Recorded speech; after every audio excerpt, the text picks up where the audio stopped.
You too.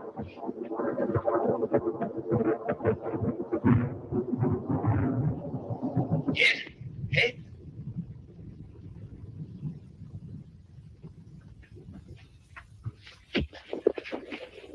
Quite a good scene, isn't it?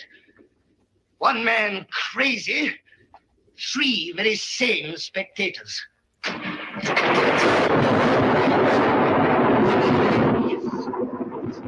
Yes, the matches.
Look, it's moving.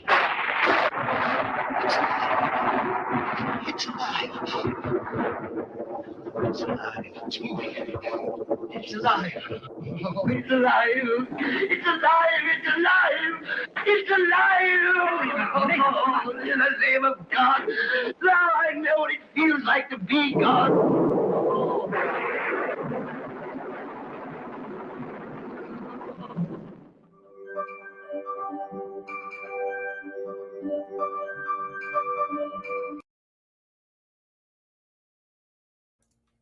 Good morning, everyone. How's it going?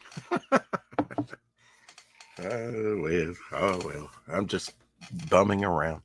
Uh, anyway, yeah, I thought I'd stream till it's the weekend. Let's see. Okay, I want to go to my channel. That's what I want to do. Think Rex, Focus Power. All right.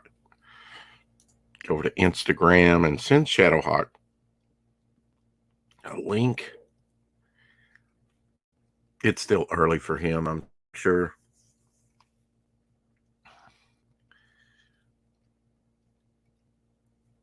Morning conversations. Rex, wake up. That's from yesterday. I was out yesterday. Bam. Bam. I've actually been watching a bunch of Doctor Who in preparation for Tuesday, the fourth Doctor. And I mean, it's like I don't get tired. Pretty soon, and I've been trying to rest anyway. And, my knee's doing better. Knee was stiff. I rammed it the 30th into the refrigerator, and it only got stiff and sort of blown up yesterday. And it's not like I've been overdoing it and walking a lot or doing a lot of activity that would have aggravated it. So I'm like, wow, and I can't hardly be in. It's hard to go up and down the stairs. Ultimately, you forget something upstairs and up and down, up and down. It's like, oh God, that's killing me. It's like when I had COVID, it's like you don't want to move, you don't want to do anything. Everything's a slog to do, I'm making it sound a lot worse than it is, though. Um, well, I have a meeting Monday for my new job. I have been accepted at my new job. Well, it's not a new job. I have to reapply every year. Um, hopefully here pretty soon I can just retire and not, I would stay active and busy till the day I died anyway. It doesn't matter. And I don't know what this burst of energy is. But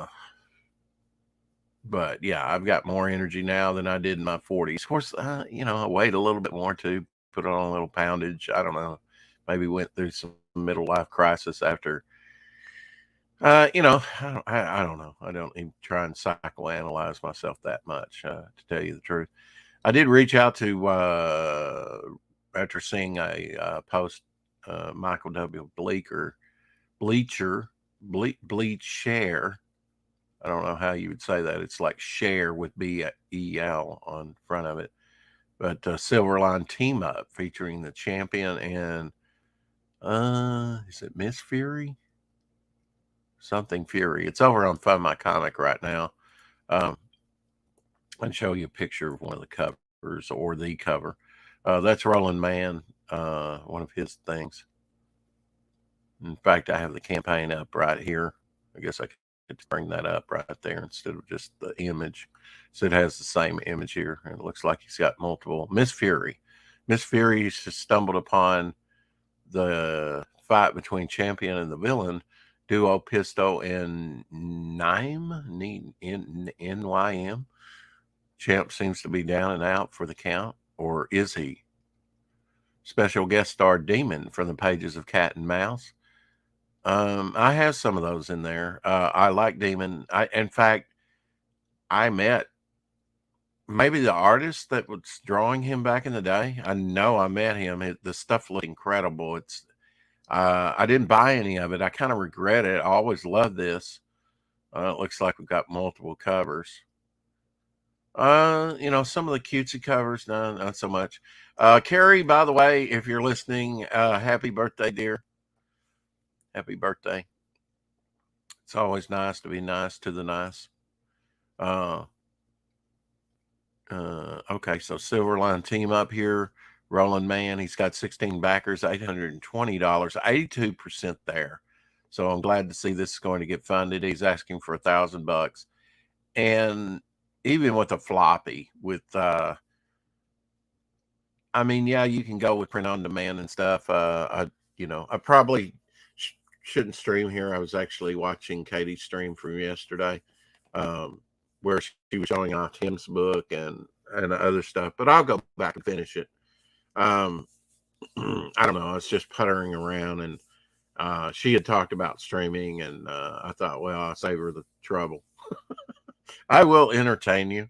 And I wanted to tell Carrie a happy early birthday, at least there from the States, because it's about 4:30 here, not quite 4:30 here.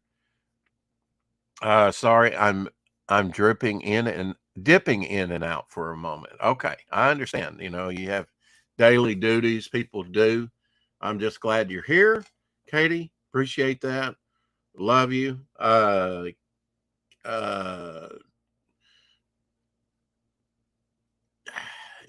It's just too early in the morning, especially on a weekend, but that's all right.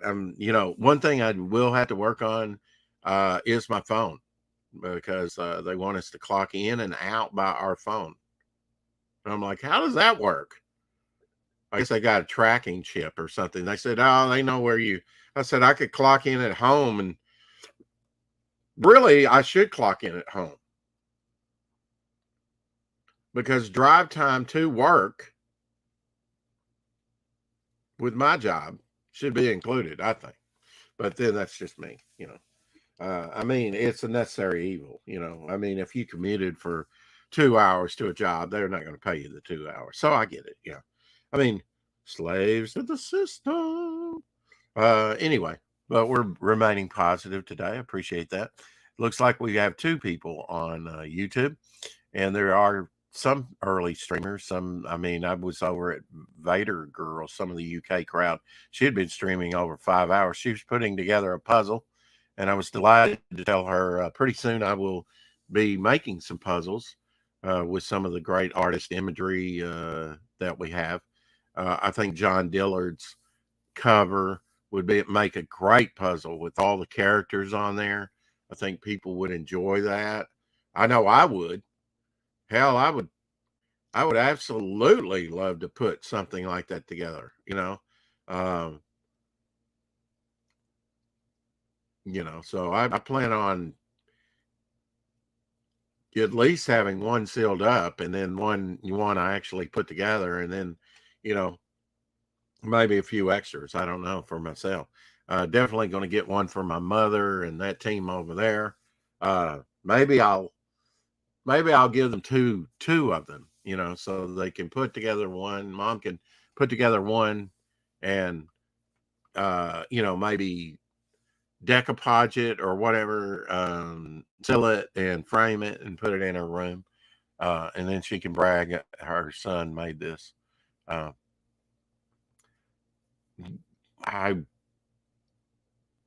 one thing I'm going to get on very quickly is the Shopify store, getting some of that up so that people can buy jigsaw puzzles and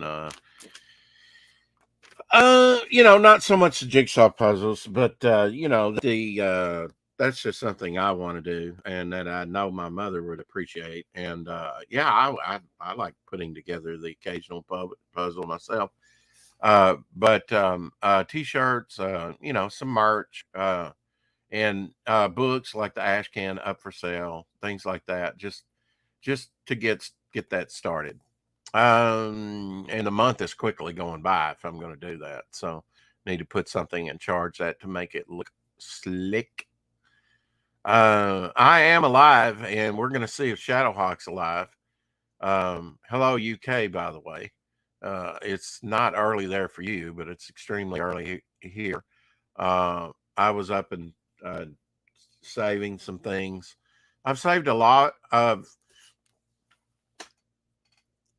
comic related or just artwork, different things that it was like, ooh, yeah, I want to put that in the book and this too. And I know that it's not all going to fit in the book, but I want to design out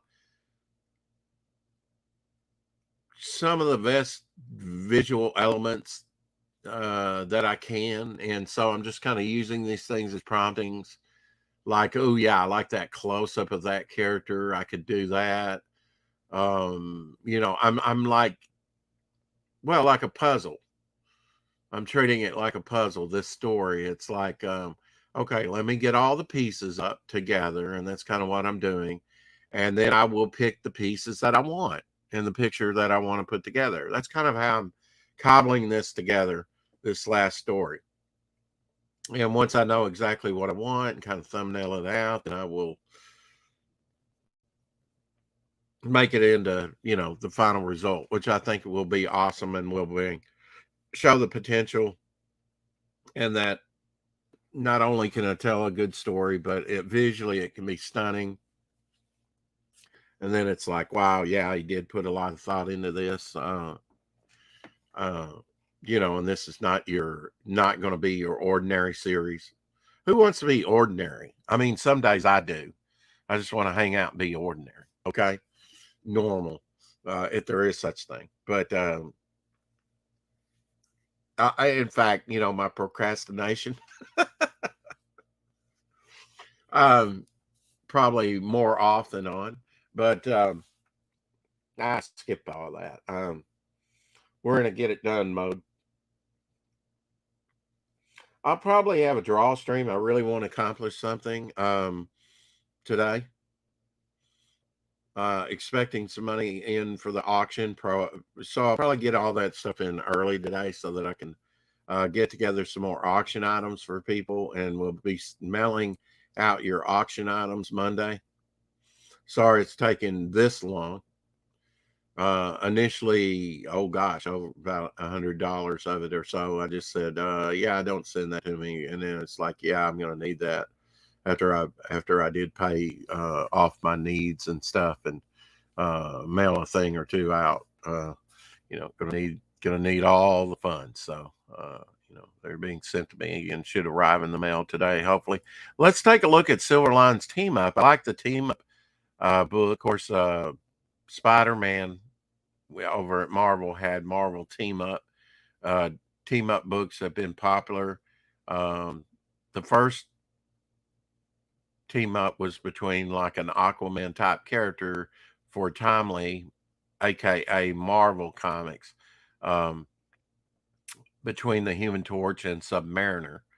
Submariner being the Aquaman type character from Atlantis. For you that don't know of Submariner. Submariner, so it was kind of like fire and water fight. Let's take a look at the trailer. And yes, it's on Choppy Ass Theater.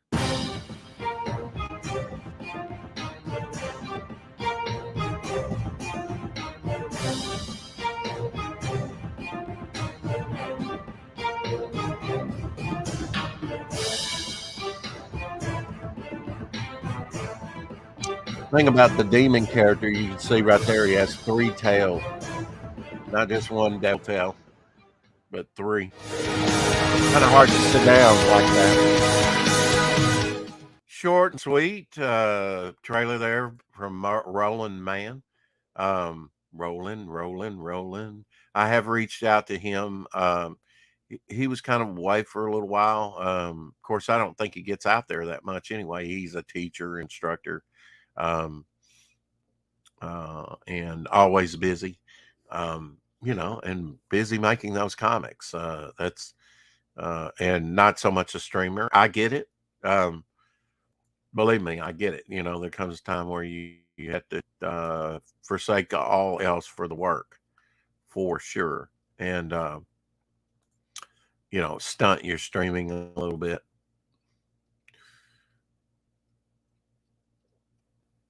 Man, they've been showing a lot of Farscape because it's the anniversary, and a lot of Gary Anderson stuff out of the UK, like Captain Scarlet and the Mysterions. I haven't taken time to watch a lot of those. I did watch some Space Precinct, which was a late Gary Anderson show, and that's live right now with some Joe 90, puppetry type stuff.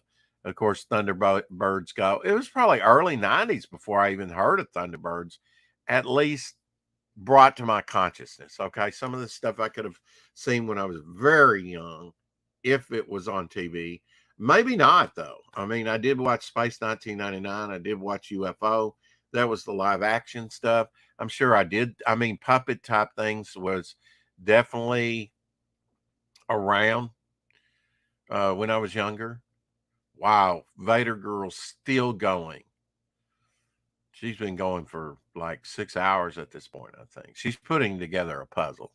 That's why I was glad to go in there and, say hi there. Salacious Run was over there, a few other people.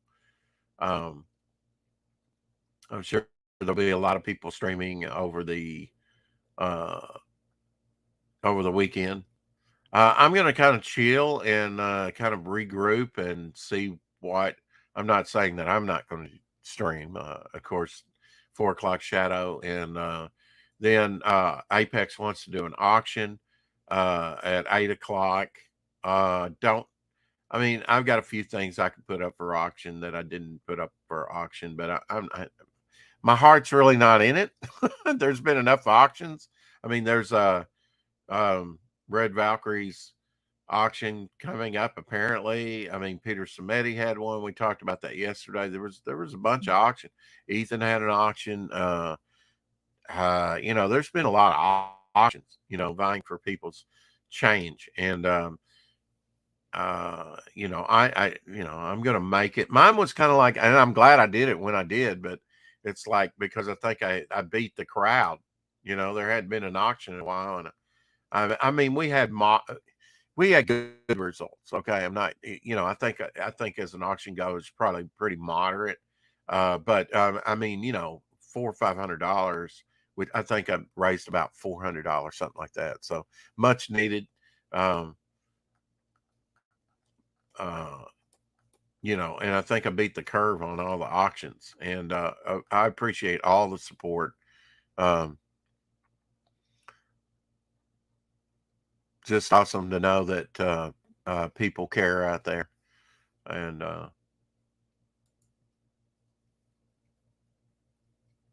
can't say enough.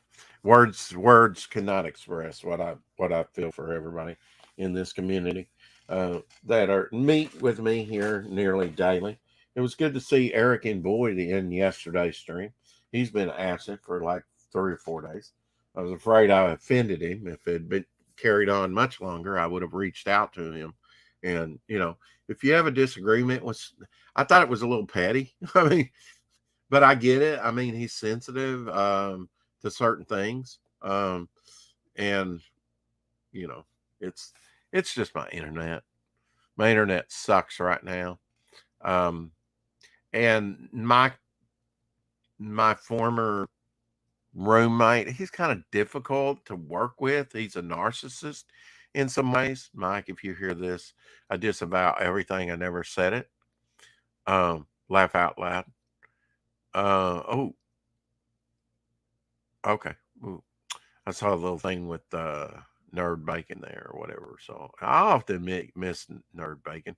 Of course, I'm not always invited to be on that.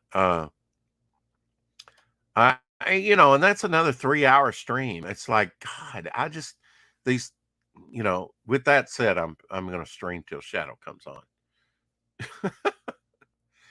uh, yeah, there's a lot of interesting stuff if you just go around, especially if you've been on uh, YouTube a while. Because the system the algorithm gets to know what you like and dislike, and uh,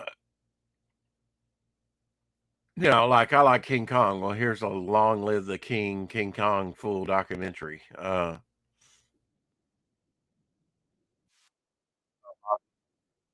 Click on that, save it for later. Sometimes I might get back to it, sometimes I won't. But there's absolutely a lot you can watch. I mean, you watch just on this and not even have TV and be perfectly happy, I would think. Unless you're into the latest thing. And then you're gonna be. Ooh, Powerpuff Girls from the 50s. Some of these AI things are kind of neat, actually. Uh,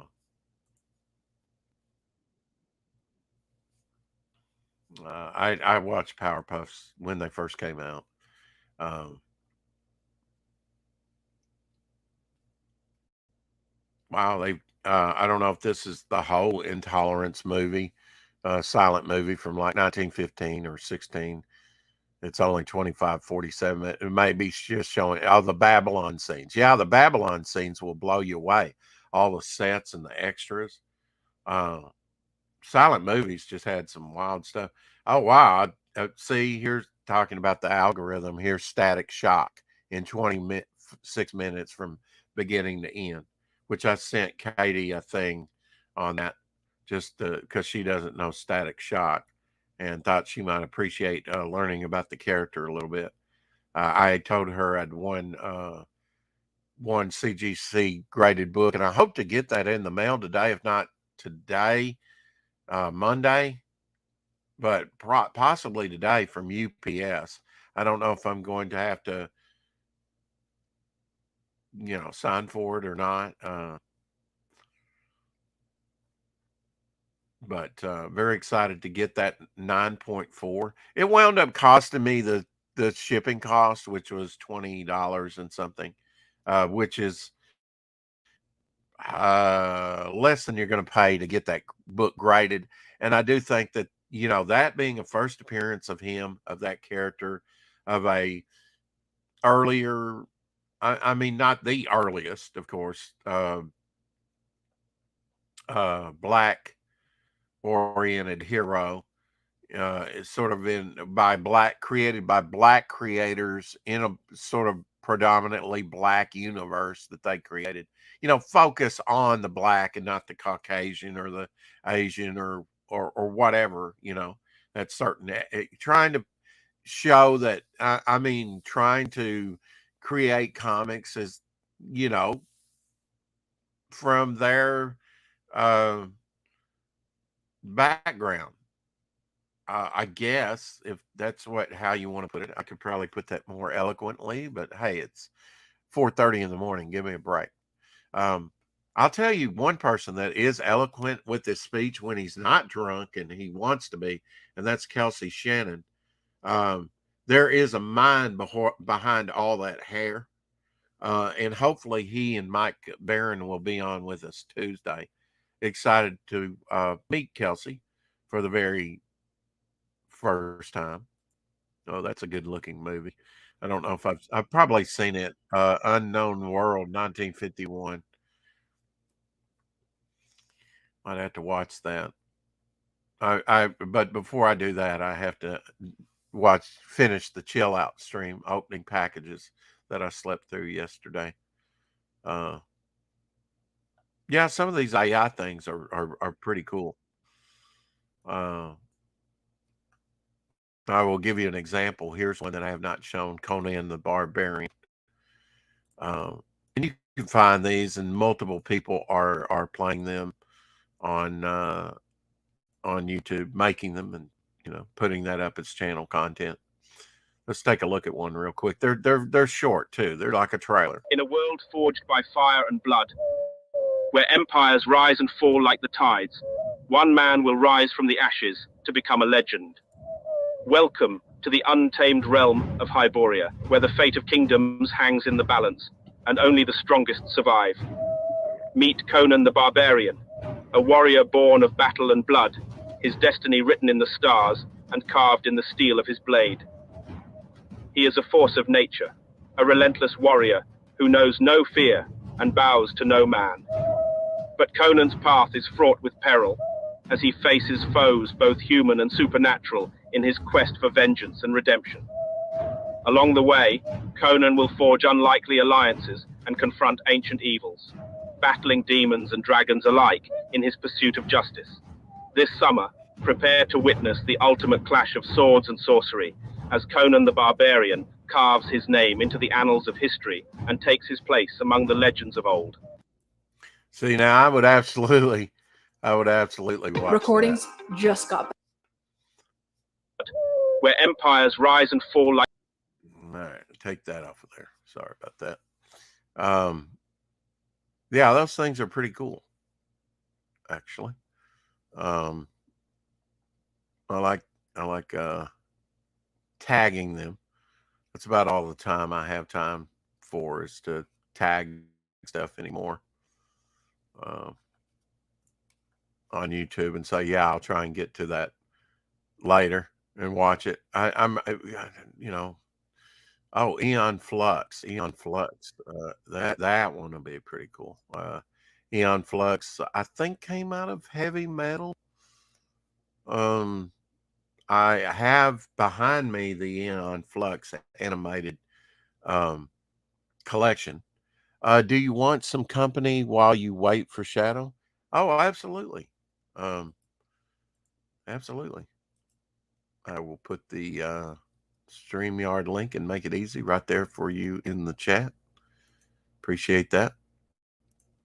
Aeon Flux 1952 is a science fiction action film directed by Karen Kusama set in a dystopian future. The story follows Aeon Flux, a skilled assassin and member of the Monacan Rebellion, as she seeks to uncover the truth behind the oppressive regime that rules over the last remaining city, Bregna. Charlize Theron stars as the titular character Aeon Flux, a lethal operative whose agility and combat skills make her a formidable force against the oppressive government of Bregna. Aeon is driven by a desire to uncover the secrets of her... I love that slick suit that she's wearing. I mean, it's kind of black, stealthy, but it's kind of like an S&M type thing. Not that I know a lot about that, but hello, Katie. Hello. But that's kind of like I had in mind for my TM character, my total mystery character. What are we working on today, Katie? Petals. Petals. Okay. Petals. And what is that going to go for? Is that like resin? petals? That's or- resin. Yeah, this is UV resin. Okay. So I was just having a little play yesterday. Yeah. What's that gonna go on or with? I don't know. At the moment, I'm just playing, Yeah. and Okay. I'll Just make some kind of flowers. Probably end up doodling as around. jewelry. Okay. You're just kind of doodling around with it. Yeah, really. Yeah, just kind of Like, puttering. yep. What do we call it here? What's the word?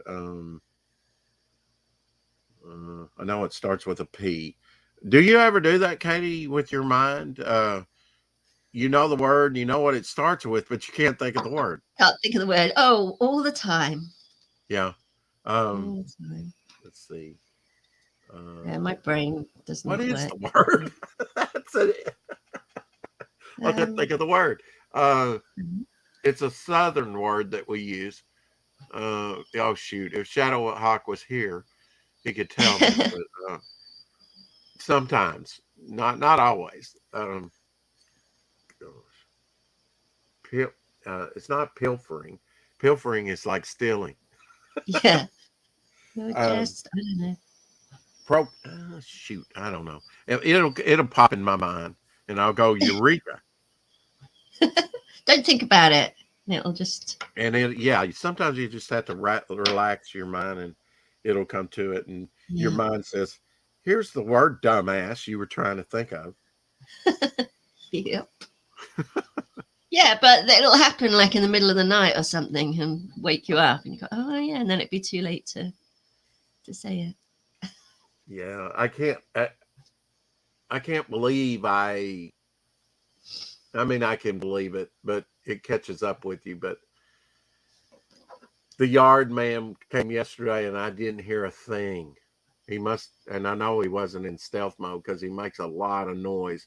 Didn't even wake up Abby, apparently. She didn't bark, or wake me up or anything. Oh, really? We both slept right through him doing the yard work in the front and in the back, bumping around with the blower and everything.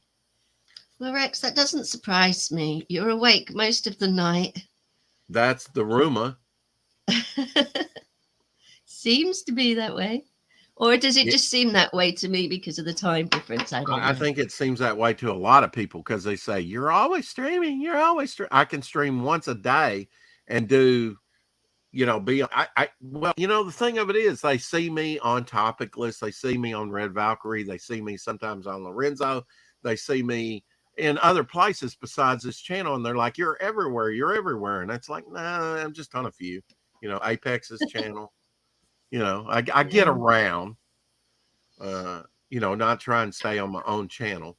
And I popped into Vader Girls, the UK crowd who's been streaming for over 6 hours now. She's putting together a jigsaw puzzle, and they're kind of talking. And Salacious Rum, you've seen him on the channel with the puppet. Yeah. Yeah, he was over there, and they were doing their thing. And what was the point of all that? And you were over there? I don't know. Let's see. It's almost 5 a.m. in the morning here. So it would be like almost 11 for you over there. Correct? Yeah. 10:43. Yep. What are you going to do for lunch? Oh, I don't know. I haven't even had breakfast yet. Yeah. Yeah, I haven't either. I have 3 drinks in front of me. One of them is a sour drink that is like blueberry blue color. This can't be good for you. And then I have a little bit of soda here, which is strawberry, by the way. And I have a cup of coffee with some lime juice in it. So, if you're going to stream for a long time, you have to have some refreshment in front of you. You do. I wasn't really expecting to stream, but I just thought I'd. Well, I noticed that you said that you might stream today. And I thought, well, I'll save you the trouble. I don't think this, but now if you wanted to stream, I'd absolutely, No. I streamed last night instead. Did you? Was that your Timothy stream? Yeah, that was, it was an opening boxes stream. Okay. And yeah. You know, how is your energy level and everything? Because you've been streaming like 3 times a week, Monday, Tuesday, and Friday, if I'm not mistaken. Yeah. And a few And times in so, between, even. Yeah, no, yeah, my and so energy levels are actually okay at the moment. I'm good. was talking to a friend of mine, I think it was yesterday, Oh yeah, he about kind it. of And I busted said, in the on. thing is, I'm worried because what happens when it drops again, which it Mhm. will. I mean, It that's, cycles, comes that's up the and down. beauty of it, isn't it? It's, Yeah. I could go, I've just basically got out of one that was about 2 to almost 3 months long. And I would hate to sort of like get into a regular streaming and then have that happen again. Right. Yeah, you But kind of get out of the habit of things, and it's like, yeah, hard to go back to sometimes. well, it's just sometimes my energy levels are so low that I don't even get out of bed. So Right. Yeah. Well, which is, I mean, does your daughter kind of pick up the slack then with things around the house when that no, happens? no, it just all goes to Not mush, really.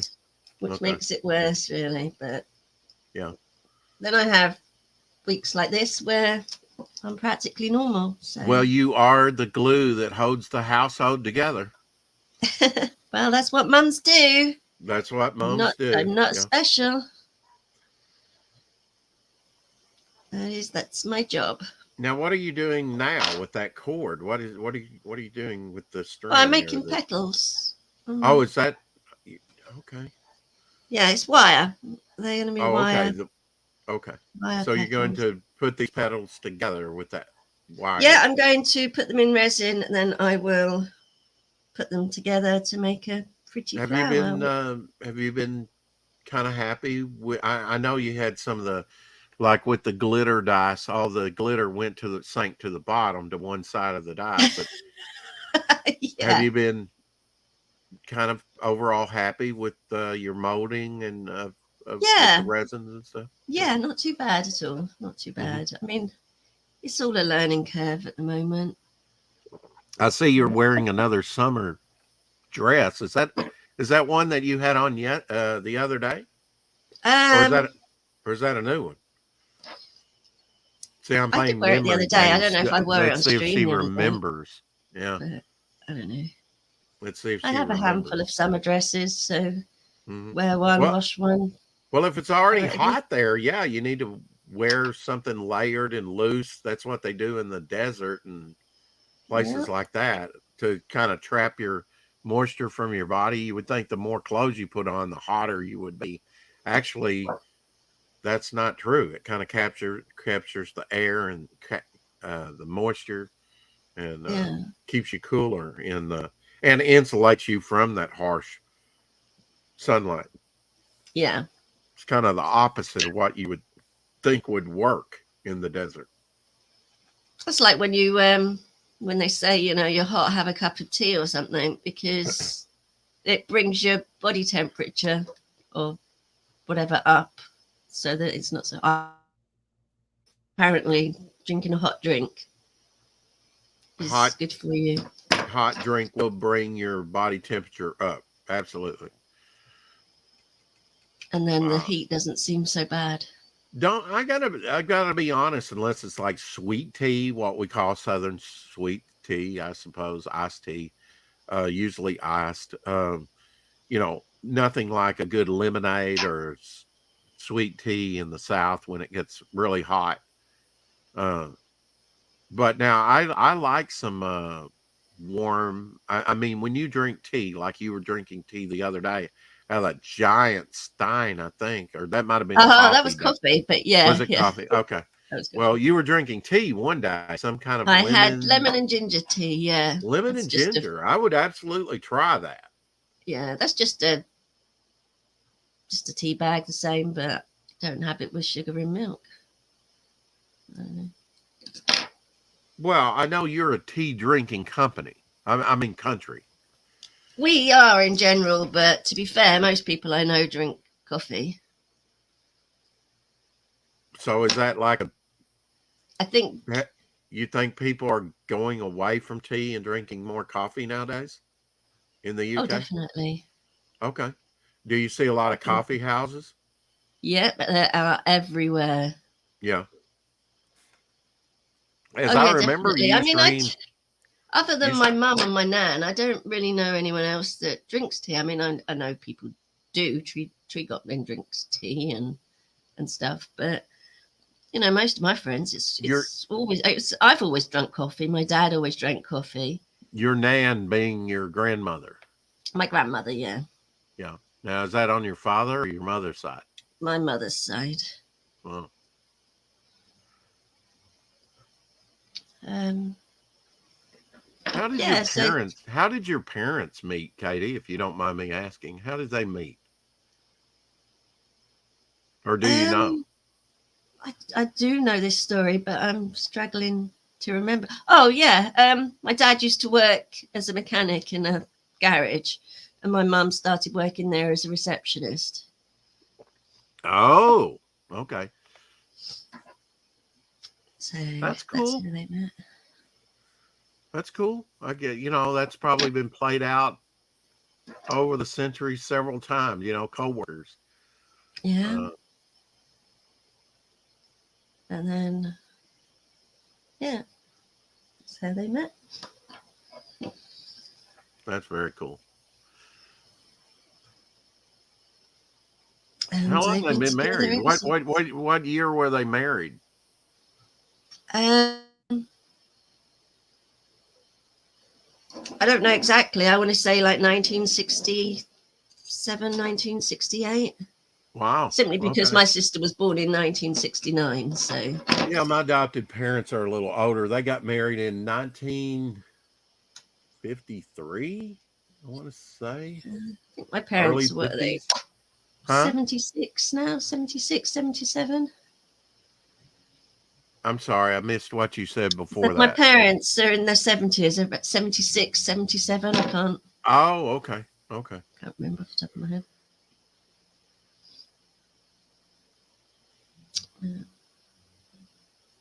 Yeah, you don't see very many marriages that are together that long anymore. That's pretty. Oh, they just recognized though. I've been wanting to report this on the channel like a week ago. I heard this on the radio. The state acknowledged the oldest married couple in the state, Arkansas. Oh, really? They have been married like 83 years. Wow. I mean, they probably got married at 16, Yeah. But that's a long time to be Yeah, together. I think my parents were 19 or something when they when they met. I don't know about when they got married, but yeah, certainly early 20s, if not 19. In all the time that my parents were together, I only heard them or remember them ever arguing in front of me and my brother, at least me. And this is before I was 10 years old, I know. And it was over finances. It was over something. Mom disagreed with him on what to do, blah, blah. And they, a couple nights in a row, they went at it over that. And then, yeah, that's the only time that I ever actually witnessed them argue about anything. Well, my parents argue all the time.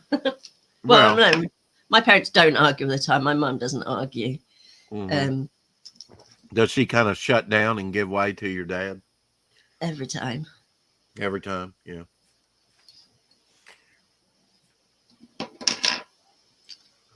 Yeah. I guess your parents are doing fairly well because you went to go see them about a month ago or so, didn't you? A few weeks ago. They're doing good. Yeah. All right. I know it's a struggle when you get older. I know it's a struggle. Oh, they're doing better than I am. I don't know what you mean. Stop it. You make me laugh. Oh, I'm a giggle bops already, and you you just turn the key every time.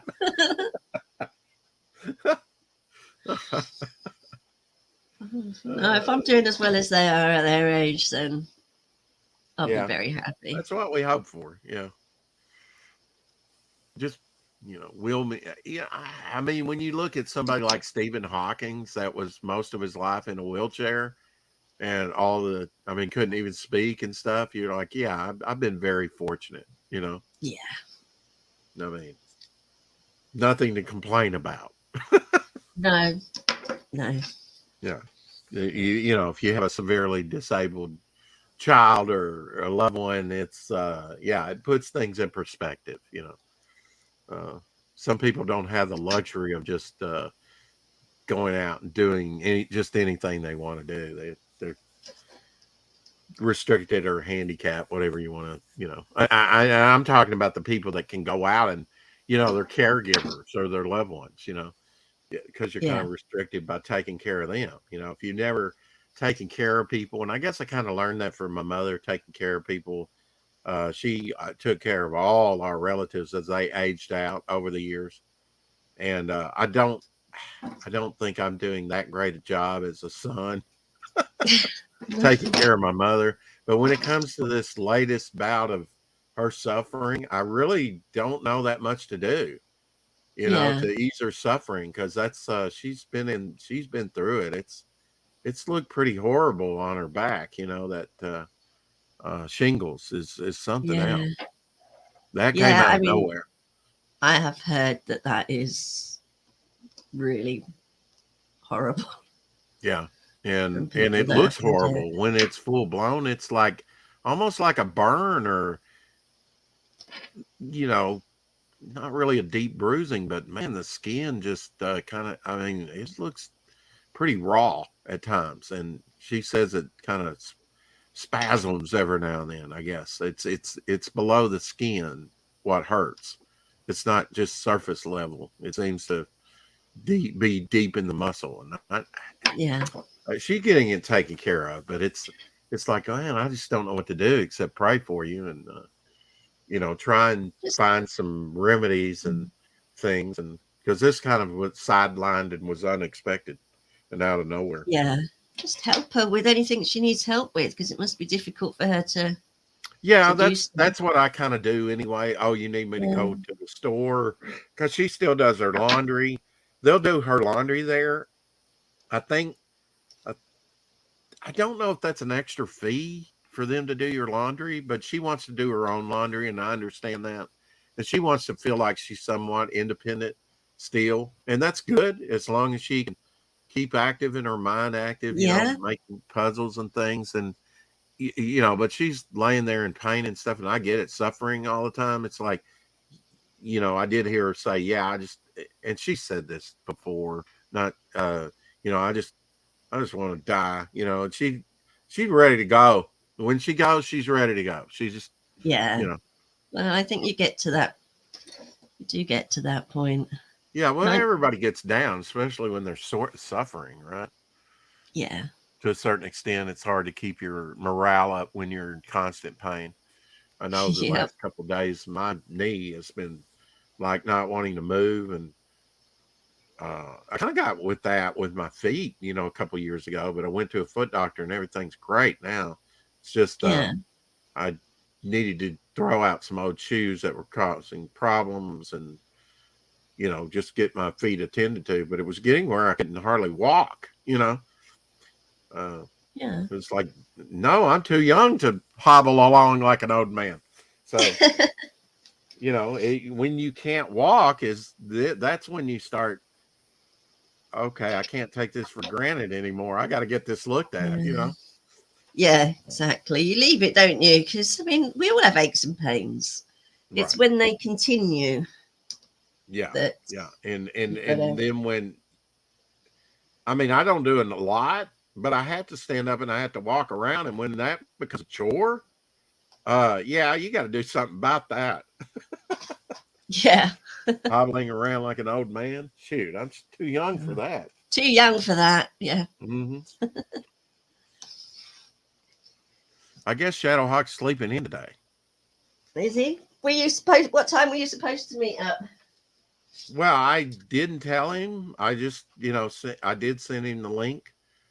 I thought during the weekend, and he's usually gets up around 3 in the morning and goes in stealth mode. Now, it being I guarantee he probably got up and fed the cat or let the dog out and then went back to bed. Went back to bed. I don't know. blame He him. might pop in any moment, but that's okay. We're having a good conversation. I don't know what you've got on your schedule, but I appreciate you coming in here and having a conversation with me. Well, and you do great brickwork, I must say. Thank you. It looks very authentic. The shapes of the stone, and you do that all like here with an X-Acto blade, huh? Yeah, and then just reinforce it with a blunt pencil. Yeah. So you're kind of just making irregular shapes that look stone-like. Pretty much, yeah. Mm-hmm. And then you're texturing them, roughing them up a little bit with aluminum foil. That's right. I pay attention occasionally. It amazes me, it's usually like the same sort of like 6 people, between 4 and 6 people that are in there. But I mean, it does amaze me that you guys just come there and watch me play, basically. Well, you're doing something different every time you stream, which is Monday, Tuesday, and Friday, by the way. You should absolutely check out Katie's channel. I will put the link in the chat. Thank you. It's a lot of interesting stuff, though. I'm just making stuff for well, my it's interesting to D&D friends. you, and if it's interesting to you, it's probably interesting to someone else. One day I might be good at it. Did you see that? Were you there yesterday morning? You were, weren't you? Yeah, I was. Yep. I didn't say a lot because I was streaming. At the same time during part of it. Yeah, I always forget about that on a Friday. Doing the review, with the guys. But most of my attention was on you and what you were doing. I really didn't have a lot to say. I was so pleased with the box that I did, the book box. I was really pleased with how that came out. Oh yeah, that was great with the dice tower. Is that what you're? Yeah, that's what I'm working on now. But it was I've never the seen box. that. Yeah, you want to roll the dice through it and show people how that works. You got a dice there handy to kind of show people how that works.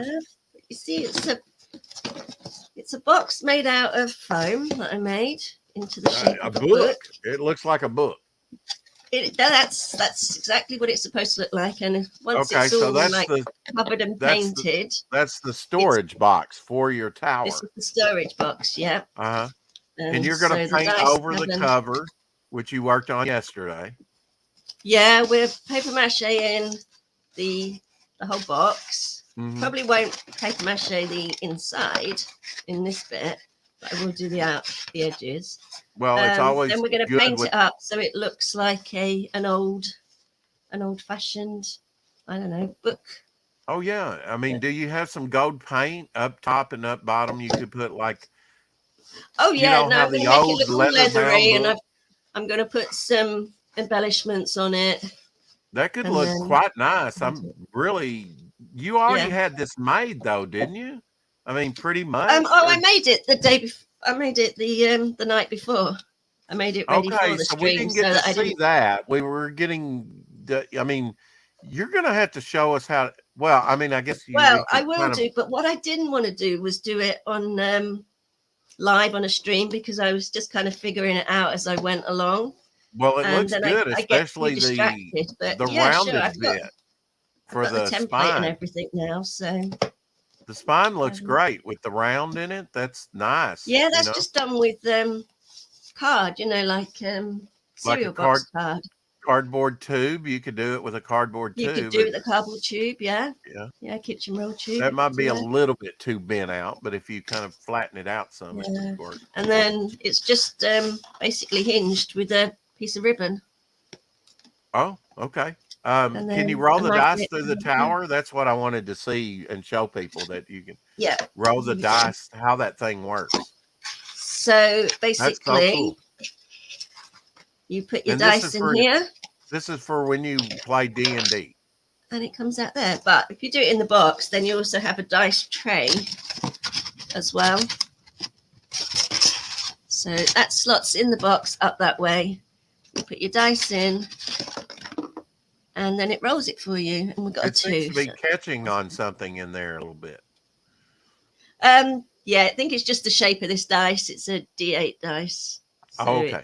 Yeah. It's just a bit of an odd shape.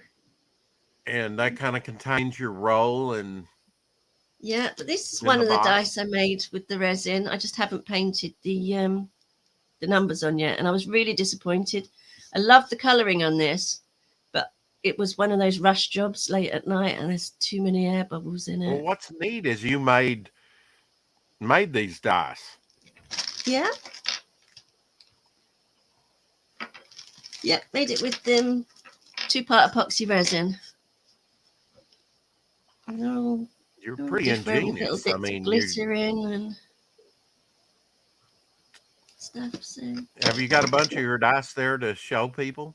Yeah, they do it Oh different? gosh, yeah, but these are only. I was just learning, playing. So Okay. just. While you kind of show people that, I'm going to step away just for a second. I'll be right back.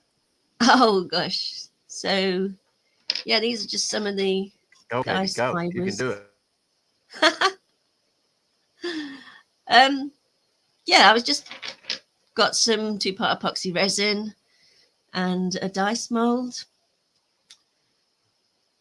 and just been practicing really different techniques, different colors to try and make some dice. I've not yet made the perfect set of dice yet, but I'm gradually getting ideas and working on it. I'd need to really focus more on getting the air bubbles out. It's fine all the way through. It's just on the surface, and I get rid of all the air bubbles, and then when I put the lid on, messes it up. So yeah, and this is everything D&D really I've been kind of making. So yeah, check me out on a Monday, Tuesday, and Friday morning, where we do all different kinds of craft. On Mondays it's Miniature Monday, and we work on like miniature Lego pieces. We're starting a brand new one this week or next week. It's the end of this week.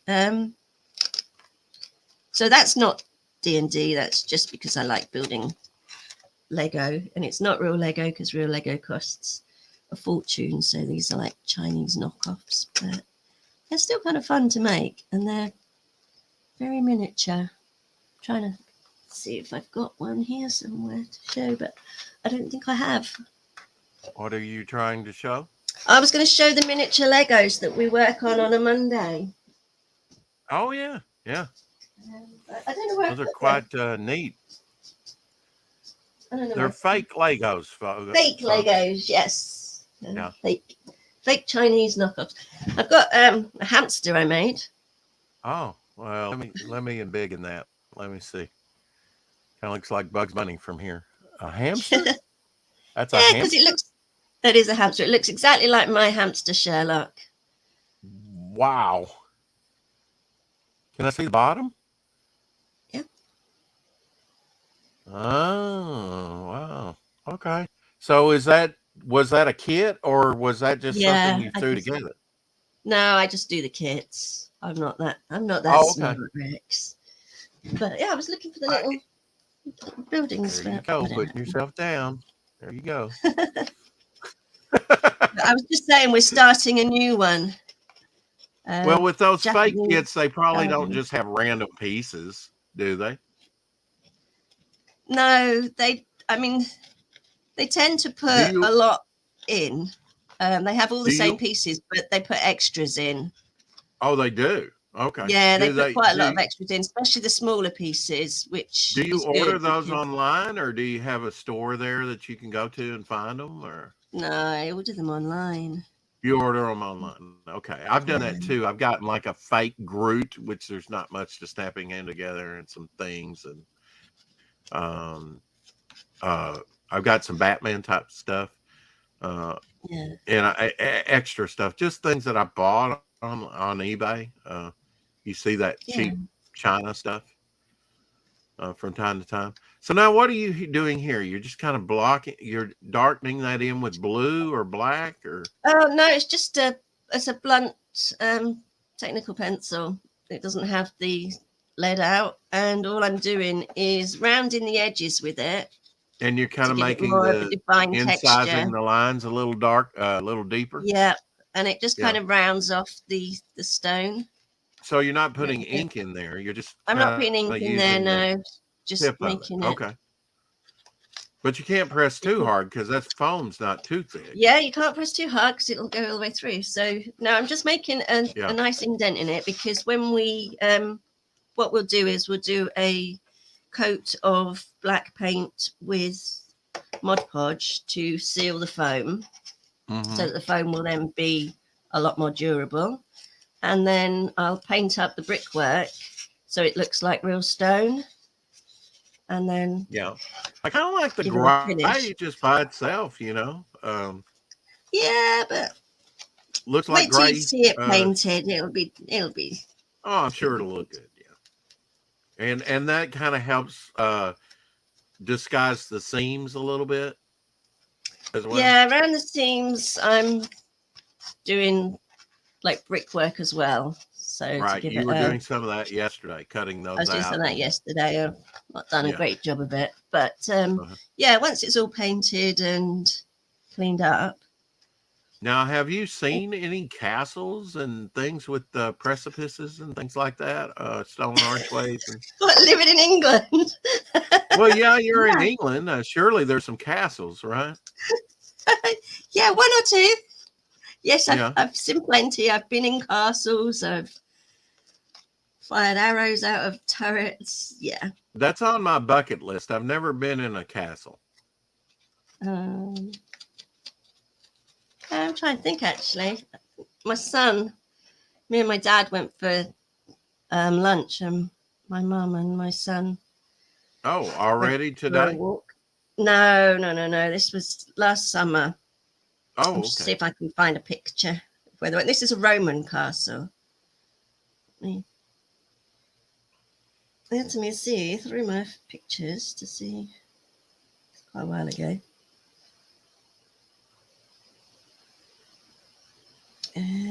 Now, part of what you're doing, Katie, which is important, you've got your modes, you got your tweezers, your cutters, your X-Acto blades. You've got the tools to craft with. You kind of built that up Yeah. over time, haven't you? Oh, I have, definitely. I mean, all this was when the kids were really young. I mean, really young. Josie was only less than a year old. I used to do a lot of jewelry making.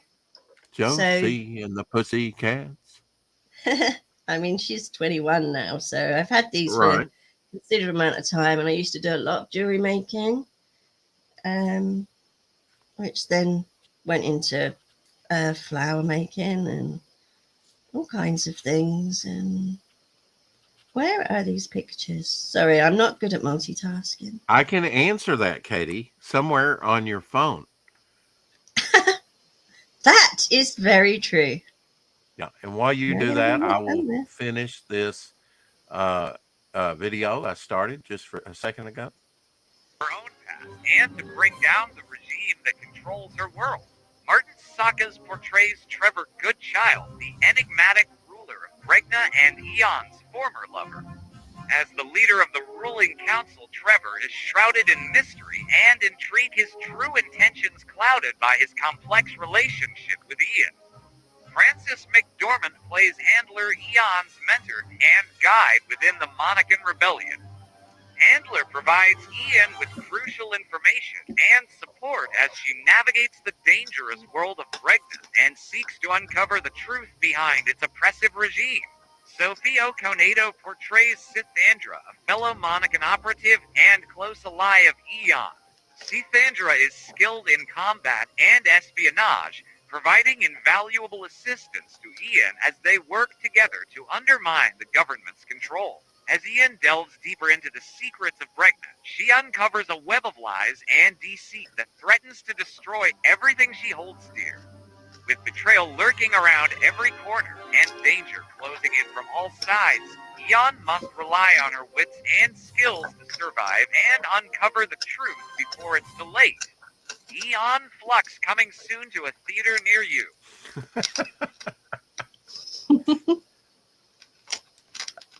So yeah, this is a real Roman castle. That's my mother. Okay, wait a minute. Can you turn it right side up so we could better see it? No, that's upside down. Opposite. There we go. Yeah, that's your mom. That's my mom. Oh, that's cool. And where's that located at, Katie? This is in Eastbourne, where Okay. my parents live. So that And castle this goes is back. in the dungeon. I guess that's kind of like a couple thousand years old, huh? Yeah. It's the Your there mom might and be a date on here somewhere. It's the Roman. It's a Roman. your castle, mom in so- a dungeon. How cool is that? That's pretty much all that's left of it. But look at that, still. Wow, is still that like a standing. tower? Wow, Right. it's amazing that type of thing. I'm absolutely It's a- completely wrong. I'm completely wrong. It isn't a Roman Oh. one. I apologize. A castle founded by a conqueror. When William the Conqueror landed at Pevensey, which is in Eastbourne, in September 1066, he built a castle in a corner of the Roman fort. So it's built Oh. from a Roman fort, Okay, reusing defences that had already stood for several centuries.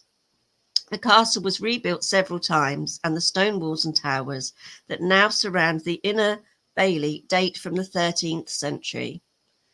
Throughout the Middle Ages, the castle was owned by royalty and royal favourites. The castle was also used as a prison for James I of Scotland and Queen Joan of Navarre. Eventually, time and the elements took their toll on the castle and it fell into ruin, but it was once more put into military use during the Second World War. yeah, I was going to say it's amazing that wasn't wiped out with the bombing of World War II.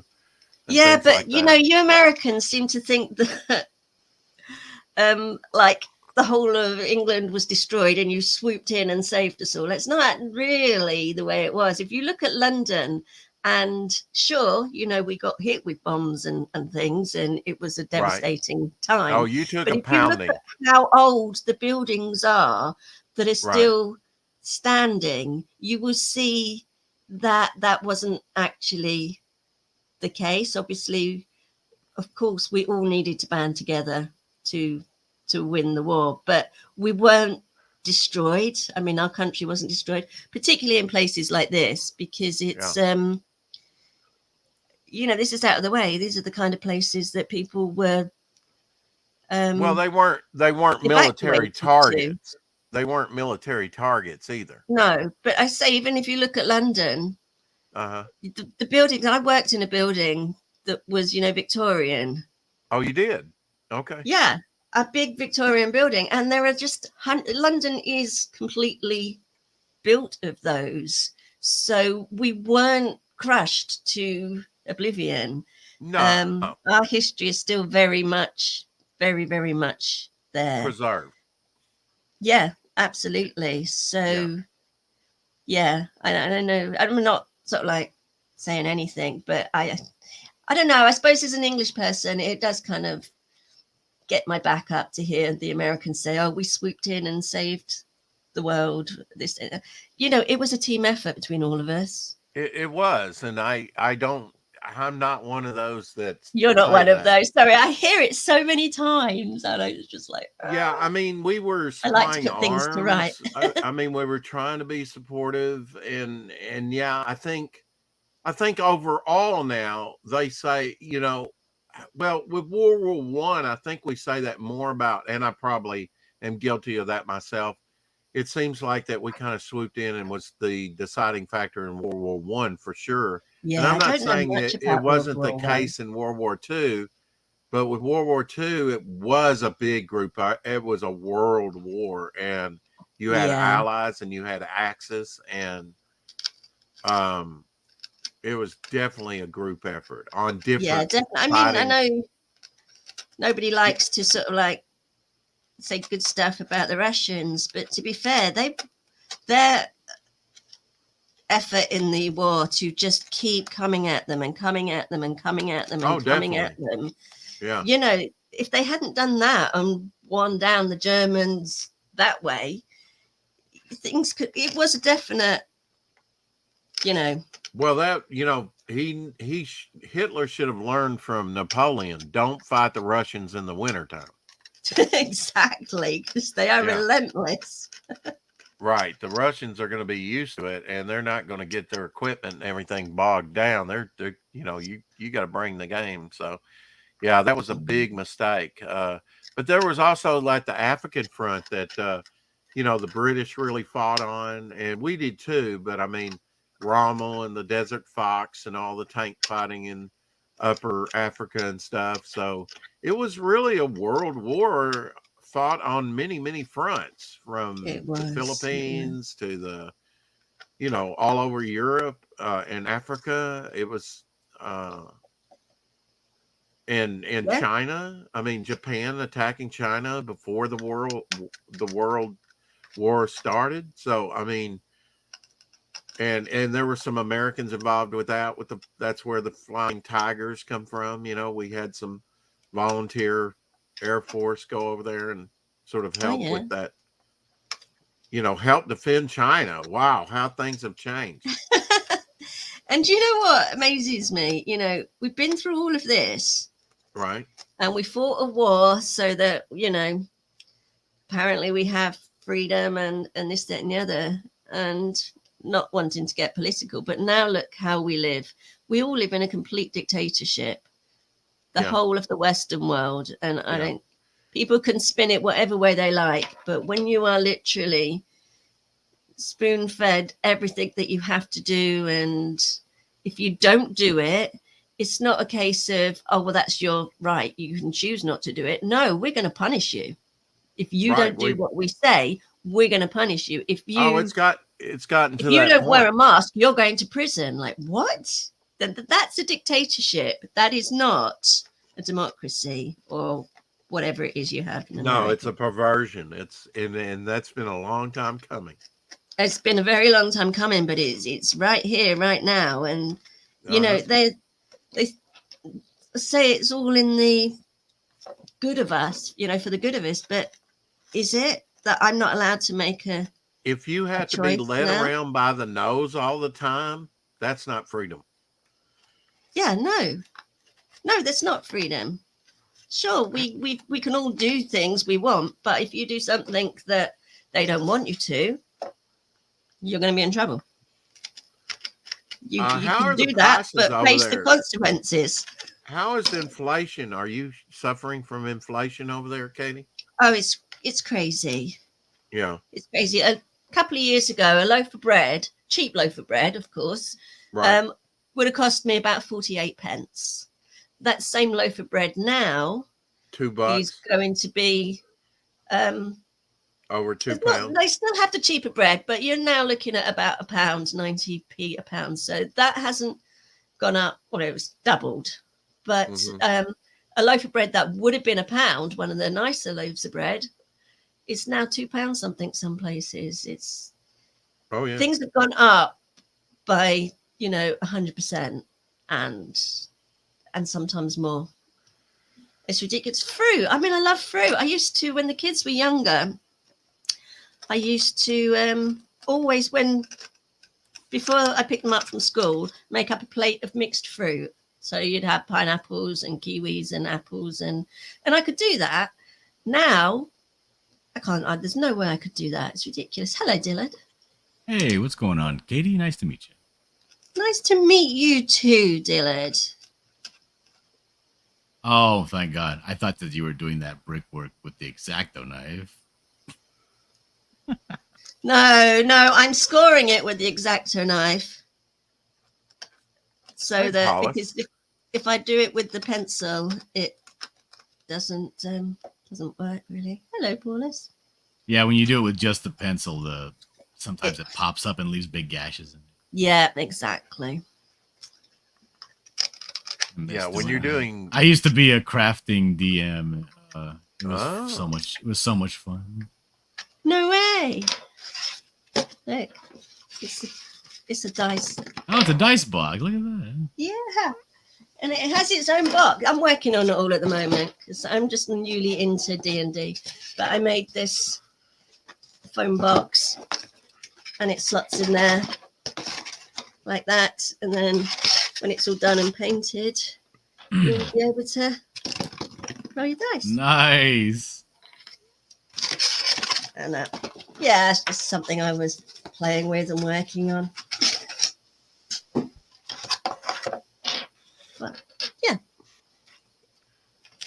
I get I to was handle it. addicted. I used to watch just like hours and hours of like DM Scotty because he would do like these tutorials on how to craft your own stuff. I would Oh, do it yeah. and do it for super cheap too, you know. So yep. That's 'cause you what have I guys was like doing. yeah, you have guys like Black Magic Craft, but you Yep. gotta have you gotta have a lot of tools to do what he Oh, does. you got to have that big foam, the proton foam cutter, and Oh, after he got that sponsorship, he could not stop talking about that stupid phone. yeah. See, it was him that got me into like trying to do my own stuff. Yeah, but when I found DM Scotty, he was like, "This is what you need. You need a razor blade, a glue gun, and some scissors, and that's all you need." I'm like, "Oh yes, Yeah. yes, a cereal box, and yep." Hey, Tree Goblin. yeah, Took me forever to find out what chipboard was. I was like, "What is chipboard? What does that even mean?" Chipboard. Yeah. What's that? I mean, yeah. It's like Well, apparently balsa it's just like a thicker version of cereal box. Oh yeah, no, I've got some of that. Yeah, the thicker card. I know what you mean. Yeah. Dillard, you probably not seen Katie's crafts of late, her streams, because they're early in the morning. Have you been watching, lurking? No, Any I at have all? not. No. I have She seen does no a- crafting. She does a variety of things like Oh, this. don't and the- don't watch it, Dillard. I'm only learning, and if you are a serious like craft person, you will freak out watching me do things without a plan. Oh no, I've Just- done crafting a lot, right? But I've never got good at it. I never Yeah. have a plan. I have a plan in my head. I might even have a plan on paper, but when I actually pick up the craft knife, it's all hell breaks loose.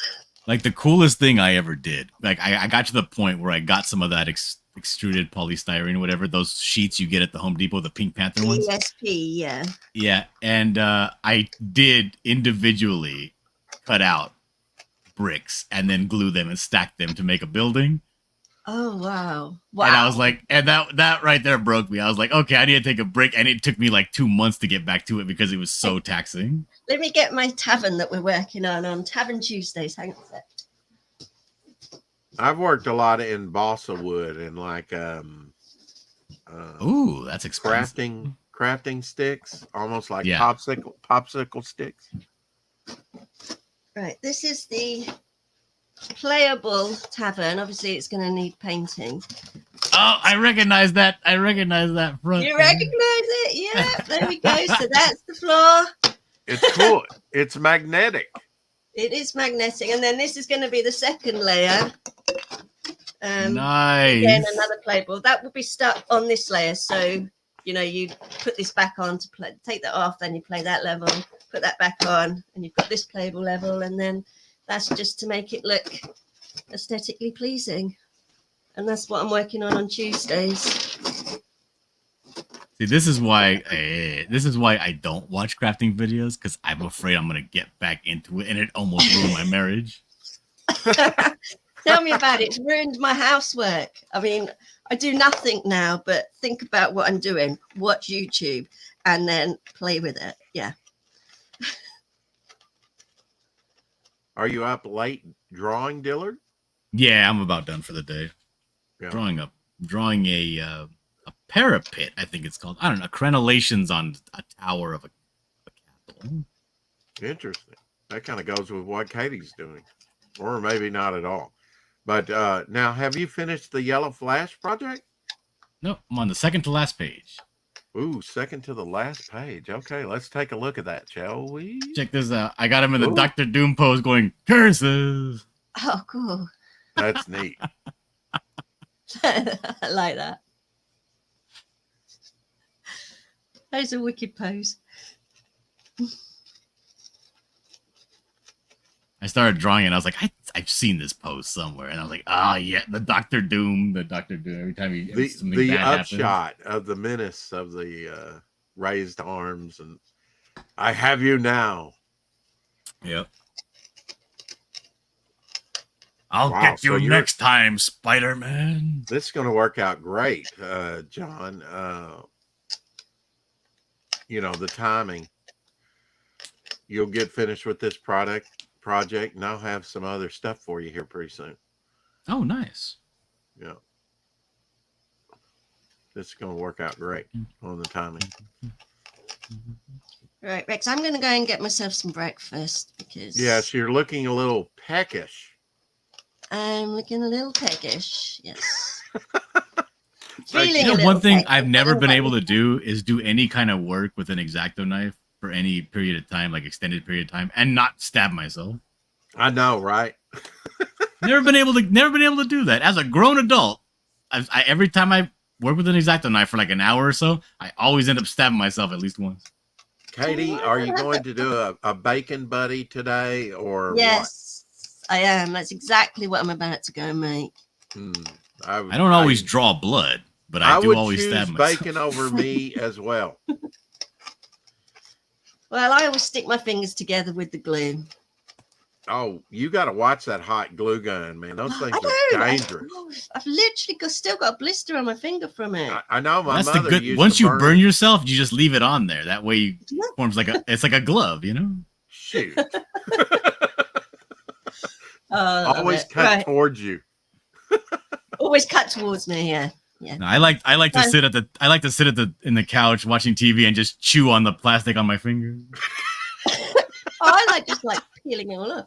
Anyway, no, the people watching, every time I pick up the craft knife, it's like, don't cut yourself, don't cut yourself. And I was like, oh my God. Paula says same. I Let me stuck do with it. I the only way. do it once. Yeah, I don't Right, think anyway. if you've ever picked up an X-Acto blade I don't think there's been a person ever pick up an X-Acto blade and not stabbed or cut themselves once. Yeah, it's dude, sharp. I can work all day long with box cutters or those little tiny Olfa knives, the little long, skinny ones. But as Yeah. soon as I picked up an X-Acto knife, maybe it's the weight of it or something. It's just so awkward, and I always end up dropping it in my lap, stabbing myself in the thigh. Right. Yeah, dropping it and then it just sticks straight up in your leg or something. And dude, every time you drop it, it always finds a way to come right at your body. It doesn't matter if you Yeah. drop it away from yourself; it'll ricochet on the floor and come right at your leg. It's true. That is true. Anyway, guys, thank you for having me on, Rex. Still had fantastic talking to you. And see you guys. See you later, Katie. Great seeing Have a you. wonderful day. Bye. Bye. Yeah, dude, it's like dropping a football. Like you drop it and it goes crazy directions. Oh, absolutely. Yeah. I mean, those things are dangerous, man. They can slice an artery before you even know you're cut. Absolutely. Absolutely. It's almost like it's such a fine precision scalpel cut that it seals itself till you start bleeding out. Yes.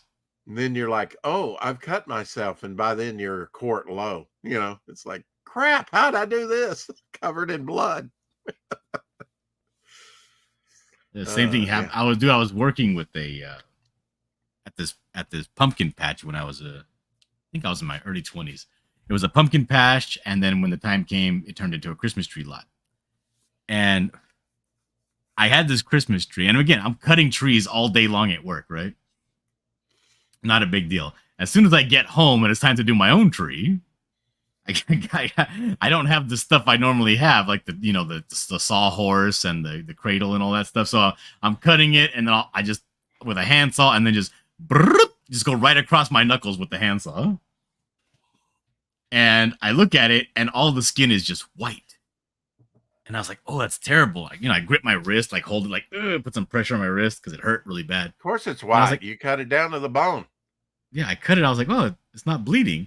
So I go inside to go get a bandage, and as I'm getting a bandage, then my hand feels cold. I look down, and I'm just pouring blood all over the floor. I guess it was like some delay of like 12, 13 seconds before the blood started coming out. I don't know why. Wow. That episode of Seinfeld, and he gets nicked in the neck. I never watched Seinfeld, so I don't know that, which is surprising because I love Michael Richards, that played Kramer, his sort of improv. But I've only seen maybe the one episode called The Pez, because it deals with that Pez dispenser, and I'm a Pez collector. Do you have Pez around you, dealer? Do you ever see it out in the wild anywhere at all? No.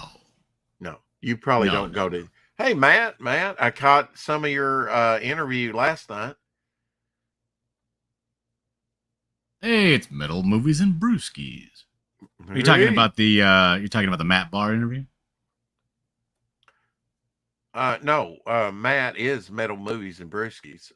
Listening while cooking. Yes, don't burn yourself. You can't afford any more. Yes, but your glue gun Matt had Matt Barr on his show to talk about. What am I? Was it Matt Barr's? Okay, okay. I couldn't remember. I really couldn't remember. I wasn't going to bring. You said you were there. I was. It was kind of like you even said I was there for a while. Yeah, I was kind of exaggerating on that point. Okay. Thanks for calling me out. Because I was there, and I didn't see you. That's not surprising. Tell you the truth. Anyway, back.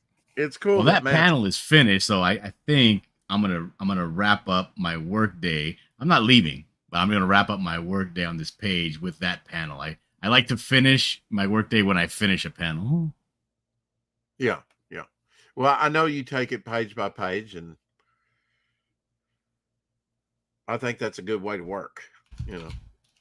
Yeah, I believe that working on a page or working on a comic book, each page is important. It's its own story. Yeah. And you can't you don't look at a panel by itself. It has to be a part of a page. But you don't look at a page in comparison to the page before, the page after. It's a standalone thing. That's the way I feel about it. Yeah, you need to send me your page rate right now. Your actual interior page rate. Oh, okay. So I can kind of budget, kind of like, okay, this is going to cost me, because I'm working on last story, and I'm just kind of collecting the imagery that I want in there, the things that I feel are essential or that I most want to express. And I'm kind of been doing some research, in that, just taking time to collect the images that I want. And then I'm just kind of putting them all in a box, and then I'll go back and I'll look and see what I have and go, and then I'll start composing the pages out, thumbnailing the pages out, what I think I can do, with what I have. And so I'm just kind of collecting the elements right now to tell the story, because it's sort of a narrative story. Matt's really been leveling up. I did want to get that in. Your artwork is the stuff that you've been posting lately, Matt. You're good, man. And I haven't forgot about your commission that you want to do. He wants to draw one of my characters. I just finished a page. I'm taking a rum break. Okay, a rum break? Really? I guess it is Saturday. I'm designing vampires. ATM. Okay. Yeah.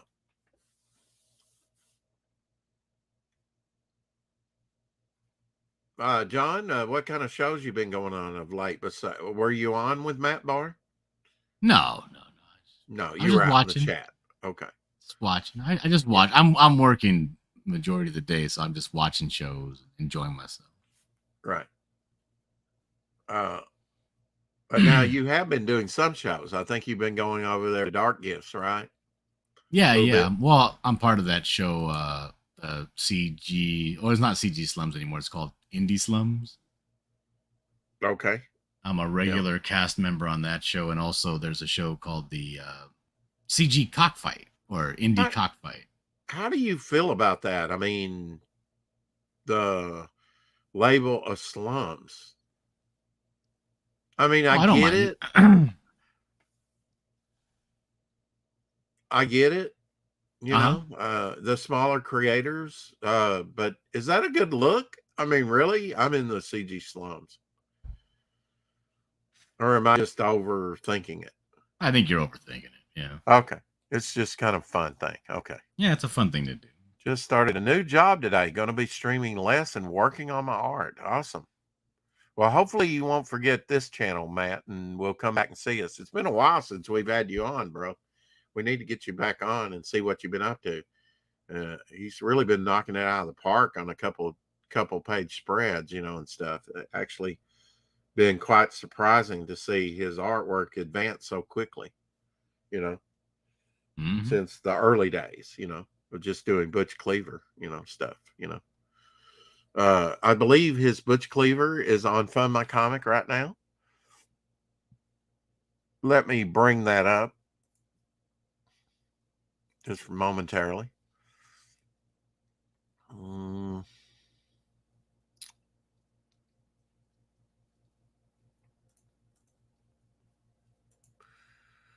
So what you got on the agenda to do today, Dillard, besides sleep?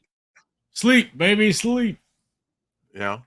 Yeah, I'm going to finish this soda pop, and then I'm going to go to sleep, and then I'm going to wake up, and I'm going to do more drawing. And I should be getting this page done today. Well, you know what? Let me see how detailed it is. Well, you're wanting to get this project done so you can launch, and you don't have any idea when it'll launch, do you? Yet. No, not yet.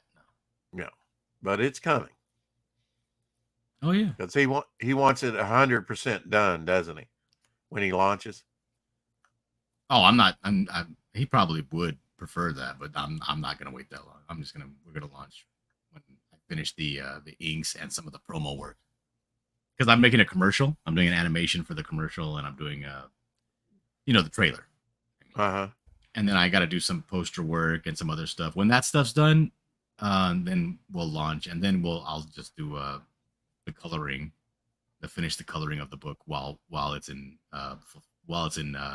funding phase. But now you're going to have 4 or 5 pages to put initially on the. Aren't you fully colored? I mean, you're not going to put fully colored. I mean, I already have 12 pages fully colored. If I want to put up. Oh, you did. Right now, I'm just working on finishing up the line art. Then I'll go back and start finishing up the rest of the coloring. Butch Cleaver 2, 5 backers so far. Fully funded on storefront, $285. $5 goal. Look at that. $5 goal. Yeah, that almost. I think make you holler. 40. I think you put up $40 goal on your last project, right? Yep. The Origin of Butch Cleaver. Yes, Matt Burke. This combines 1 and 2, I believe.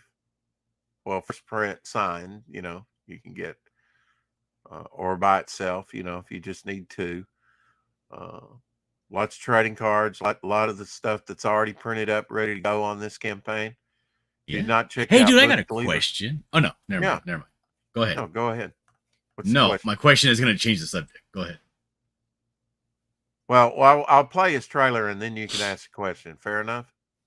Fair. Okay. Choppy ass theater, folks.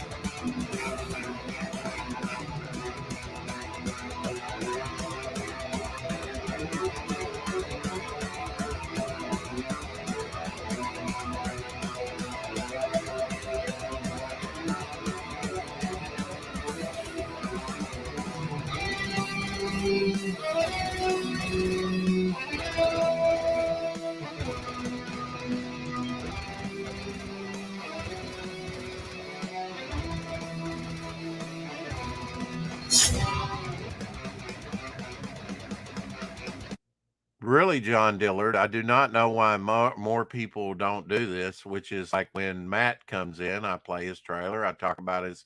I went in Finatra's stream yesterday, and he did the same thing for me. So that's awesome. I think. What say you? What do you say? You don't know why more people don't do what? Play Well, somebody's I mean, trailer? when they see a creator come in the chat, they spend a little bit of time and talk about the person's project. I know I appreciated that from Finatra. So why not do it? A lot for of people Matt do that. when What are you talking about? Well, some people, some people don't. Some people ignore their chat, Dillard. Oh, They that's get what too I do. busy. Well, yeah. That's why I don't come in your chat a lot. I don't like to be ignored. Yeah. Yeah.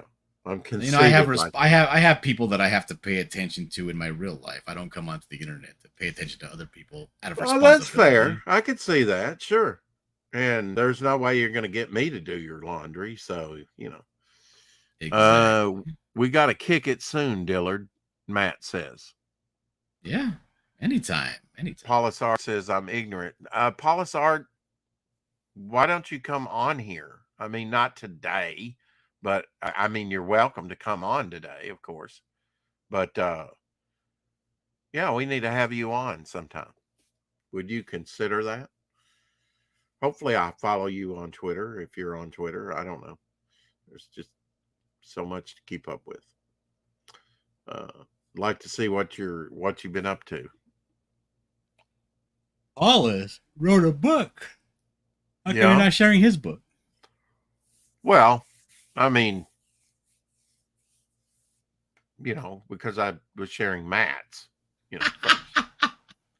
I'm eating, but I'll hop on after. Okay. Okay, I got a question. I went to Okay.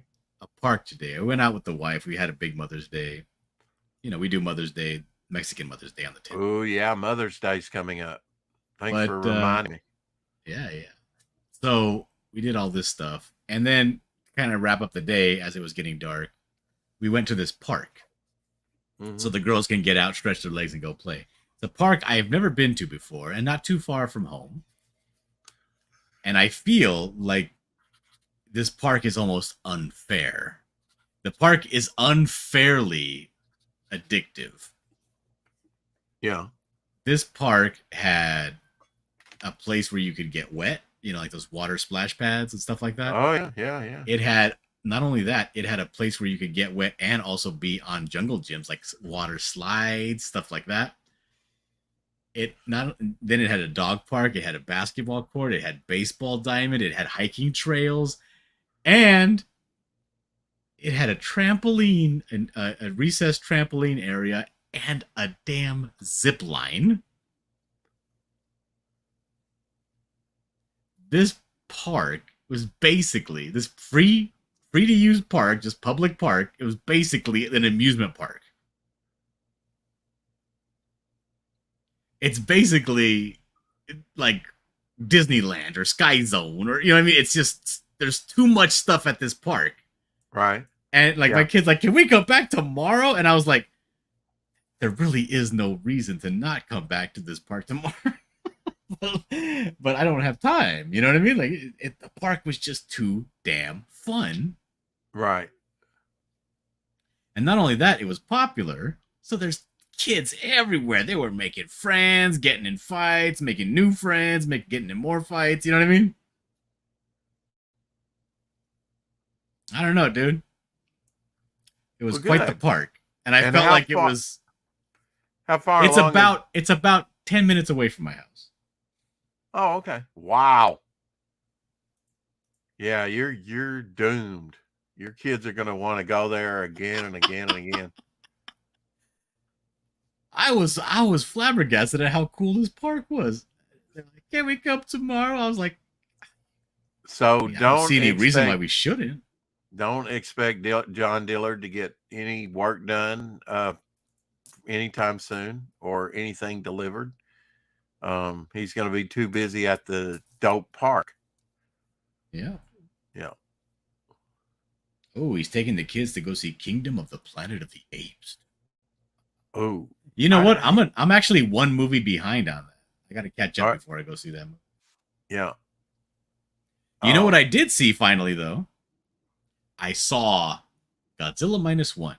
Finally saw And it. Was that? Loved it. Loved it. What I did you cried during the movie. You did. It was I kind of did. in documentary form, wasn't it? Somewhat. No, not at all. No. It was Okay. just of its time, a period piece, right? Okay. All right. Takes Probably place better. in between 1945 and 47. But yeah, oh, fantastic. Just a fantastic movie. Does it Very emotional, tragic. does it connect with some of the other monster things that have come about? No, it's a standalone movie. It's a standalone. Okay. Yeah. All right. Like probably I bad. said, like now when it comes to, you know, some of the CGI, it's not as dark and as epic as, like, you know, King of Monsters or anything like that. But I really appreciated what they did. It's almost like it would have been inappropriate for that to be in this movie. Because it's like going from watching Avengers Endgame to watching the first Spider-Man. It's a smaller story scope wise. You know what I mean? Right. And great character building, great relatable characters. And even though the culture is just so different, it was just the themes of it, and it was just playing on just basic universal human emotions and the human experience. It was great. Now you had to read subtitles with that, right? Yes. Yeah. Is that a drawback, you think, or does it make it more authentic? I mean, I guess if I were to have my druthers, I would prefer the same skills, same level of acting in my native language. Yeah. Right. But Right. because it isn't, there's no way that I would want it dubbed at all. I would rather read because I want the actors. I don't want to hear somebody else's voice. I want to hear the actor's voice. You know. Yeah. Even if I don't understand it, I want to hear his inflections. I want to hear how he's speaking during this particular, you know, moment in time. I don't want to hear somebody else's of, you know, this is how it would sound if it was in English. No, I don't want to hear that.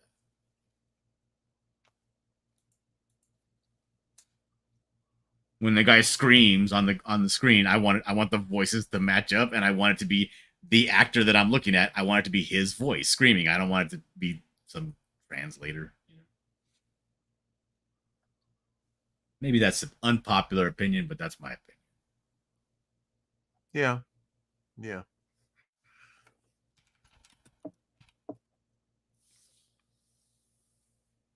Who has impressed you of late besides your own artwork? Who in CG has really impressed you? Josh Sontag. Is he related to Joe? I don't know. Maybe it is Joe Sontag. I don't know. The guy's name is Sontag. Joe Sontag with a Reaper Destroyer. Yeah. Correct. Let me pull it up here. Okay. Oh, I got a new eye test. I got to figure out this eye test. I've been doing pretty good at these eye tests. I wish they had rewards for that. Hey, John, did you know? Did you know that I won a 9.4 graded book on Twitter? It should be arriving today. Did not know that. Okay, this page right here, he posted it. Impressed the hell out of me. Oh yeah. That's Joe Sontag. Yeah. So, do you mind if I read it? No, go ahead. All right. So this basically, like, you don't need any of this, right? You don't need to see any images. But this is just, a visual representation of what he's going through in his mind, because this is all narration, right? He says, the dream starts the same each time. At first, I'm thinking. Then fear creeps across me like a snake. I feel its icy twist and turn as it slithers. Its grip tightens as the wraps its evil scales ever tighter. It shows the guy, thinking whatever. And this voices in the dark rise to form a terrifying symphony. Then a light chases the dark away as that horrific melody pierces my ears. Not the salvation I prayed for. My God. The De Morte. I see thousands encompassing me, their eyes blank and fixed on me. They stand motionless, like the remnants of a forgotten time, every one of them having a hideous form, like light itself had been stripped from their bodies. I try to speak, but not a sound escapes from my mouth, for the terror is like a burial shroud, wrapping me in pure dread. And this cascading panels here coming down as he's talking about he's talking about the dream that he experiences, and then these demon people, just hunters, and then you could see, as they go back, and it's just so much great detail. The hellscape, it's a beautiful, perfect page. I get that some people don't like. Yeah, I get that some people don't like dream sequences, right? Because they don't move the story. But this gives so much exposition and insight into him and what's happening to him, right in just one page. It's just like it's the first quarter of a book worth of information in just one page. It's great. I love. Yeah, I don't know that it doesn't move the story. I disagree with that. I mean, you can tell a lot in a dream sequence, that's pertinent. Either maybe not at the moment. Well, I thought that you said that. I said I know that some people don't like dream sequences because they don't move the story up. Well, now see, that's what I'm disagreeing with you saying they don't move the story along. So you don't hold that. Are you kind of like me? They can move the story along, but they don't. Yeah, they don't always. It's kind of a cutaway, right? Yeah, it's a cutaway to give you exposition to what's happening. What are they thinking? Why they're going to be making the decisions they're making when we get back to our story. Yeah, that's characterization. I would argue that does move the story probably more than a lot of it. So that's what that's you asked me what I'm impressed with right now in CG. This is what I'm impressed with right now. Okay, just one guy. No one else. Look, I can't give you content for your whole show, Rick. All right. Oh, I have to try. You got to do some work too. Yeah. Well, I'm humping it every day. What are you talking about? Yeah. Paulus Art says Joe Sontag is great. He is great. I agree. Oh, he is good. Yeah. Yeah. We've had him on here before. I've asked him to come on. I need to hit him up again, just to get him to, do his due diligence. And I get it. He's trying to get it done and get it out there. Let me show you a scene, what I'm talking about. Okay. This is a great scene that would not normally occur to me, right? I created a Western hero. Here's a close-up of like the back of his pistol in the holster. That's a great shot.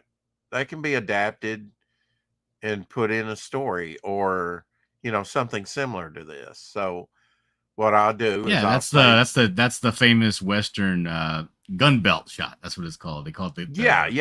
And I'll watch some Westerns if I'm the working hip on shot. a Western story. Yeah. But you rarely see that depicted, really. And maybe I just haven't read that many Westerns, but I want to use that when I do I do a midnight story. That'll absolutely go in the book, So I'll save that and I'll refer back to it, and then that's what I'm kind of cobbling together today, or have been, to tell my story. So I'm not Nice. trying to reinvent the wheel.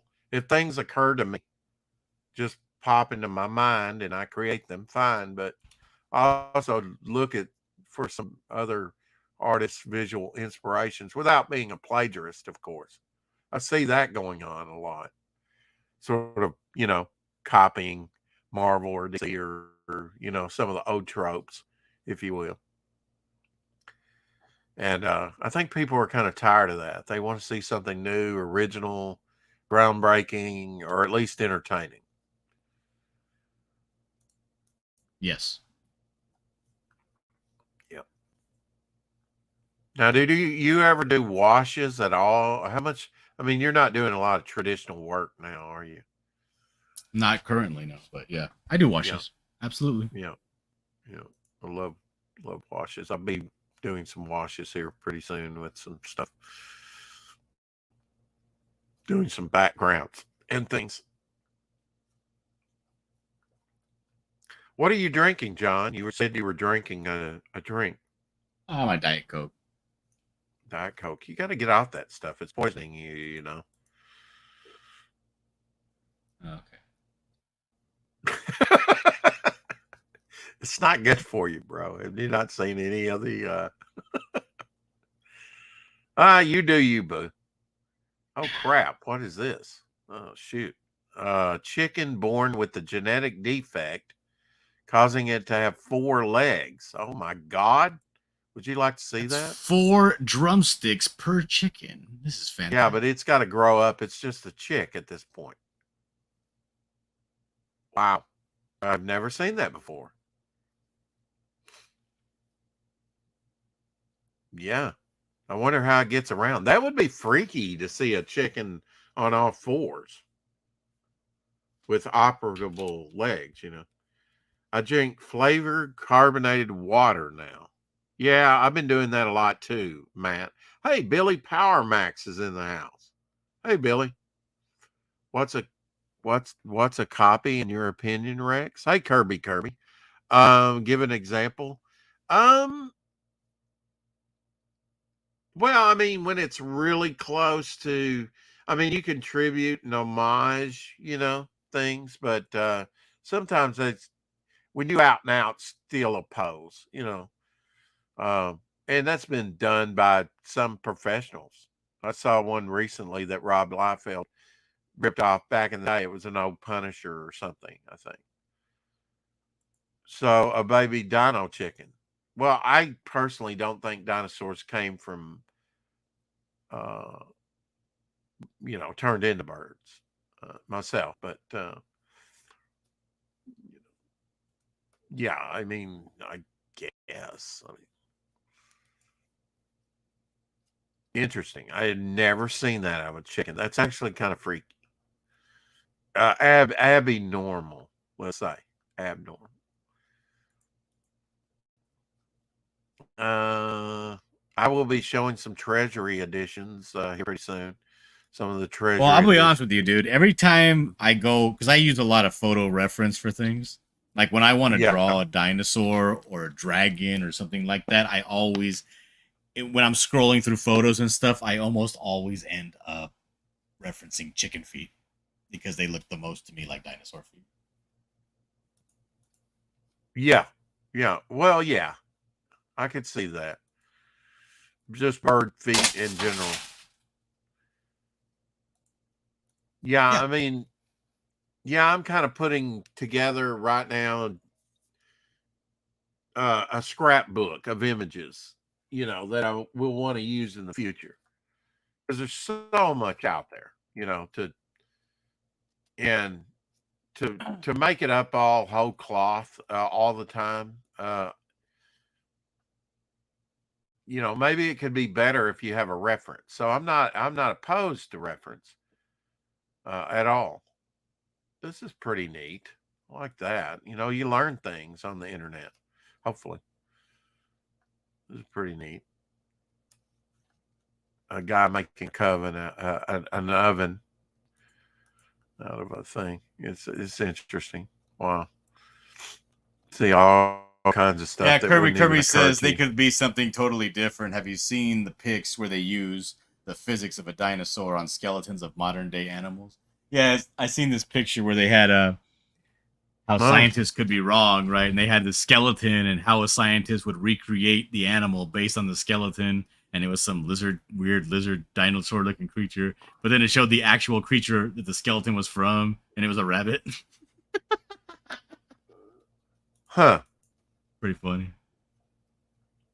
No, I have not seen any of those mashups, but I bet they're interesting. Yeah, they are. Oh, that's my time. My neck is burning. I gotta get out of here, Rex.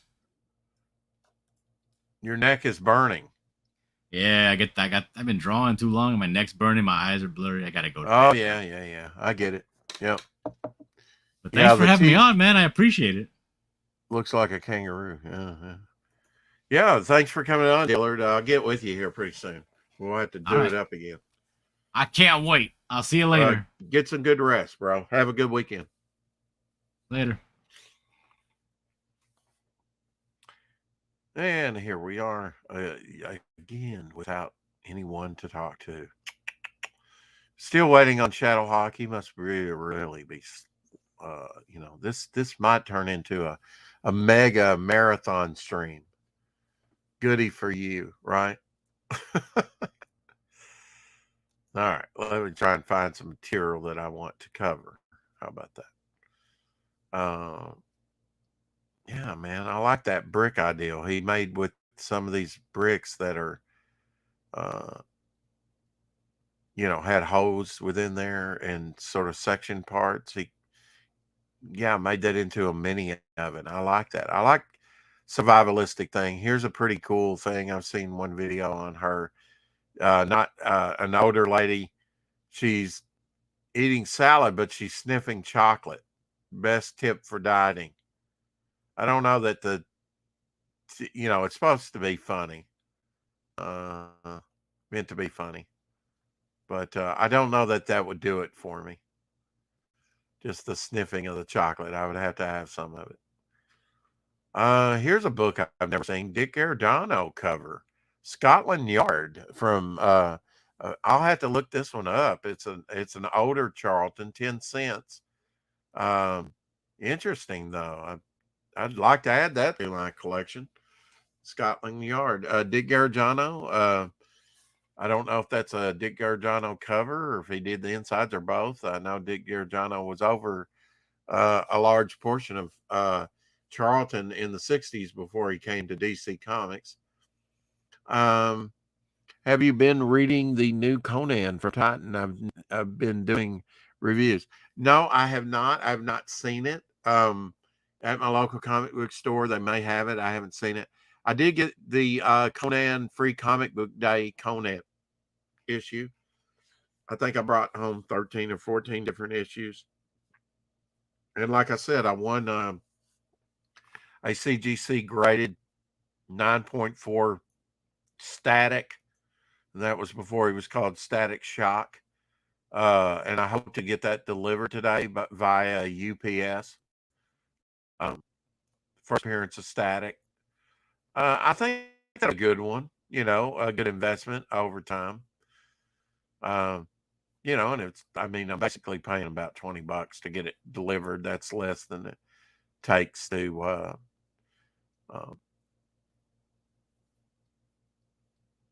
get it graded. Frank Frazetta died on this day. I don't know if you know that. Here are some of the 1960s comic book cover art First from Tales from the Crypt, December 1964. Second, Ray Bradbury, The Autumn People. Third, Eerie, May 1966. And fourth, Creepy, October 1966. Here's some images from Frank Frazetta, who passed away on this day. Sort of remembering Frank Frazetta. Yeah. Well, that's cool. Yeah. I mean, Conan. I think you've been kind of getting into Conan. Hope to do a book that's going to be chock full of original John Buscema Conans here pretty soon. Got a couple big projects to be working on.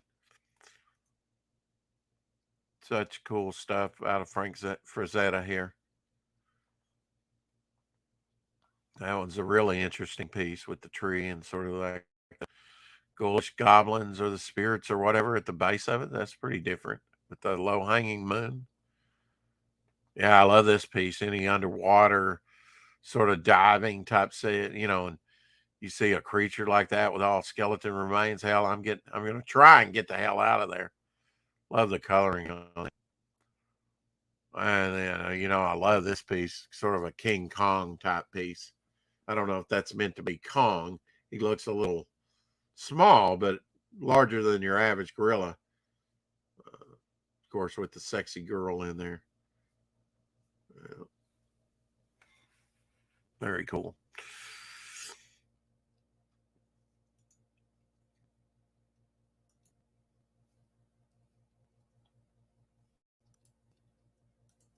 So, Frank Frazetta, gone but not forgotten by any means. As I was saying, another Silverline team up. Hey, Paulus Arts, how are you? Hey, how's it going? It's going all right with me. Staying up way too late. Well, I just subbed to your channel, so thanks for coming in, man. And I wrenched you, Thanks. so come in I and drop appreciate any that. links you got. John said you had a book. Why It's don't I actually know about this? It's my brother's book. Still no shadow. No. Let's see. You must be sleeping in, Katie. Give me a second. You gonna I can share a find it. screen? Well, I'm on my phone. I can't share a screen, but I can drop a link in the Yeah, if you private can point me chat. in the right direction, I'm usually a good, Let's see. small game dog. I'll eventually get there, even on my crappy internet. There you go. I put my brother's book in the back. I did the cover, Okay. which is what my avatar is. It's a very long novel. Oh, it's called. Okay, so it's over on on Amazon, The Planet of the Gods. Yep, that's the one. So basically, yeah, it's your avatar that you have here, but a little bit expanded. Let me bring this up. Yeah, my Came brother. Yeah, it came out. Cool. Honestly, I've been working on the second cover for probably about 3 years. Not that it's taking me that long. Right. I keep starting over because I want it to be as good as it can be. And my brother's just like, dude, just get it done. Everything you do is good. Just get it done. So I'm on my final draft right now. So this came out in 2016. Yep. In place of technology, supernatural abilities dominate the evolution of the planet. Darthron? Am I saying that right? It's Datharon. Datharon. When Alan Hampton journeys to the planet of the gods to realize his dream of acquiring superpowers, he finds himself at the center of an ominous prophecy and the targets of the alien world's aggression.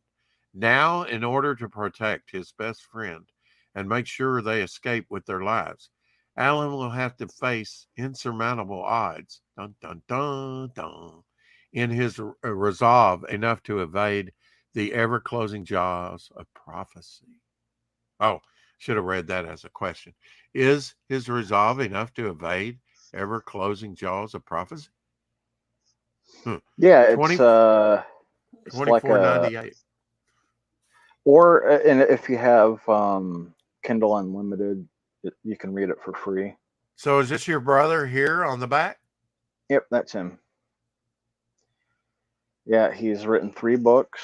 Wow. He's Okay. waiting. He's waiting for me to finish the covers for 2 and 3.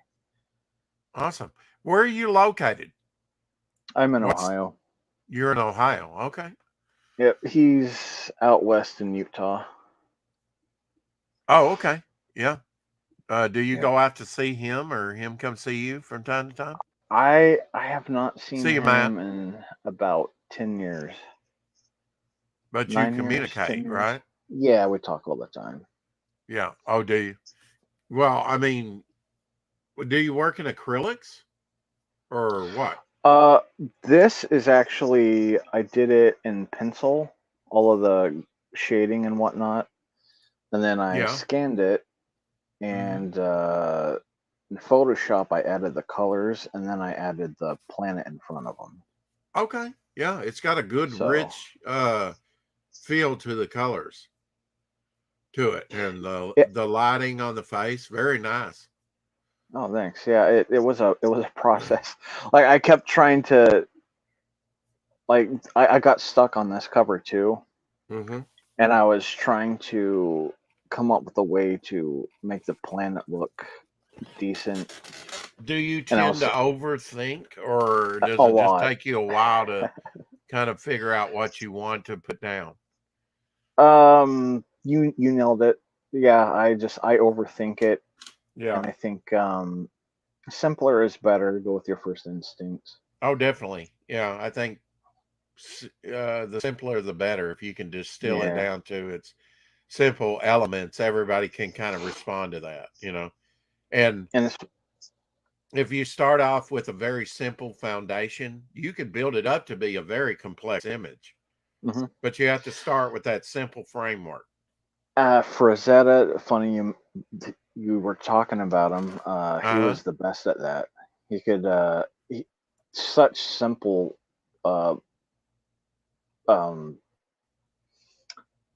compositions and painting style, but it looks very complex and Yeah. and whatnot.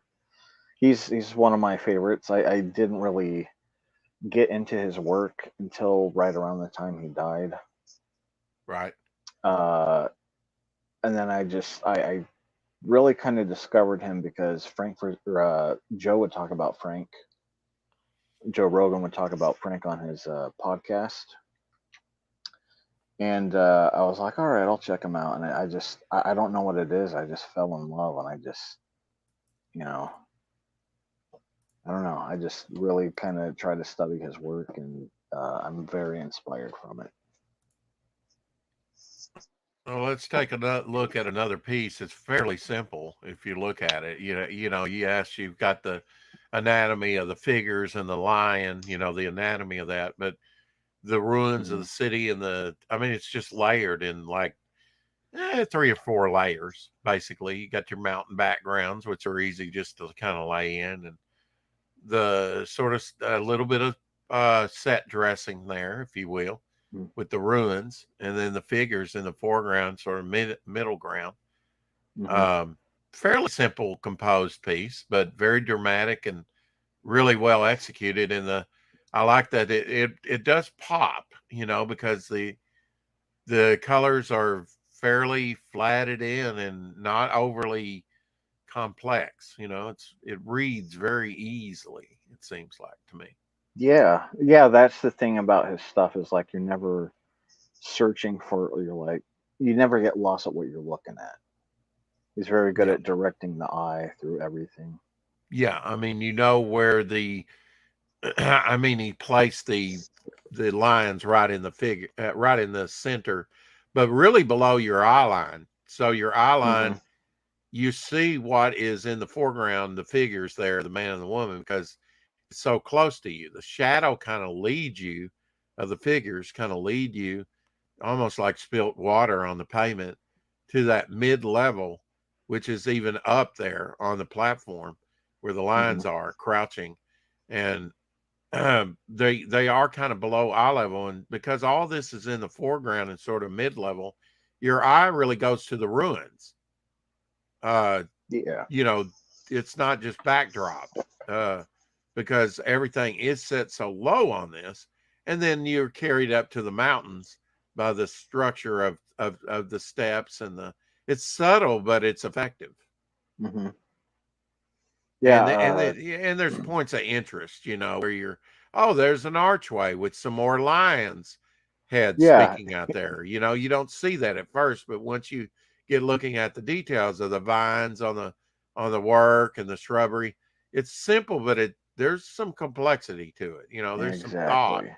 and Yep. composition there. And And he it has a really way of doesn't like. it really doesn't need any complex coloring, Mm-mm. you know, to grab your attention. It I like actually when would be he's it would be he'll a he'll distraction. he'll like add like just a pop of color next to or on top of like grayer neutral tones, and it just yeah, Well, it he makes the had whole that thing just Flash sort of. Gordon red, just that little bit of red, Hmm. so that you make sure that your eye is drawn to the main figure. Yeah. Uh, you know, I mean that helps in that. I think that's probably the most uh effective use of color within that piece is the little bit of red stripe down his leg and around the collar and stuff, that Flash Gordon red. And you know, it's really effective with, okay, this is the main character. That's what you, and then, you know, you see the lines, of course. I mean, you kind of take it all in at once, but then you get to looking at it. There's really more in it, like the vine work and the couple lines that are looking through the archway and that are very small that you don't see at first, you know. Um, it's amazing, really, that he didn't go darker in between that peak, you know, where that purple just kind of comes down over the head of the Hmm. hero in the background for the mountain. He didn't make that kind of darker. He kind of left that the same lit, you know, as the top area. Yeah. I think it reads simpler, and yet you would kind of get sucked in and lost there if it was darker. I would now he does have a darker side on that other kind of dip down there. Um, Hmm. Not to break this down too much because it's but he's very effective. He knows where to put dark areas and then where to keep them just kind of the symmetry going, you know. Same thing behind the lions in the archway. You know, it's same purple that the mountains are. He's pretty consistent with that. And it really, if we're talking digital coloring, which this is not, Hmm. it's basically pretty much, I mean, yeah, there's some musculature and some definition on the lions and, you know, some of the stuff. And oh, wow, I didn't even see the lion sitting up there and then the lion coming down the stairs. There's actually a couple lines there I didn't even see. Yeah. So Wow. and you mentioned digital. Dan Lawless did a Frazetta study yesterday, Okay. Hmm. and he whipped it out in like 2 hours. And he changed the monster a little bit. I can't remember the name of the painting, but it's a dude in a boat, big waves, and then there's like a sea monster in front of him, or kind of in the background. But yeah, it was fun to watch. He's done two or three, I think, different Frazetta studies. How did you get into sort of comic work or, you know, appreciating comics? My brother. I think like my folks. I don't know if it would be my mom or my dad. Probably my dad would give us a comic book here and there, like the Scrooge McDuck and the Casper and that sort of stuff. No, yeah. I Yeah. didn't really care for it. It was just kind of something to pass the time to get us to behave. But then around I was about 9 or 10, and I was staying with my dad in Utah, and my brother was in Ohio with my mom, and so he got the friends he was hanging out with were big into comic books, and so he had my mom get me. It was like a I don't know, some sort of thing that DC Comics had. It had like posters that you could color, but it came with 3 different Batman comics. Mm-hmm. So that's when I first started, and then when I came back to Ohio, my brother had like a collection going, so I would just read whatever he had. He had like Iron Man, dude, the Silvestri when he was on Wolverine. I think it Yeah, was issue 48 and 49. early '90s. Yeah, those. Yeah, it was about 92 is when I got into it, Mm-hmm. and yeah, those covers just blew me away. Did you like the Image stuff? I didn't really get into Image until probably late 90s. I Oh, started okay. kind of going back, but I always thought that Spawn was cool because he was very popular Yeah. when I was getting into comics. How about Pitt? You know, I would see it in like Hero Illustrated magazine and Wizard, Uh-huh. and I would think, wow, that's really freaking cool, dude. But I would never see it in the local comic shop. Where you could buy it. Yeah. Yeah, so I just it was just never You remember Fan there. Magazine or Comic Scene? Comic Scene might have been gone by the Mhm. time you started collecting. No, it doesn't sound familiar. Yeah, Comic Scene's really nice. I mean, I used to read a lot of those, and it would have focus on other things besides comics, but it would all be related, Like they Mhm. had an issue of Don Bluth. I didn't know who Don Bluth was and his animation, Secret of the Nymph, and all like that. Oh, okay. Um, but had different. I would read all the stuff, the different articles and stuff. It was a really easy read. It was a good. It was a good overall comic and sort of comic related. Because it was comic scene. Mhm. Comic related sort of entertainment, like Yeah, animated features or yeah, that sounds movies. like something I probably would have been into if I would have been aware of it. Yeah, it was kind of like Wizards in a way. I mean, except that it didn't just focus on comics. It did have like, Mhm. the latest hero movies or animation movies and other Oh, yeah, subjects that it had a that re- well-roundedness. that reminds me, like when Batman the Animated Series was popular right around that time too. Yeah. Me and my brother would get. They had like a Batman Superman magazine that we used to get. It's based off of the animated series. And I think there might have been like an X-Men magazine like that One too. one that they did a few years ago that they only did 3 seasons with it. I wish they had done more.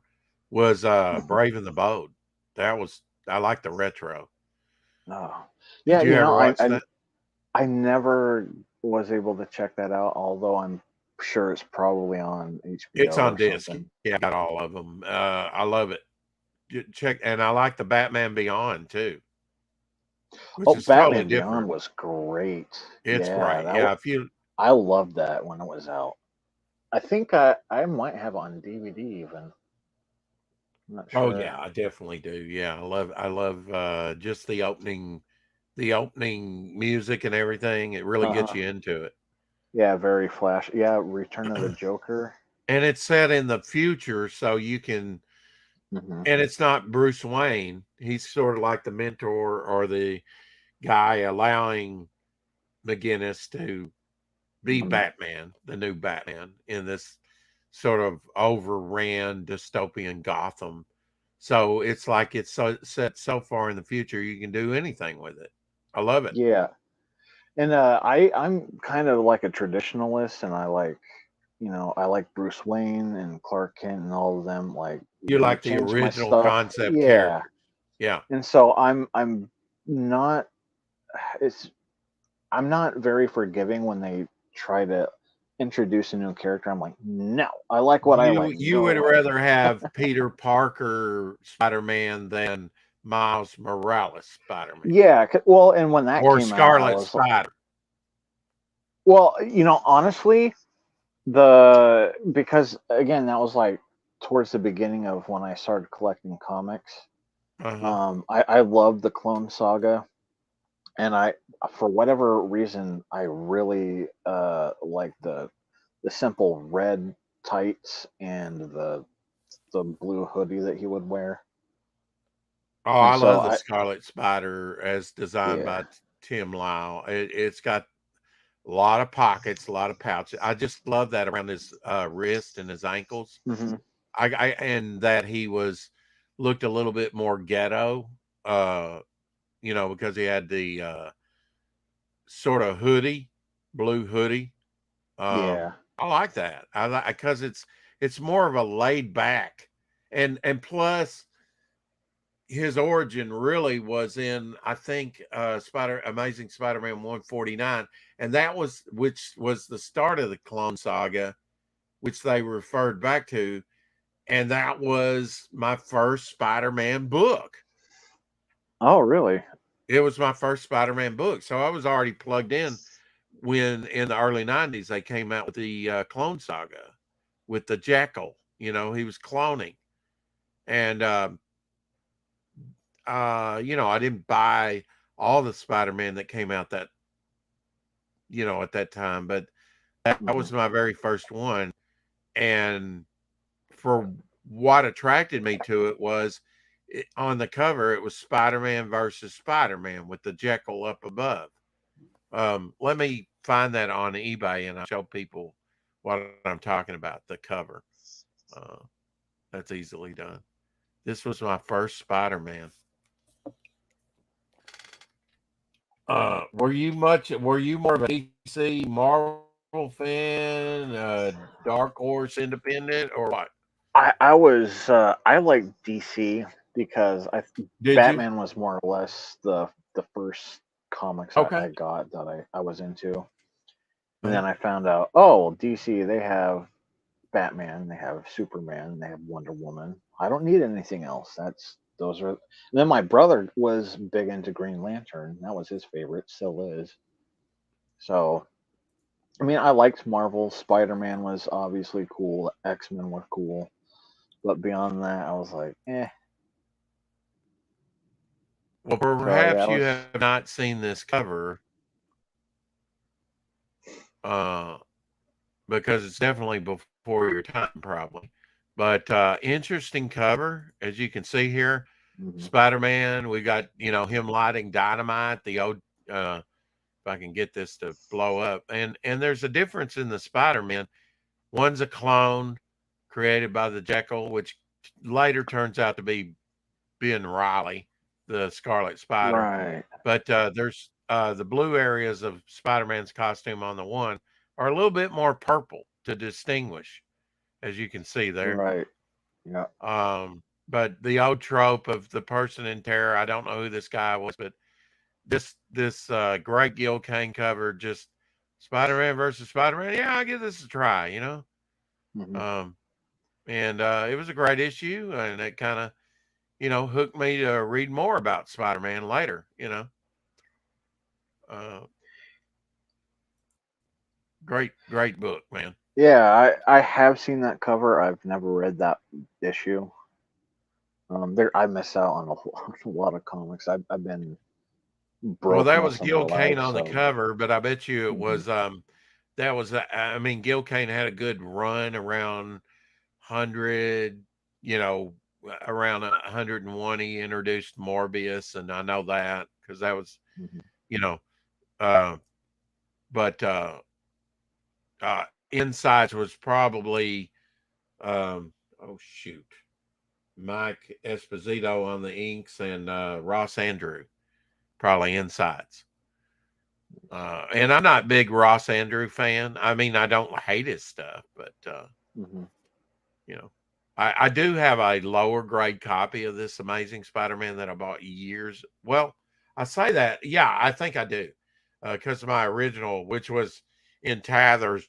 Anyway, that was an early book I bought in 1975. That was early. Really, I'm surprised it's 1975, to tell you the truth. I mean, that was one of the first books, the very first Spider-Man I ever picked up. Let's see what month, 1975. I didn't quite look there. October. So late 1975. I really started collecting in 1976. Although I did have a few books from 1975, and my very first thing was from, I'm not even sure. I'd have to do a search. It was a Marvel magazine that had some Amazing Spider-Man actually reprinted. It was the first appearance of Morbius, the vampire. His origin story reprinted from Amazing Spider-Man 141. I didn't know that at the time, but let's see, Vampire Tales, and I still have the original. It didn't burn up. I still have that. I still have the first Avengers book that I bought, and I still have my first comic book in comic book format that I bought. All that stuff was kind of saved because it was set apart from the rest. It was so special. It was, for some reason, it was set apart, uh, you know, from the rest of my collection. And I've shown this before, but this was my very first Marvel anything. Vampire, a nice painted cover here of the girl in peril. I mean, she's screaming there, in a very horrific, ugly looking, I would say, vampire. Yeah, That's cool. it's cool, and it's got photos of like Vincent Price and movies, and my dad's flumming through it and everything, and it's like, hey, you really want this?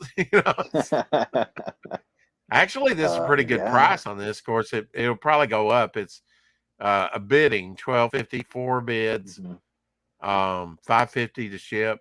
So it's about a $20 book.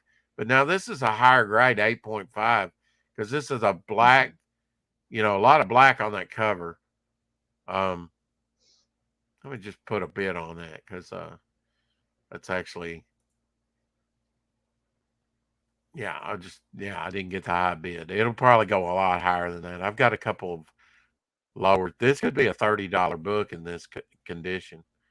But yeah, that was a lot of fun. That introduced me to Gil Kane, Val Merrick, artwork, Dick Garagano. He had a story in there. So several artists for the very first time. Nice. We all got to start somewhere, and for me, it was the monsters. It was that vampire book. And then my first comic book that had Satanistic cultist on the cover with an upside down cross and a human sacrifice, and Frankenstein's monster, and Werewolf by Night. So because it was a Werewolf by Night annual #2. And my dad would not have let me have anything that. Oh, my grandmother didn't want to spend the 52 cents on it. She was like, and I was like, oh, I just begged her for it.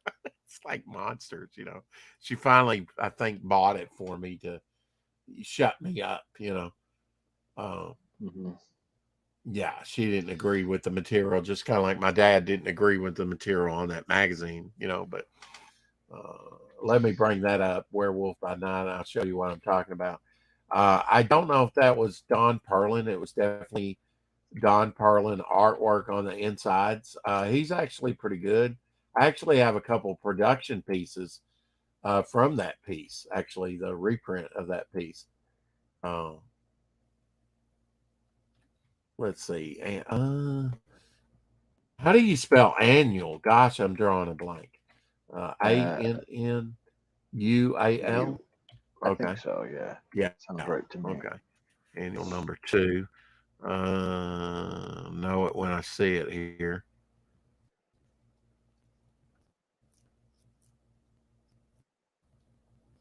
And I'm getting a bunch of 2s come up, the actual 2s.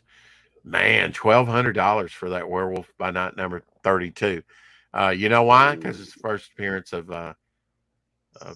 Moon Knight. Oh, right. Okay. I forgot Yeah, first he made his appeared in first that. couple appearances in Werewolf by Night. Hmm. Maybe it's a king size annual. I've read the essential books. There's like 43 issues before it was canceled. Here it is. Here's a set of them actually. Number 2 and issue number 17. Another Gil Kane cover. Yeah, it's Gil Kane cover on this one too. On the annual. Let me bring it up here where you can see it. We'll take a look at both of those covers. I've been seeing Andy Smith post a lot of Gil Kane artwork. Oh, Gil Kane. I have too, yeah. So there on the left is the very first comic book I ever bought. Still have it somewhere. Let's take a closer look here. See, you got the woman there. No matter which creature wins, the girl dies.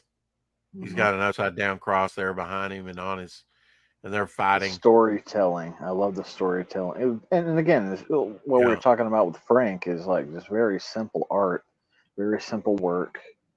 Right. And, I love the big bold letters on the title.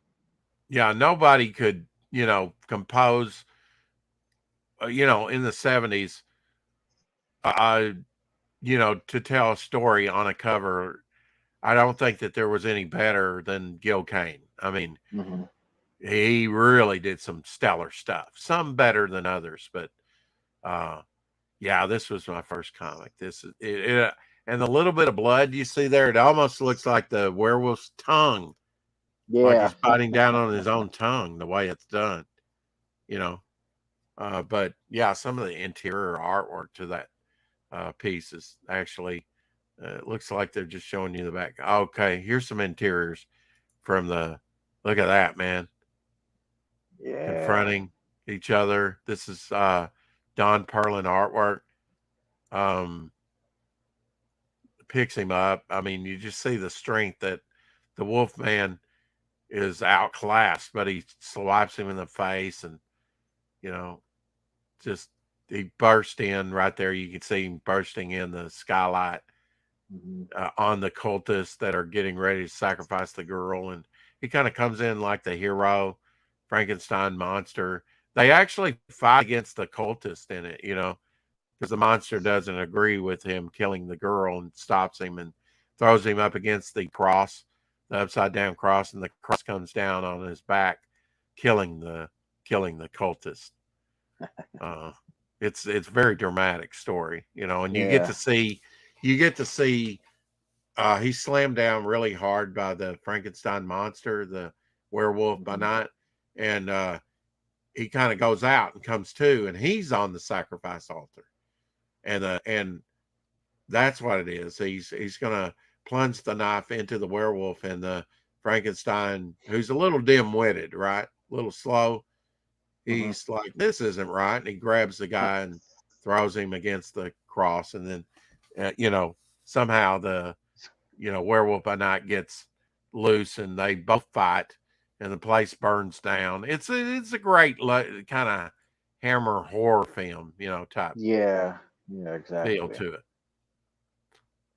Now, not to, put the spotlight on me again, but I put another link in the back. Oh, okay. You were talking about Joe Sontag. Yes, indeed, and, we were. I started drawing fan art. It's not done, but I uploaded on Flickr. Doing a Reaper Destroyer. Cool. Yeah. So, are you working in colored pencils on this one? I guess that's digital, right? All digital. Yep. Oh, okay. And I haven't showed anyone yet, except that's beefy. You don't mind if I show it, do you? Oh no, that's fine. Okay. Yeah, that's a beefy, muscular Reaper Destroyer. He's really got some heft to him. Yeah, honestly, I'm not sure if that was who I intended on drawing at first. I can't Right. remember, but Yeah. I was like, you know what? I like the angle of this. And the cape and stuff. I was like, I need to work on some fan art. I can tell you like Batman, you like Spawn, you like cape Hmm. work. You like I the do. cape. Yeah. I really do. Yeah. Yeah, it's been a process. I started a long time ago. It's just one of those things that start here just to like I guarantee you, if whatever you I'm. post that, Joe Mhm. Sontag will go, "Wow, that's fire." You know? Yeah, honestly, I was thinking of if I could have gotten it finished in time, I was gonna offer if you wanted to use it for a card or something. Yeah. Yeah. But yeah, I'll definitely tag them when I'm Oh, done I with see it. what you did there. Joe Yeah, Sontag, tag him. exactly. Yeah. Yeah. I took a second. I was like, do I want to say I'll Sontag him online? No, let's don't go gay with it. Okay. Yeah. Good Too late. morning, everyone. We are talking with Paulus Artwork here. What are your plans for Saturday besides hanging out with old Rex here? I'm not sure. I'll probably take a nap in a little bit and then do some cleaning. I'm a really boring person. Well, I mean, you've been entertaining enough here, you know. No, thank goodness. Well, Been quite interesting. I've been on on a stream in one way or another for the last 10 hours thereabout. So I would be doing you a service to put you out of your misery. Well, I've been having fun. I was on Wiggle Wiggle stream, and then Oh yeah, I was in the chat briefly over there at Wiggle Wiggle. Yeah. and then He was actually I streaming did. early in the morning. At Oh, least was early it? for me. Oh yeah. It did kind of go into the morning, and then Now Jay where is Della. Wiggle Wiggle? Where is he located? Do you know? He's also Ohio because he Oh, talks okay. about going to Cedar Point. Now He's Ohio Central Time, right? oh, it's Eastern. Or are they Eastern? Okay, they're right on the Yeah, cusp there, aren't they? Okay. I yeah. wasn't sure. And then I was on Jay Dollar Sign's stream afterwards for a couple hours. And then I came over here, so I'm talking to new people, getting to know Yeah. people. I'm really a loner, but I didn't think that was really a way to be around these parts and CG and Oh wow. thought, Today's Salvador Dali's birthday. oh nice.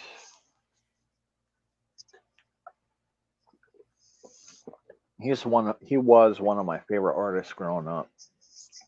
I 'Cause remember the first painting that I saw him do. It was up in Chicago at the Chicago Art Institute, and it was a small paintings.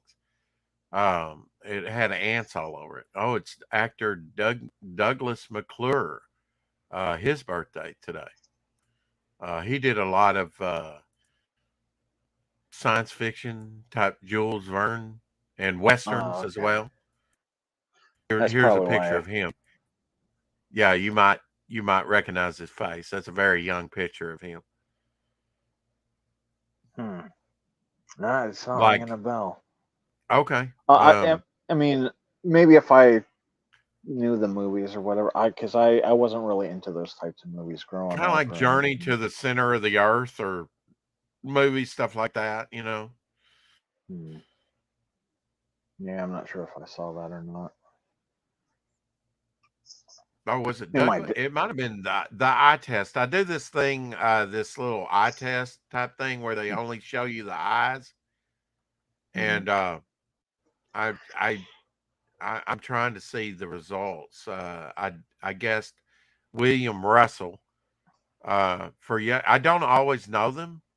Oh no, it wasn't. I got it wrong. It was Barton McLean. He did a lot of um William Russell was a British actor, and he's got similar eyes to to this actor here, especially when he was older in life. So I could see where that I made a mistake with that.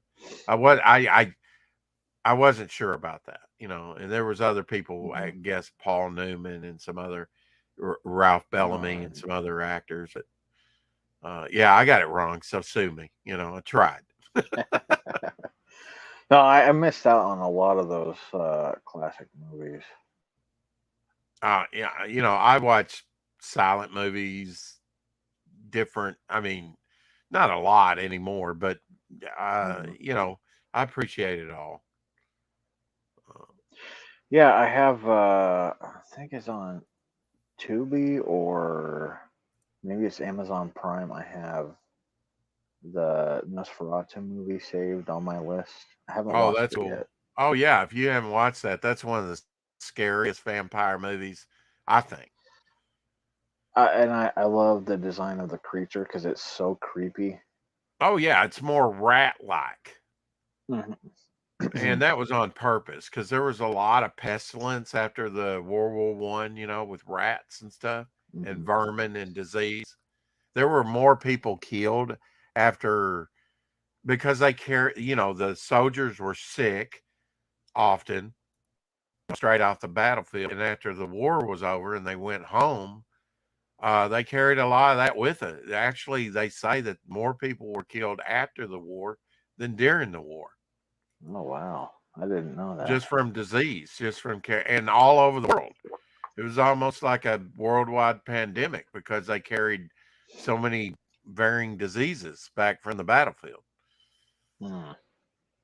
Yeah, Andy Smith, he put up Amazing Spider-Man 129, the first appearance of Punisher with on the cover. Oh, nice. He says this is one of Gil Kane's most famous covers. Wow, I wish I could have bought this off the stands when it came out. The excitement and the intrigue this cover invokes. Yeah, it's it's a great cover. Yeah, it's I'll bring it up here just show people what we're talking about. If you haven't seen this iconic cover, there you go, kind of targeted. That's when Punisher was Yeah. not sort of like anti-hero. That didn't come around till like the early 80s. He was straight up villain. You know, I guess but they did that in the early 80s. They fleshed some of the characters out in Marvel that had been around a while, but really their origins and backstory had not been talked about a lot. Yeah, that's the cool thing about comics that I like is like, especially back then in like the Golden Age and the Silver Age, they would come out with like, you know, superhero of the month in the issue, and then like they'll like be like, you know what, this character was kind of popular. Let's bring them back and work with them, and then in a limited series.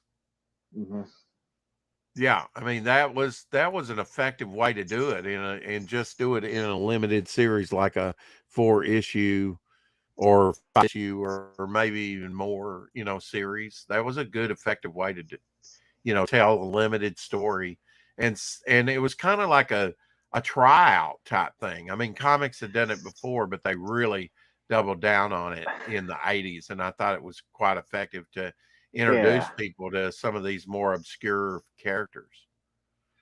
Sort of a revisioning of the characters, you know, a reintroduction or going a little bit deeper with the characters to engage people. And I love even like when they kind of retcon characters because they're so obscure. Yeah. They're actually able to make some of those characters become popular. Well, every character is obscure till you meet him, right? Yeah, that's true. I mean, you know, I didn't grow up just knowing all this stuff. It's taken years and years and years and years of, you know, buying comics and studying and watching documentaries and, you know, just looking at price guides and, you know, years of around comics to learn, you know, about comics. Yeah. Man, I haven't bought a price guide in such a long time. Those were the days. Yeah. Well, there's less information in the new ones. I'll tell you that because there's, you know, the price guide has grown so big They don't have time to tell you who did the art and, you know, the writing on issues like they used to. Yeah. You know, it's really sad. That's why some of the older ones are much more informative.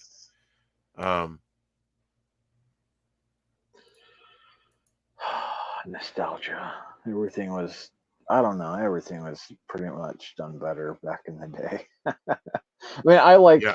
some of the updated artwork and stuff where it's yeah. more detailed and whatever, but like we were saying before, that simple art was just perfection the way it was. Yeah, I mean, I'm not one of those that say there's not anything good being developed Yeah. nowadays. You know.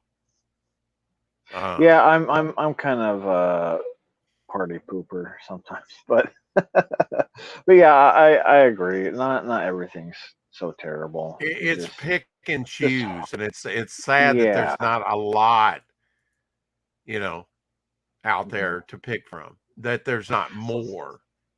Yeah, and I think some of this woke stuff has really soured the pond to where people don't care anymore. unfortunately.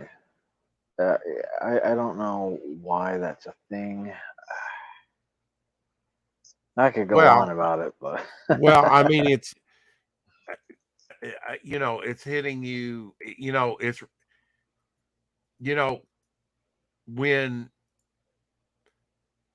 you know government's done a lot of bad things. You know, here in the states and around the world, right? I found it funny that till we started messing with the kids, you know, in the schools, and the teachers were coming out saying, "What we teach your kids is none of the parents' business." Ooh, yeah, boy. Now yeah, that really, and I was like, I've even done streams. It's like, where were you when Afghanistan? Where were you when we could have stopped this thing at the beginning before Russia invaded Ukraine? Where were you on these other issues? But you touch your kids, and it's like all of a sudden, oh no, that's them coming and squatting and taking a dump in your living room. That yeah. hits home. That and then people get riled up. And that's what I'm saying with this SJW stuff and this, you know, these issues. They're coming in, they're attacking something that's very close to and essential, I think, for our mental stability and our is entertainment. They're Well, destroying yeah. our entertainment. They take all of their personal hang-ups and they go, hey, you know that thing you like? Here, let me just dump all of my crap onto this thing that you like. Make it about Yes. that. And it's like, I just want to have fun. Get with your poop. I don't want it. You know, I want to have fun when I'm reading a comic book or watching a movie. I don't. Yeah. Here's a famous world's finest, you know, where Batman actually did slap in the story Robin. And actually, I looked that up and tried to buy a copy. They're expensive. I'll bet. That one issue is expensive. I've seen a lot of memes with this, but this was obscure and you know, pretty much affordable issue till people drew attention to it, and then now it's Yeah. like everybody wants a copy. When did that come out? In the 50s? Wow, shoot.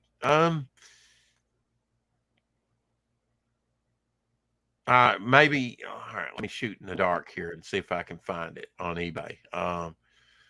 Mm, just by, you know, maybe some of my searches that I've done in the past.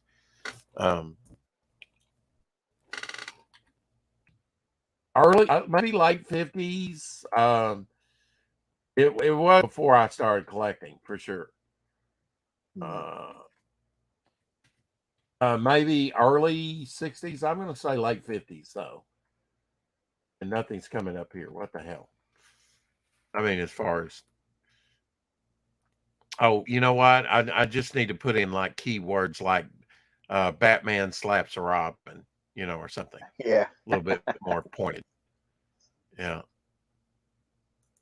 Robin gets what he deserves. You know.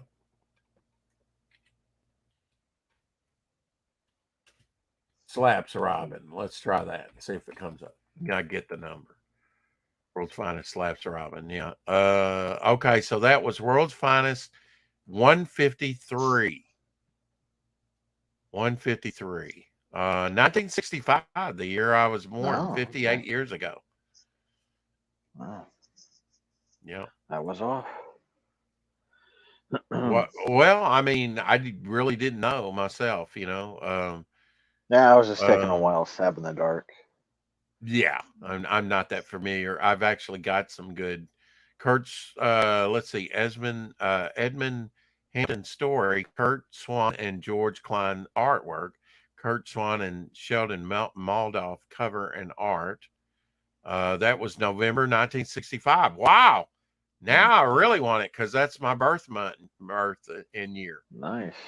Yeah. And so they were that came out like right before or right as they were starting to put together the TV show.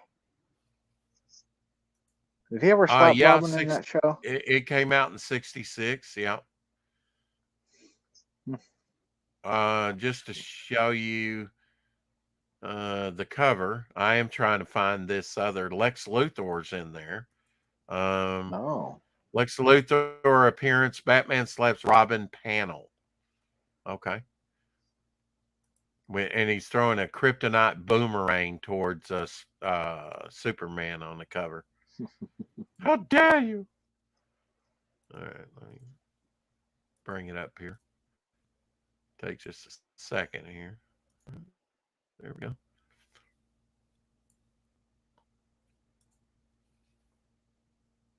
So you can see what they're asking for this copy, $132.98. I mean, Dang. and it's really not in that great a shape, you know. Now that may be Yeah, over asking. You fell into my trap, Superman. Revenge. How sweet it is. You don't see very many thought balloons or word balloons on a cover anymore, do you? not too much. Very Yeah. rarely. Ow. Ow. My I mean, arch foe Batman is on the loose again. He KO'd me with a kryptonite boomerang. you don't really see thought balloons too much at all. No, not on a cover. For sure. I mean, like even in comics, like they kind of do like caption boxes more often than not. So here's the original dialogue right here. Don't tell me I'm wrong, you brat. Proving Superman's guilty is my whole mission in life. Ow, Batman, your grief has oppressed you with this ideal of vengeance. I beg you, give it up. Wow, he even takes him by the collar there. I took you as my partner and taught you all I knew. Are you with me or against me? In a plan of vengeance like this, I can't be with you. Gosh, what's going to happen? Oh, is he hypnotizing him? He's brainwashing him now. Wow. Okay. That might be a pretty decent story, you know, like an Elseworld what if type story. Interesting. I'll have to get a copy of that. Camp still has a place in my heart, so I like stuff like that.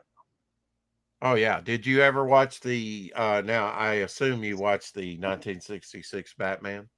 Oh, I loved that as a kid. Did you see the one season that they came out with in 66 of Green Hornet with Bruce Lee as Kato? I don't think I did. Because they actually had a crossover.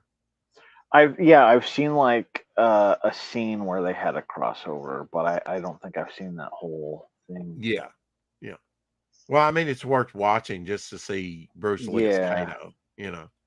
Well, and exactly. I was a huge Bruce Lee fan growing up, and I never really went back to watch the Green Hornet. Mm-hmm. But how come you haven't been in here before? I had to give you a wrench. Oh, because I have such ADHD and like I'll stop by this person's stream and this person's stream. I might say hey and go on about whatever I got to do, or I'll take a nap. Like that's really the only reason. Wow, they got the complete series on YouTube. You can watch it. The Green Hornet Oh. from 1966 through 67. Ooh, I'm gonna write myself a note so I remember. You know, there was a Green Hornet movie as well back, you know, the trailer back in the 40s. Mm-hmm. Let's see. 15 episodes came out in 1940.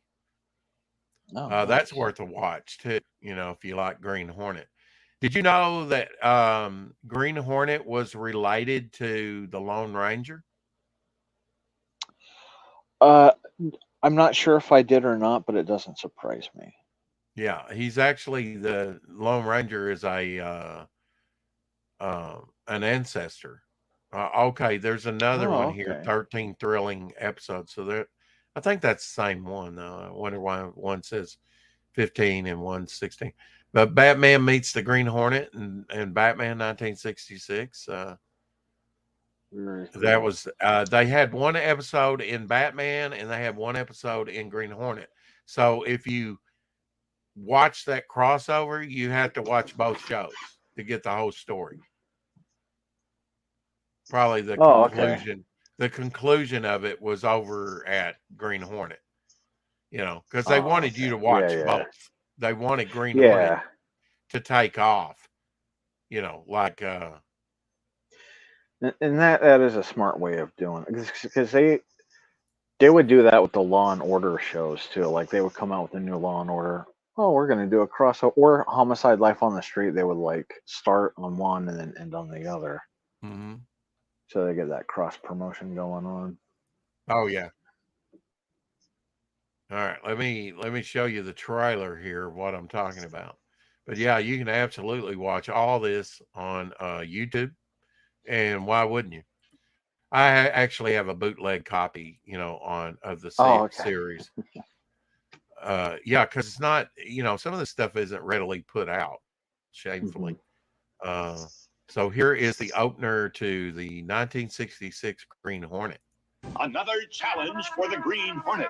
His aide, Kato, and their rolling arsenal, the Black Beauty. On police records, a wanted criminal, the Green Hornet is really Britt Reed, owner publisher of the Daily Sentinel. His dual identity known only to his secretary and to the district attorney. And now, to protect the rights and lives of decent citizens, rides the Green Hornet.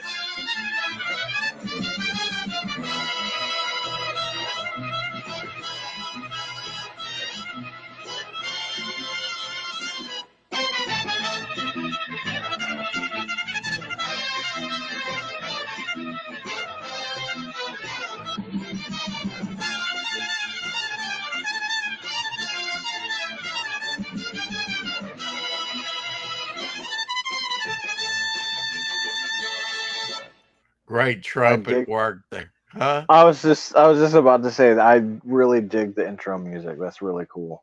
Oh, it's great. You feel it. It's almost like it's got that Flight of the Bumblebee kind of thing going on. Exactly, yeah. And the old 1940s movie did the same thing. They were like, somehow they captured a bee or a hornet, and he's flying his wings, and you know, let me see if I can bring that up.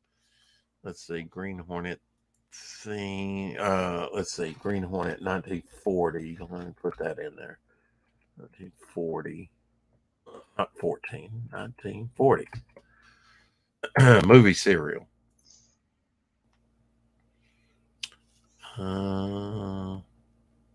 Cliffhanger serial. Yeah, here we go. Has a similar. All right, here we go. All right, let's key that up. All right. Share screen. I think I might have already had it pulled up. There we go. Okay. Talking to myself. Got to talk your way through this stuff. Okay, here we go. 1940 Green Hornet cliffhanger serial, the opener.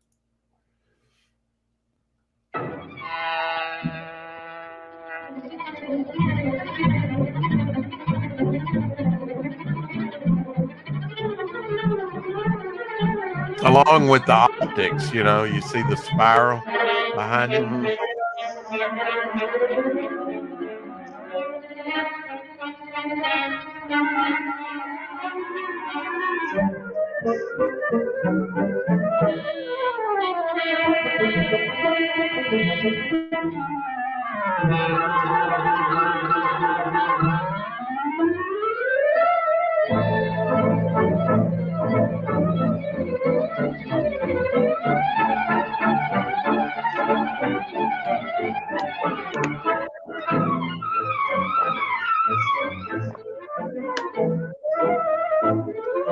See, they didn't show Kato to the third, you know, K. Luke, you know, he did a lot of stuff. He was Kato, a lot of stuff. He was in like Kung Fu and, you know, all kinds of Okay. stuff Nice. for Asian actors. You know, he was an early Asian actor in Yeah. Hollywood. But Hey, you yeah, I asked- always thought that was funny. They were really pissed that Hornet off. They were holding it Mhm. in place, and he was like trying to buzz and get away, you know, for that footage. Yeah. Well, and you Yeah. asked me like, oh, what are you gonna do for your Saturday? Dude, I might just be watching this. Oh 'Cause, yeah, and I mean, I haven't really watched it before. Bruce and- Lee, I mean, he really had it going on, man, physically, and he had that Mhm. 1-inch punch that could throw a man 6 foot back. I mean, that's pretty incredible. He did like one Yeah. finger push-ups, you know, 2 finger. Oh yeah. You know, Yeah, it's, he he was was one finger and a thumb, and he was into physical It's crazy. perfection. Mhm. You know, and not just His that, but philosophy. the philosophy. It was Yeah, his mental, mind it was too. spiritual, it was the whole thing. It wasn't just Yeah. like I'm a bodybuilder. You know, he really went deep with the whole philosophy of it, you know, of Is that human perfection. I'm really ignorant on it. Is that what Taoism is, where it's like body, mind, and soul kind of in unison? Yeah, and Buddhism, and yeah, I mean, it's that got that Eastern, you know, Oriental philosophy that, Mhm. you know, definitely, yeah. But yeah, that's fun stuff, man. You know, I mean, watch an episode or two and see what you think. You know, it only lasted one episode, one season.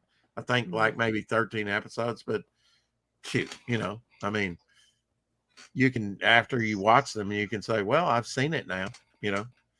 Have you watched or are you subscribed to FizzFop on YouTube?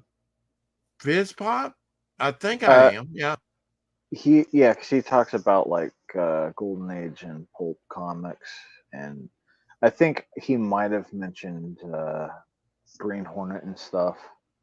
But yeah, I love that channel because I Well, love. it's interesting when in 1940, around the early 40s, before we got into the war and around World War II time, the narrative was known by people in all the pulp magazines and things like that that Lone Ranger was an ancestor of Britt Reed, Green Hornet, and yet when World War II kind of came out, they kind of got away from that, and it was decades. It was about 10 years ago or something in the Superpower project that they were kind of reviving a lot of these characters and with Alex Ross covers and stuff with the Spider, Green Hornet, you know, and some of these obscure public domain characters like Daredevil and the Black Terror. Yeah, and the Spider, that's the one that really stuck out to me on FizzFlop's channel. Yeah, and I'd never heard of him before. He had a movie serial too. In fact, I've actually got some enameled rings from the 40s, a couple different versions of the Spider ring. It's got like a spider in there. No, you know. Yeah, I've got some collectible rings around somewhere from the 40s, 50s, 60s, even 30s. You know, a few examples, and I've got a couple of spider rings that I bought off eBay, I think. Yeah, he's not widely known, but back then, he's kind of like the Shadow, sort of in that vein, of Yeah. like pulp, like gun-toting, avenging hero types. Very pulp era, sort of detective, uh, masked vigilante, kind of like Batman when he first came out. He was a gun toter back in the day. Yeah. Yeah. I mean, and you'll hear, like, especially people like Razorfist all day will say, oh, well, of course, Batman's a ripoff of the Shadow. Which, there was a lot taken from the Shadow for Oh, I Batman. totally. But Brent, he's go ahead. no, I was just gonna say, but he's evolved and changed over the years. Batman has. Oh, definitely. Yeah. Yeah. And a lot of people are, I've gotten pushback when I mentioned that he originally had a gun and would shoot villains and stuff, push them off buildings and stuff. I mean, during the Golden Age, they meted out justice almost like the Punisher. Yeah. Yeah, they were pretty brutal in delving out justice. Usually the villain didn't survive to come back another time. If it was like a generic character that they didn't want to bring back, like a mad scientist or something. Yeah. Yeah. Well, and there was a lot of I think they did a lot of that, like uh the villain isn't going to return in Dick Tracy, because they would always. Because I want to say that the villains died a lot in that comic strip too, but I could be wrong. It's been such a long time since I've. Now, what was your question? Tracy. Oh, Dick Tracy. Dick Tracy, like the villains would. A lot of the villains would end up dying or whatever, because they would make one appearance and then. Yeah, I'm not really sure about that. I mean, I've got some Dick Tracy comics and stuff, but I can't say that I've read a lot of Dick Tracy. But he's definitely been there since the early 30s, I think. I mean, the mid 30s. He's, one of the first sort of hero type. And, back in the mid 60s, I watched his cartoon. He's actually got a cartoon. Let me see if that's on YouTube, because that's worth a watch, I think, if you've never seen it. I don't think I have. No, a lot of people don't, and I had forgotten until they came out with it on disc about 10, 15 years ago. And I got that, and I was like, I used to watch this. Hell yeah. Dick Tracy cartoon. Get a search. See if I actually was kind of jonesing on, wanting to watch some Dick Tracy. I have it on disc, and I was actually wanting to watch it the other day. Oh, here's Dick Tracy cartoon intro. Hell yeah, I'll play that. Yeah, it's the intros that I remember, more so than bits and pieces of the cartoon. If you have a good intro, it sticks with you. Oh, for sure. You see the intro all the time, like Hawaii 5-0, dun, dun, dun, dun, dun, dun, the music, or Johnny Quest.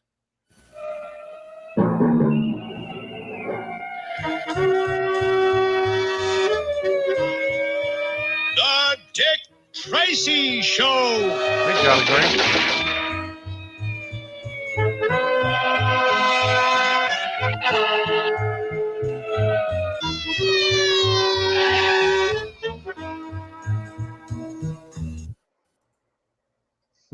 There you go. Wow. Saturday morning, you get that blaring. Yeah. Yeah, I can definitely say I've never seen that before.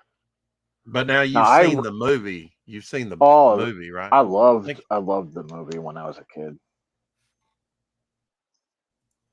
Oh, although yeah. I can't remember who I was listening to or watching recently. They were saying, "Oh, that movie doesn't hold up. It's too over the top and campy." I'm like, yeah. No, I think it absolutely holds up. Yeah, I'll have to go back and watch it, because because they were like, oh well, the makeup and everything makes everyone look so like, I don't know, inhuman almost. That uncanny valley. Yeah, yeah, yeah. I But am subscribed to Fizz Pop. I can't say that I've really watched a lot of his content, but damn, I'm going to. Um, yeah, I think he I'll even make has sure that I go and watch some of it. He's got great. Yeah, he focuses on the golden age a lot, doesn't he? yeah, and there was something that Billy Tucci was working on. I don't know if he just did a cover or, but there was Mhm. a female character, and he has an interview with Tucci on there. Yeah, I haven't even had Tucci over here. Damn it, come on. In fact, his was the first show I ever went on. Oh, really? Yeah, Nice. yeah. His and Niles, the Pop XP. Uh huh. Um, Yeah, I'll have to get on there whenever I decide to get myself together and start making a book. oh, so you have some aspirations of doing a comic book or a Oh yeah, novel? I have so many ideas for a graphic novel, but I don't even know where to start. Because my brother was always the writer, so he's right now Yeah. he's working on his own thing, and How did every he get once in a started in while, that? Was that just something he always kind of gravitated to? Did he take journalism or take writing um, in college? we both liked a lot like with the comics where my parents would be like, "Oh, here's a comic book to shut you up and behave." Hmm. Like if we were in church or wherever, they would hand us some paper and we would draw. So we were artists growing up. And then somewhere along the way, I think probably about middle school, he joined this. I think it was like an after school thing, but it was called Power of the Pen, and it was like a writing club. And ever since then, well, plus, and my grandma was big into books, and he loved reading, and so yeah, he just kind of gravitated more towards the writing eventually. And so yeah, so like he can still draw, but he has me kind of, I'm sort of like his art director if I think something needs to be more dynamic Right. or the proportions are off or whatever, he'll send it over to me and I'll kind of do like a quick layover drawing and then send it back to him and he'll fix it. Well, that's the best of both worlds when one's a writer and one's an artist. Yeah. Well, but since he's working on his own thing right now, I'm like, well, I'll let you do your thing, and then maybe I'll come up with something, and then have him, since he's the writer, he can go over my script and tell me where I'm going wrong with that. But we have characters specifically together that we've worked on, and I want us to each kind of get one or two books out on our own thing first, just so we have practice. That way, when we go to Right. work on these other characters, we know what we're doing. Because those are the characters that I that are more special to my heart, and I don't want those ones to crash and burn. Now, are you going to crowdfund it? Is that the Most likely, um, my first book, I've even thought about just putting it out for free, just to start like right? a newsletter or whatever, get people to sign up. Maybe like give anyone who signs up a free comic book to read.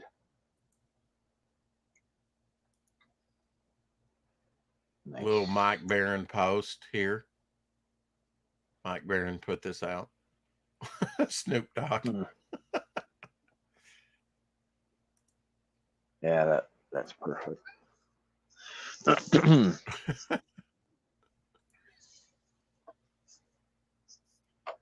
Yeah, I'm glad that there's enough love for some of these old characters that people want to bring them back. Hmm. No, I don't know. I'm I'm kind of like a hipster. Like anything that's new and popular, I'm like no. But anything that's like old and was kind of obscure and maybe a hint of popularity, I'm like, yeah, that's what I want right there. Well, this kind of goes So with what you're talking about. Steve Martin turned 78 this year, which is crazy because I thought he was 78 in 1989. no See what a kidding, little dude. see what a little gray hair will do for you. He did always look older with the gray hair.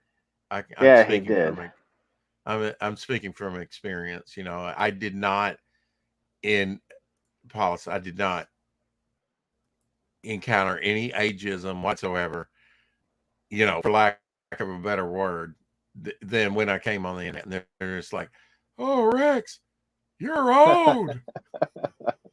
And I'm like, "What the fuck?" Like, what the Yeah, hell? Oh, this is awesome, man. Check this out. Teenage Mutant Ninja Turtles. Are you a Ninja Turtles fan? dude. Like if I would have known about the comic books growing, because I was Mhm. at the right age when the cartoon came out. I was into Mhm. that for years. If I would have This is known about the cool comic going books first, retro.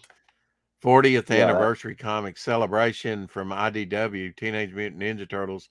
It ain't cheap, folks. It's $12, but I bet you it's worth it, and it's probably thick. And look at that cover, man. The turtles take that's a on the cool. Metal Menace from Dimension X. That's cool. Even got the There, sort of Flash Gordon rocket in the background. mhm. I like Does that. it have the artist on there? That's really good. I do not know the artist, but it's Mm, awesome. I don't care. I like it. I would Yeah, absolutely pay $12 for that. You bet. That's a good one. Yeah, they turned 40 sure. this year. Hmm. I guess you watched some of the cartoon growing up. Oh yeah, I couldn't get enough of it. And now that I'm thinking about it, I didn't have the graphic novels like the trades or whatever, but my brother had them, Yeah. like the first three or four of them. Because my grandma worked at a library or volunteered, and I don't know what if she had to like pay for them or what, but like she would like grab any graphic novels or whatever, and she would buy them for me and my brother, and they just happened to have the Ninja Turtle ones.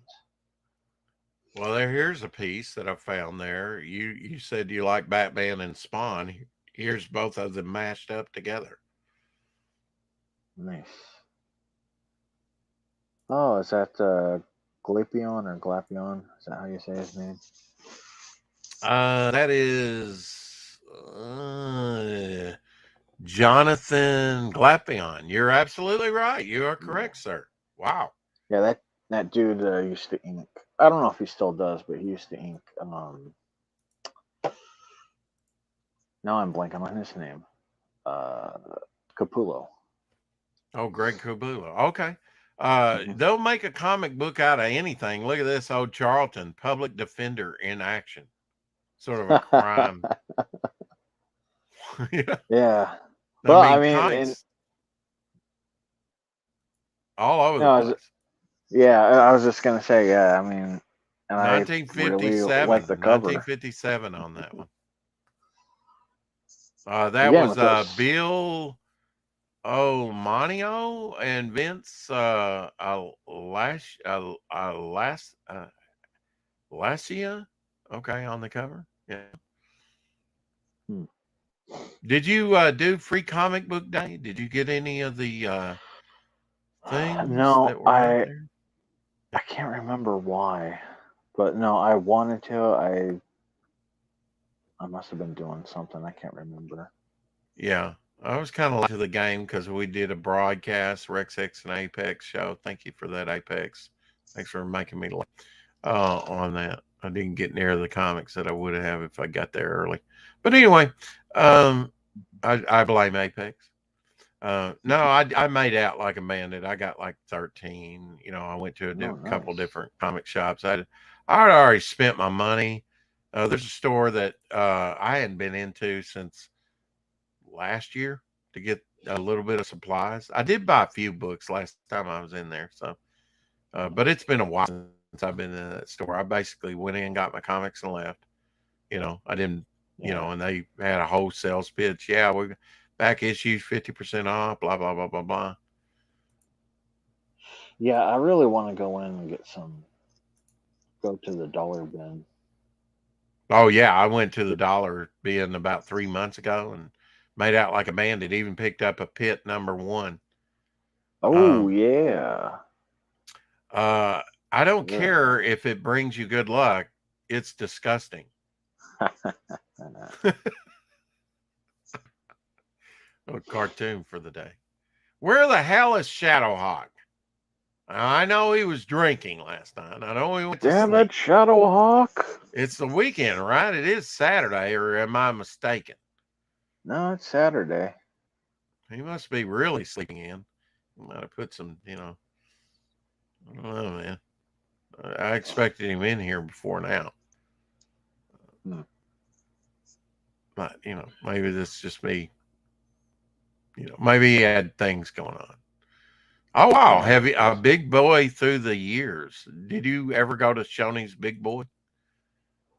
No. No? So. You never heard of Big Boy? 1937, 1952, 56, 69. Probably from 69, E there. 81 and 88. Didn't change that much. In fact, he's got no burger, his hand's still up and then his hand down. Okay, that's the only change. The face a little different from 69, but yeah, I grew up going to Shoney's Big Boy. That was fine dining indeed, which is really not, Yeah, I remember the restaurant. I couldn't remember if I've ever been there. Oh, I love their strawberry pie. Oh my God. With whipped cream. Good stuff. Here is a movie. Yes or no?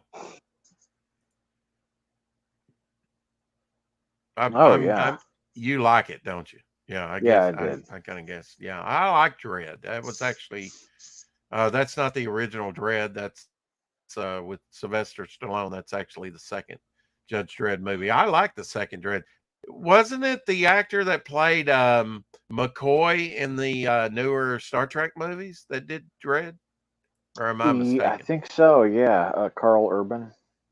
Yeah. Yeah, I think he was in Star Trek. Yeah, that's before I saw him in Star Trek, and he really got on my radar, But I did like him in that Dredd. I think he's in The Boys, too. He does good on that. Is he? Okay. I haven't watched any of The Boys. I do have some of The Boys comics that I think will become, fairly valuable, right? I would think so. Coming out here at the end of the month or here pretty soon, 2000 AD with Judge Dredd on the cover. Very nice cover, by the way. I like this Slender Man thing or something walking towards you on the cover. That's actually pretty cool with Judge Dredd in the background. But new story, Beware Iron Teeth. That might be worth looking up and getting a copy of if you like Judge Dredd. Yeah, I really like.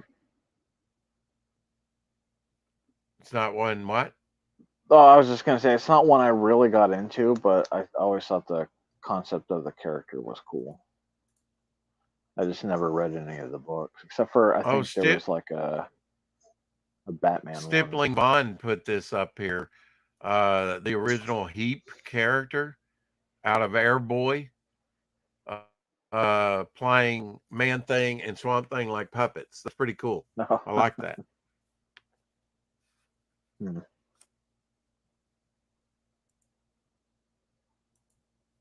Not sure about the carrot nose looking thing, the trumpet or elephant, for a character, but had to start somewhere. Yeah, honestly, I thought it looked cool. What's your favorite sci-fi movie? Oh man. Off the top of my head, although I'm sure there are other ones, I really like Back to the Future. Okay, got to get back in time. And I really like The Matrix. Okay, we are living. But I also, right. I know, right? But I don't know, because there's so many sci-fi movies out there. It's hard for me to really. Now, see that's a good cover. I like that. You know, that's a good Avengers cover. I'd buy that if I saw it. Hell yeah. I don't know if the story would be any good. I'd look in it, but that's a good looking story. That's almost like an Iron Man Sentinel there. Yeah, it's pretty cool. Yeah. I don't know what Black Panther's going to do with that spear, even if it's made out of vibranium or adamantium. It might, how much damage can he do with that thing? Yeah, unless there's like a weak spot. Yeah, he must know that the Vision is a threat because he seems to be blasting the Vision, going after him first, But that's a good cover. There are good things visually coming out, but I do see them reprinting. I went to the comic store and man, they had 2 levels, if not more, of like nothing but facsimile issues. It was ridiculous. And the stuff selling, it's people are liking the older stuff. It's because frankly it's better than the new stuff that they're coming out with. Yeah, well, I mean, they spent so much time and effort pushing out old fans. Like, the old fans aren't going to show up for much except for like, reprints of the old stuff. Yeah, they did. I think so too. It's like there for a while. It's like they weren't even trying to grow the market. They were trying to run the market off or rebrand themselves. I don't know what the hell, they were trying to do, actually.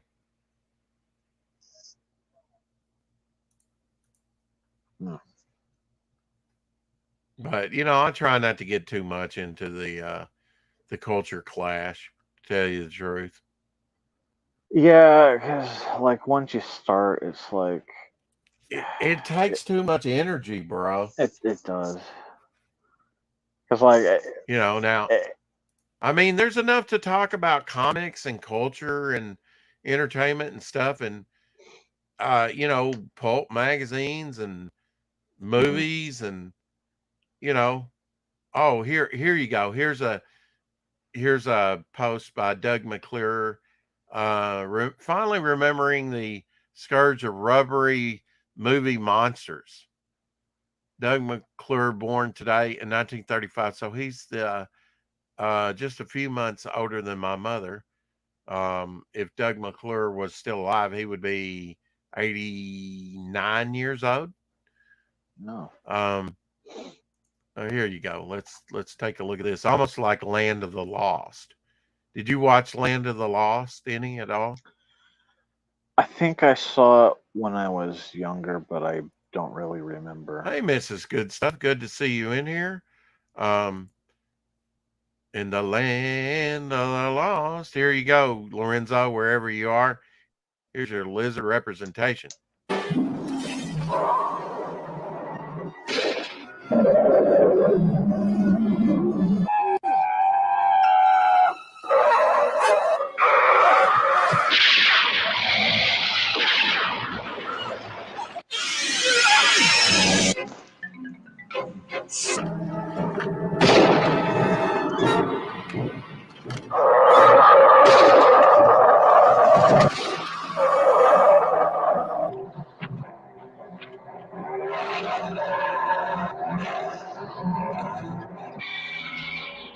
Oh shit.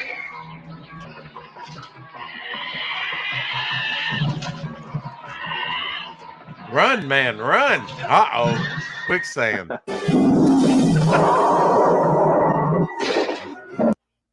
lot of fun, man. That's, I could spend a Saturday morning watching that stuff.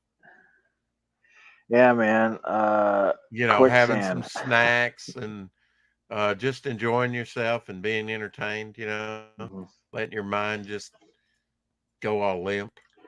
Yeah, and we were just saying, forget the culture clash. I want to start getting into, because going forward, I don't see there's a lot less things that I enjoy. So Right. I'm looking at stuff in the past, but I don't even know where to start. Like with comics and with movies, I missed out on so much. I don't even know where to begin. But if you have any suggestions, was that the Land of the Lost? Is that what that was called? Well, Land of the Lost was like a Saturday morning, but show, live action, dealt with this family that, well, I'm sure that they had the opener. Let me just play the opener for you. How about that? And Sounds good. usually you can, and Lorenzo will love that because, he's one, lizard overlord, and, he likes such things. I recently bought the Land of the Lost season 1 and watched it, and actually I was surprised that it held up so good. Hmm. Land of the Lost. All right. Sid and Marty Croft. They did like HR Puffin stuff. They've got actually Land of the Lost full season episodes up on. No, that's sponsored. Let's see. Land of the Lost full episodes all season sponsored. Okay, opening credits here. Actually, Walter Koenig that played. Why won't this stop? My internet. I tell you what. Okay. All right, let me bring this up. Here you go. And on this particular one, it tells you it aired September 7th, 1974 through December 28th, 1971. What the hell? Okay. I guess maybe this that they're showing you. It played longer than that. It had 3 seasons. I don't know what they're talking about there. Marshall, Will, and Holly on a routine expedition met the greatest earthquake ever known. High on the rapids, it struck their tiny raft and plunged them down 1,000 feet below. 1,000 feet, and they didn't die. To the land of the lost.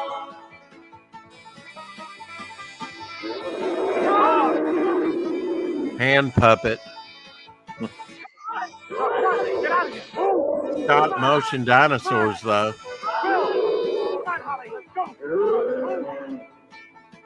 To the land of the lost.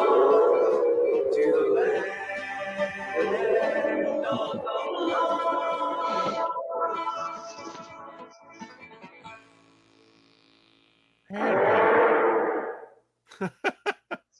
Here's When I look all around, I can't believe the things I found. Now I need to find my way. I'm lost, find me. Living in the land of the lost. Living in the land of the lost.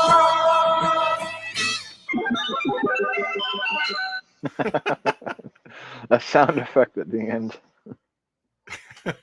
Yeah, that said Marty Croft sound effect. Yeah, it's worth a watch. Actually, like I said, Chekhov, or he wrote his. He actually wrote like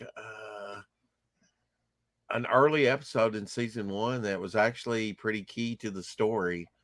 At the end of season 1, they actually, to leave the Land of the Lost, they actually got to leave the Land of the Lost at the end of season 1. But to do that, an alternate version with their same weight and height had to come and replace them. Ah.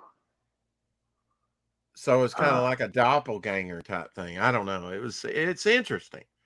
It's the first season I was really surprised that it wasn't just, I mean, I knew I liked it back in the day, but I didn't know how I would like it now. And I watched the first season, and actually it was pretty intelligently written. There's actually some people that wrote episodes to that were kind of like Star Trek writers or whatever. They actually went on to do some pretty heady movies and stuff. So it's worth a view, you know. And there's probably even, documentaries on that thing if you want to know on YouTube. I swear, when it comes to culture or even science, you can probably get a PhD on the internet if you want to. Oh, for sure.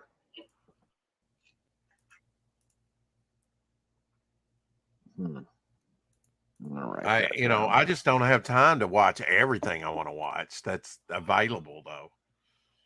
Yeah, there's so much content out there. Now, this is freaky. If you found this, check this out. If you actually found this out in the wild, it was a reindeer that actually got, I think it was a reindeer. Let's see, they got trapped between two rocks, and there's a skeleton hanging there. Whoa. Isn't that wild? I wonder what happened came across there, but you can guess what happened. Yeah, you can kind of guess. Stuck. Yeah, got stuck, couldn't get out, and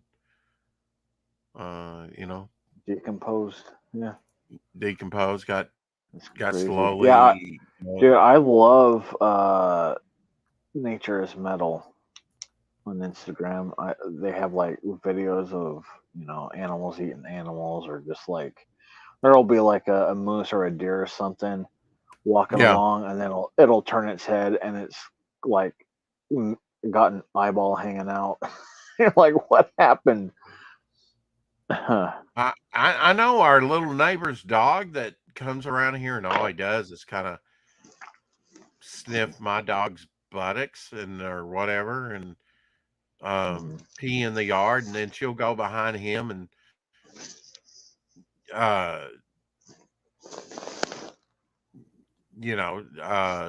pee where he was peeing, and they're playing that dominant thing or whatever. She'll get excited and kind of chase him around and stuff. I noticed he came, a month or so ago, and he was missing an eye. I was like, well, did you get it poked out by a stick, or was it cancerous and maybe they took him? I don't know, Yeah. Wow. But all of a sudden he was missing one of his eyes. I'm like, oh man. That's unfortunate. Yeah. Cute dog before that happened. I mean, he's still cute. He's, Yeah. But yeah, it's, I hate to see that happen.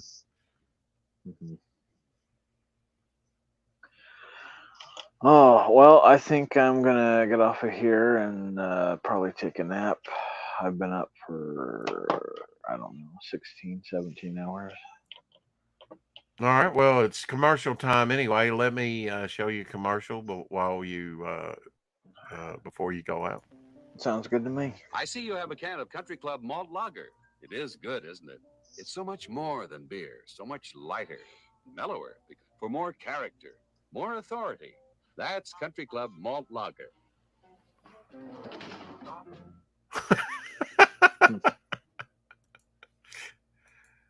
The great comedian there, Buster Keaton.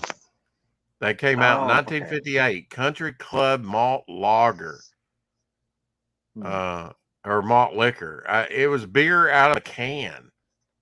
Where you opened it up and poured it in. Didn't have the pop top. You had to get a can opener to get it out. Oh, okay. Yeah, so if you get drunk and get too drunk to open the can, you're probably gonna, Yeah. Well, I mean, that's actually kind of ingenious. Like, if you're too drunk to open up the can, maybe you should stop drinking. Oh, screw that. All right. All right. Well, thanks for coming on and Yeah, thanks filling some for time with me. no problem. Thanks for letting me on here and babble on about whatever Yeah. and showing my brother's book. Oh, absolutely. So You can find that on Amazon if you want to. Now you have a wrench, and I know you put in Fizzpod's channel, but you might want to put. Now you shared that. I guess I can do that. You shared that in the private chat, the Amazon link. that's true. I don't know I if it'll did. be too big. All right, let me see if I can just stick it in the chat for everyone. You can go over there and check out the book that you did the artwork to, which is Yep. basically your icon. There it is in the chat. And it's called what? Planet Gods? The Planet of the Gods, and I also did Okay. like a map for the world inside of the book. So, Oh, okay. All right. Yep. To sort of like All to show you the world that the story takes place in. Yep. Well, thanks You for got coming it. on, man. I hope you'll come back around sometime. Yeah, I'm sure I'll stop by again, man. Well, I see you in chats. Yeah, you know. I'm everywhere. Yeah. So, Well, don't be a stranger, no, and once you get up, you can watch some Green Hornet on YouTube. oh, that's honestly, I think that's what my plan for the day is going to be. So, I Okay, appreciate and that as make sure well. you come back at 4 Central for the 4 o'clock shadow. All right, I will try to My do that. daily show. My daily show. Oh, okay. Yeah, we do it daily, 7 days a week. We're on episode today. Will be episode 700 and what is it? 700 and something. Let's see. Oh, and it's Carrie's birthday. 744 today. Episode 744. Oh, So wow. we've been at it a while. Yeah. All right, man. You have a good Thank one. you, bro. Appreciate it. Thank you. Bye-bye. Take care. I feel like I'm living in the land of the lost sometimes. I've lost my co-host. He's probably snickering, lurking, and doesn't want to come around. Just see how long Rex will stream. Appreciate you, bro. Glad you finally came in here. I've seen you around in chats several times. Oh, here you go. This is a Street Sharks. I bet you probably would know about Street Sharks. Let's check this out. Because it's Saturday morning. You do crazy stuff like that. Street Sharks, half man, half shark. Yo, Blaze here. Now, Jab! Big slammoo to you. New Hen Sharks, heroes fighting the evil Dr. Paranoid. They're in my control. Oh, yeah? You make them bite, you make them fight. They kick some serious fins. Street Sharks, Hen Sharks. Awesome! Street Sharks, Hen Sharks, Blades, Jab, Big Slammoo, and other figures each sold separately. New from Mattel. I might even have something similar to that. I know I have some Street Shark candy dispensers. They're early click candy dispensers from, oh gosh, maybe the early 90s. And that's kind of when Street Sharks were big. Wow, man, I'm seeing a lot of Dungeons and Dragons stuff out there. On the internet. I don't know. It's Dungeons and Dragons kind of surging now. I don't know. I just seem to find all this Dungeons and Dragons stuff of late. Retro stuff. This is a pretty neat T-shirt. It's got the Scooby-Doo crew, out of the Mystery Machine here. As Dungeons and Mysteries. I'd absolutely wear that. That's cool. Of course, that's one of those kind of press-on T-shirt designs, and it would probably get pretty hot during the summertime. But I do like the colors and the design of it and everything. And I did like the Dungeons and Dragons cartoon that was out in the 80s, and I do have that on disc. Absolutely. I watched it maybe less than a year ago.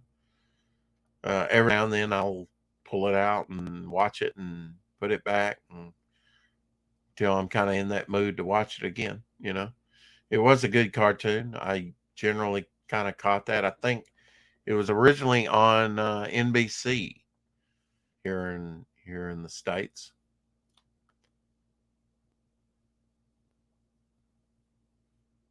The hell is this, man? I guess he's camouflage or something. And you can find all kinds of stuff on the internet. That's for sure. Making brick veneers. That's cool. Man, there's some skilled craftsmen. But you know, all these skilled craftsmen that I see are generally in China or other countries. I think we've kind of lost that innovation here in the States and in some of the Western states. I think Katie was right about that. They're, uh, we need to we need to have a clear cut identity and be able to share that with the world and give them a hope and an alternative that the Western way is the best way, for governance and freedom. And I don't think we're really doing that at all, unfortunately. Pretty sad, actually, to see that go by the wayside, because freedom's not free, and I think we've kind of forgotten that that freedom is not free, and that we kind of had to work at it, to really appreciate it. Foot amputation using a what's it called? Something saw. Man, due to gangrene. Wow, man, they'll put anything up. That's amazing. It's a garrote, basically. It's kind of like it's a wire saw. Wow. I will not show that on. That is something else, man. That's but yeah, if you went to the point where it's gangrene, you got to get rid of it, or it'll poison your blood and kill you. That's for sure.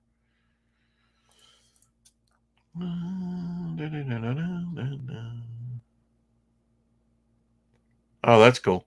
A Ray on the Ray Harryhausen. I kind of subscribe. You can go over there, to on X and Ray Harryhausen that did the great stop motion thing. Here's the original latex model for the Minotaur from Sinbad and the Eye of the Tiger. That was the one with Patrick Wayne, John Wayne's son, in it, if I'm not mistaken. Restored by Foundation conservator Alan Friswell. That's cool that they, because latex gets hard and crumbly over time. So I don't know how they preserve that, but the imposing automaton provided a fantastic presence throughout most of the movie, using a mixture of stop motion animation plus a costume, Patrick Mayhew, for long shots. Ray was able to give the impression of a tireless, determined, and unstoppable creation.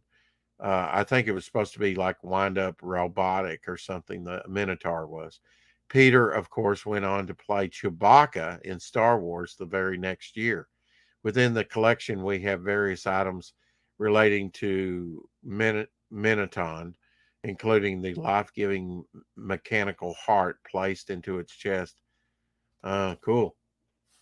So here's a picture of the Minotaur restored, the latex version. Very cool. And they keep it in, they light it really good where it shows it off. It's sort of a metallic sheen. Have you been up all night? No, since early, Miss Good Stuff. Just waiting on Shadow. I thought I would do a marathon stream till Shadow came on. I really wasn't expecting to go this long. I got to say, I'm kind of disappointed in the boy.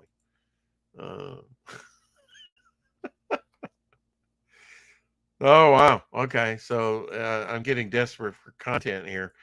Let's take a look at these commodes or bidets. European style. That's that's crazy. That's strawberry, apple, banana. I'm not even sure. I guess that other one's orange with the lid closed on the end. Watermelon. I think this is AI stuff. I don't think they actually create this stuff, but maybe. I've been seeing some wild commodes out there pictured. No, actually, I slept pretty well.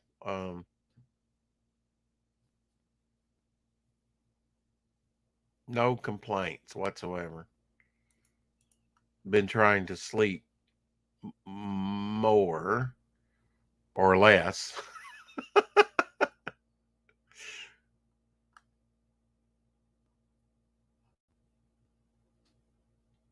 But I, thought I would try something different and do a morning stream, just sort of improv. Maybe that was a bad idea. I really thought that Shadowhawk, he must be busy today. I'm sure he probably slept in.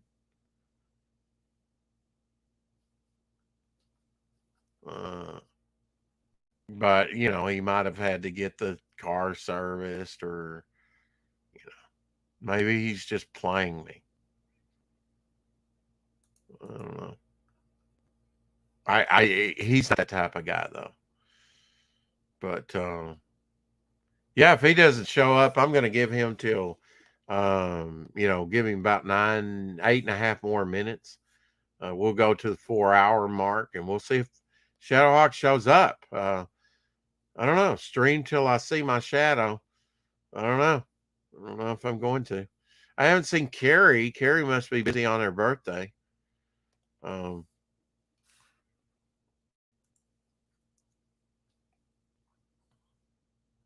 Hopefully she'll have a nice birthday today.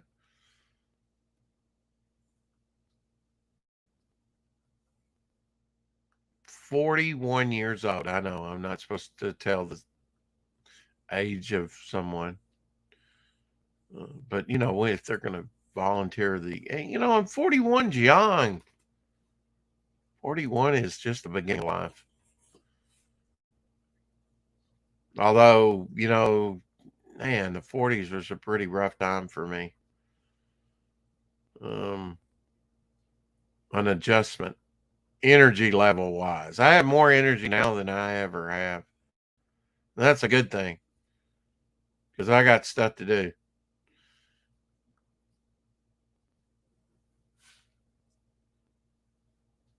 I'm going to have to look up some Harley Quinn type stuff for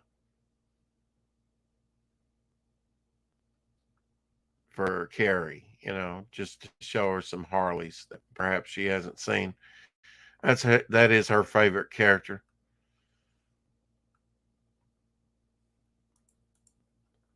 I always here to oblige and let people know that I care.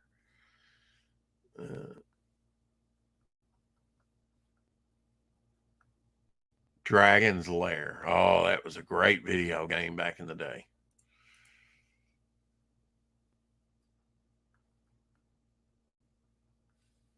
Love Dragon's Lair. Put way too many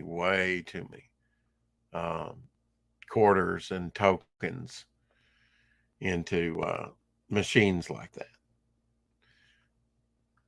But, entertainment. Some games lasted longer than others, but generally, yeah, you die 3 times, and I did fairly quickly.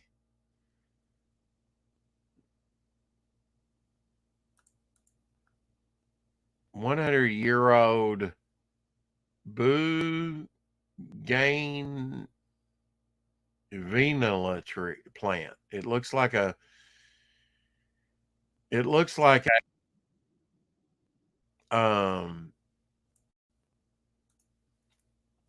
look at that. That's beautiful. It looks like cherry blossom, but sort of like a old bonsai cherry blossom tree.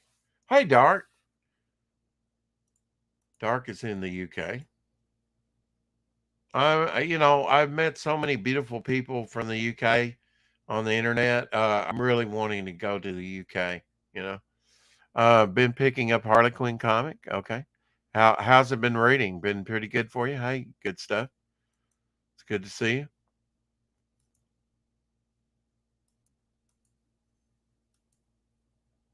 Yeah, it's a beautiful tree. A little bit of pruning here or there. Over 100 years old. Wow. That's the type of thing you pass down in your family, generation to generation, I guess. I wonder where they house that thing. Britain dead, don't bother. Well, I know Sharia law is going to kill you. This letting Sharia law into your country, I've said that in France, if you don't do something about it, they're basically going to breed you out and take public, win the vote. And yeah, you're going to be in bad shape. That's in any country, not just, and, this placation, there is no middle ground. Very dangerous thing. Before, radical Islam, very dangerous.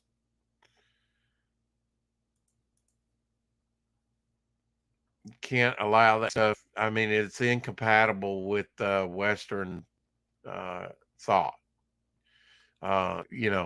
Immigration's a good thing. And in fact, we're we're high on immigration. Even if the border wasn't open, we allow a lot of people in this country. But the trick is for them to assimilate to your culture, not vice versa. You can't do that, or you will lose your culture. Teach your kids what you want them to know, because if you don't teach them, somebody else will be out there.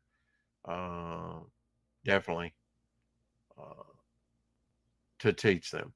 Oh, Bernard Fox's birthday, a great British actor. If you don't know Bernard, he was on Bewitched and other things back in the day. I watched a lot of things with Bernard in there. Muslims didn't kill it. Selling off industry killed it.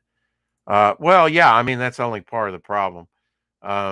Great trees in Japan have gone down through 4 generations. Wow. Yeah.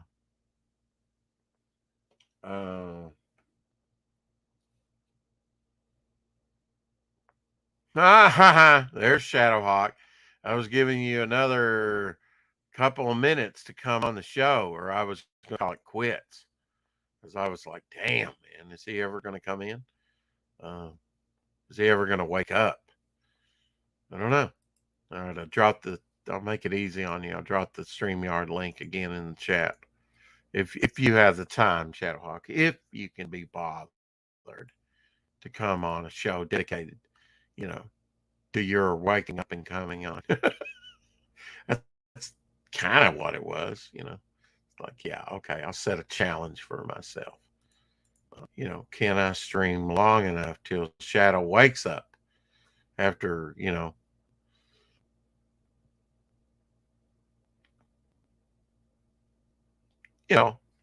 somewhat of a heavy day streaming yesterday. We streamed a little later than, normal yesterday. Tomorrow, John's Long Box will be on with us tomorrow on the 4 o'clock, on the 4 o'clock shadow. So kind of excited about that, to get John. I've been over there on his show, and I will hit him up and say, can I come on your show again? So, John, if you're hearing this, just expect that out of me. I do want to come on your show now that the book is launched. Welcome to the show. Just in the nick of time, less than a minute left. Shadowhawk. Good morning, everybody. Sorry, I'm a little rough here still. Really, your voice is kind of rough. Yeah. Dude, I just woke up and walked downstairs, made a cup of coffee.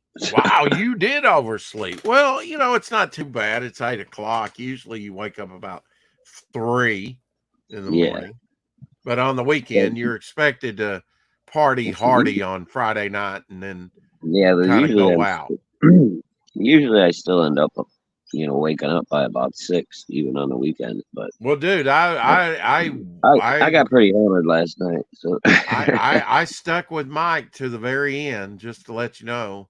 Mike Walters over there on his show. Thanks, dude. I hope I didn't make him mad. I was pretty blitzed by the time we got on Mike's show. Yeah, and you were tired. Yeah, he's got to understand. It makes his show more entertaining, as he says.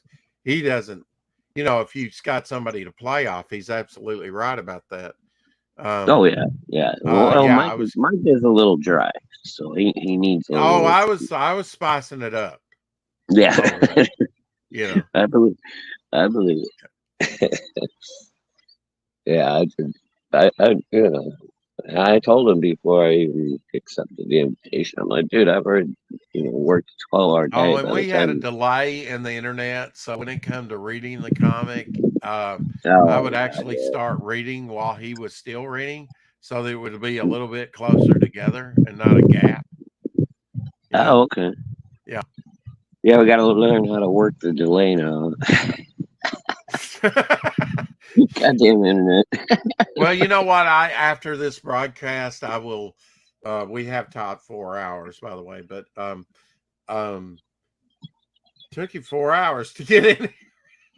I didn't know what I was doing when I started this. I knew it was going to be a marathon stream when I started. I figured you would sleep in. But yeah, you took a little bit longer to get in here than what I thought you would. But yeah, I'm going to shut the computer down and reboot it and see if that helps.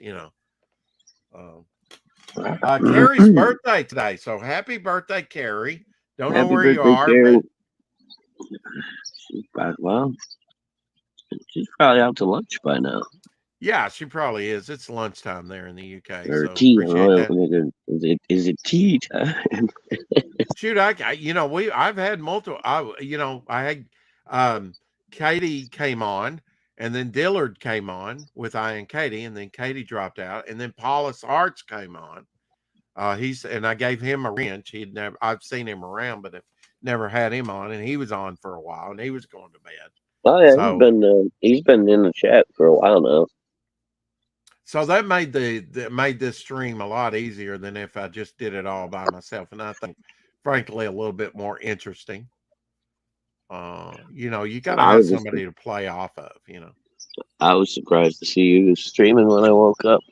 Shit, I know you were going late. I've got a reputation. I'm, to defend. I'm accused of streaming all the time. So what the hell? I'll be starting back to work soon. So, and I've wanted to do a marathon stream. This is going to be a shorter, but this is, and the channel is growing. So, I got to give people content. So. That's right. Send all your complaints to Peter Parker. Now, Monday, I will be on with Will and Jay Krager on Jay Krager's channel at 10 p.m., I think, Central our time. Okay. Next Thursday, it will be John Dillard's birthday. So we'll have to celebrate that.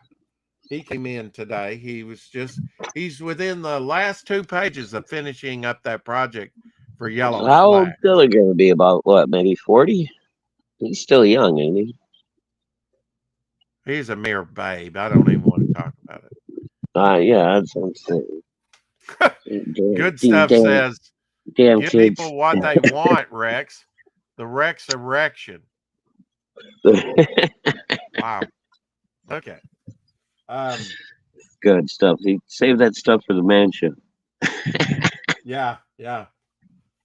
No, for the man bring it over here. I'm just glad to see Mrs. G, Mr. G over here.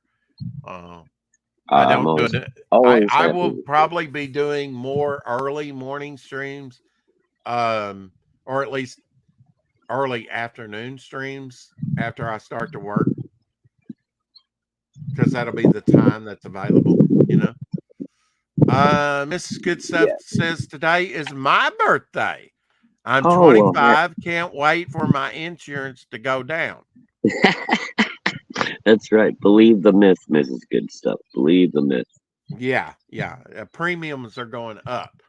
That was oh God, that pissed me off. I waited until when I was a kid, I turned 25. I'm like, yeah, my insurance is gonna go down. Hell no, it didn't go down. Yeah, that's a myth. So actually, I've had a pretty good stream. I had lovely Katie on, and always irascible John Dillard, and a new guy. I mean, a guy that's been around but has never been on the show or on the channel in the chat, Paulus Art. So that was quite And entertaining. yesterday we had Omar came on for a minute, didn't he? No. I mean, he might. I don't even remember Omar hitting the chat. Yeah, he was in the chat quite a bit. So that's good. You're thinking of yesterday. That's what I said. Not on this stream. Yeah. No, I did. Of course not this stream because I just woke up. Yeah, you look it. Yeah, we had lovely, just a rundown. We had lovely Katie. We had Paulus, who later came on with me after he finished eating. Of course, Tree Goblin was in here earlier, as he usually is. We had Matt from Metal Movies and Brewskis. He was on with Matt Barr last night. Oh, Matt Barr came on?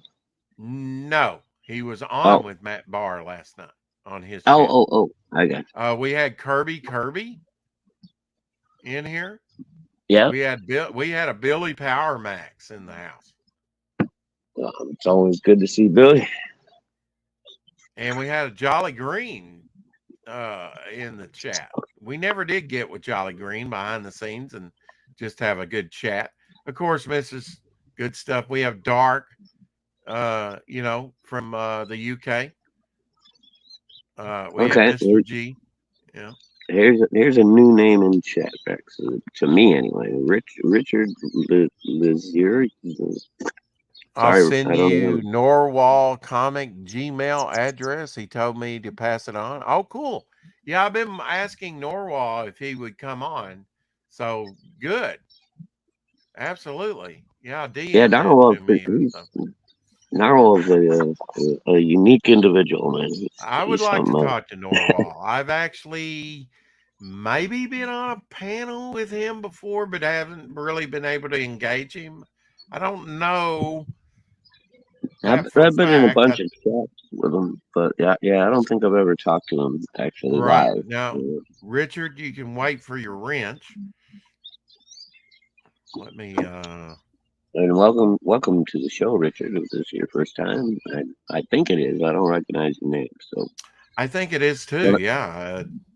Thank you for coming in and passing on that information to me. I would like to have Norwal on at some point and talk about all the books he's come out with and what he's coming out recently. If you haven't hit that like button or subscribe, please hit the like button and subscribe. We've gotten a high hit the like button count. We've got 11 so far.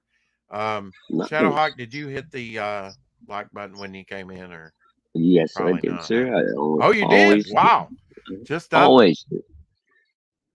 Just up. Okay. Richard's got 2 subscribers over there on his channel. Well, Richard, drop your link and been a member since May 15th, 2020. No videos up there, sadly, but I'll still subscribe to you, Richard. I think you're a legit channel, so and appreciate you passing that on to me. Yeah, and if that anybody that's a friend of Narwhal is a friend of CG. So. Well, here's your wrench, Richard. I hope you won't be a stranger. Come back in here. Check us out again. We do a daily show, do we not, Shadowhawk? What time do we do our show every day? 4 p.m. Central Standard Time, daily, 7 days a week. the 4 o'clock shadow. Yeah, I don't Do give not you miss time it. off for holidays. So we're here on Christmas. We're on here on. I mean, we're kind of like a Walgreens pharmacy. Yeah. We're here Hell, I was here 365. on my birthday, on my anniversary. You name it, we're here. Yeah, talking comics, talking culture, talking smack. Doing that, we talk a lot of smack. Yeah, well, the bourbon helps. Well, damn, Rex, that was easy. Are you sub to me? I am Mrs. G. I was Of one of your course. first subscribers. Thank you for remembering. Damn it. I need to go make a tragic meatloaf now and lament over. You got to make amends, Rex. Make amends. Yeah, I'm actually waiting on that auction money to come in, and I might actually get some ground beef and make a meatloaf. That sounds very good today. Oh, dude, that's right. Apex has his auction tonight. Auction time, people. Woo! The auction is tonight. I'll probably do some cleaning later and find a few items that I might want to put up for auction, but I'm not really gonna hit it hard. Thank God we still have we can still be friends and bond over meatloaf. Well, hell yeah, you're one of my favorite people in the world, Mrs. G. You just don't know it. Love to have We you love on. we love the good stuffs around here. We love the good stuffs here. We love their channel. We love their content. And if anybody doesn't like the good stuffs, it's kind of like one of those old video games. Fight me. Fight me. Fight me. Oi. Right. Fight Dino King now or fight me. And on that note, I think we're going to get out of here, and I'll just talk to you behind the scenes, mister. All right. Well, I'm sorry I was so late, man. But, Well, you got cereal, and cats to, and the smoke, and, we love you guys too. I remember when we first started this channel. Oh, yes, when I first started the channel. I know. Wow, it's been a while. Yeah. Mr. and Mrs. G been with us for a while now. So yeah. We Like love you guys. yourself and Tree Goblin, Lorenzo. I mean, we've Gable, had some people. Timmy, we got people who've been hanging out with us for a while. Yeah, for a while, Gable and Timmy. Yeah, I mean, before I was even having you on, you were commuting, and I was just showing collectibles. I mean, yeah, over channel's doing good. We're on the push for 500 people, so please, everybody go out there and share and subscribe. Yeah, let's get this partially monetized at last. We'll get Rex to the point where we can at least send him some super chats. Let's get this and guy get better internet. a little low. Yeah. And Rex needs a new computer badly. Richard's first wrench. There you go. Well, what was it? I manage the Norwalk store if anyone is interested. Cool. Absolutely. Are you going to DM me that information, Richard, over on X, or how am I going to receive that? Just kind of curious while I have your ear here, sir. Mucho appreciato. I hope we do get Norwal on here. I'd like to get, most people that are out there in the community. Some are harder to get than others. I know they're busy. Yeah, Mrs. G. They Elon changed the rules. I think it was last year, like at some point. So instead of 1,000 viewers or subscribers, you only need 500 now to get partially monetized and get super chats and stuff like that. Now, you say Elon, that's X or Twitter. Why are you projecting that onto YouTube? Well, I don't know. I'm assuming he had something to do with it, because when he took over X, all of a sudden YouTube changed their stuff. Oh, maybe. Yeah. Okay. I think maybe it was a competition or a response to what YouTube perceived as competition when Elon took over. I don't know, but whatever. It's good for people like us that are doing YouTube shows. So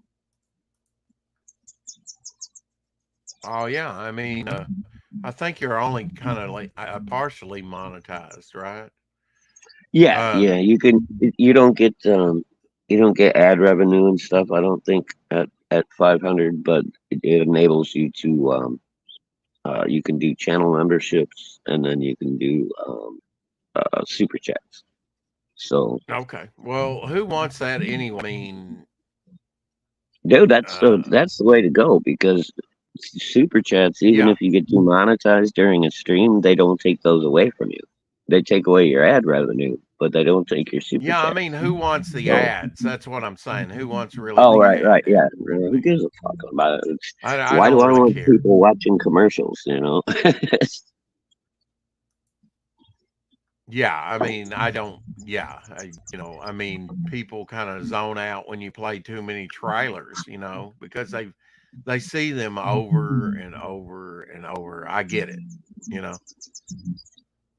Yeah, ad revenue isn't much anyway. That's the Nah, Super no, Bowl. I mean, none of it's that much, and to be fair, um, you can drop your link to like a Patreon or anyway. I mean, you can, there's ways that if you Oh yeah, stream like we do, that you can bring revenue in.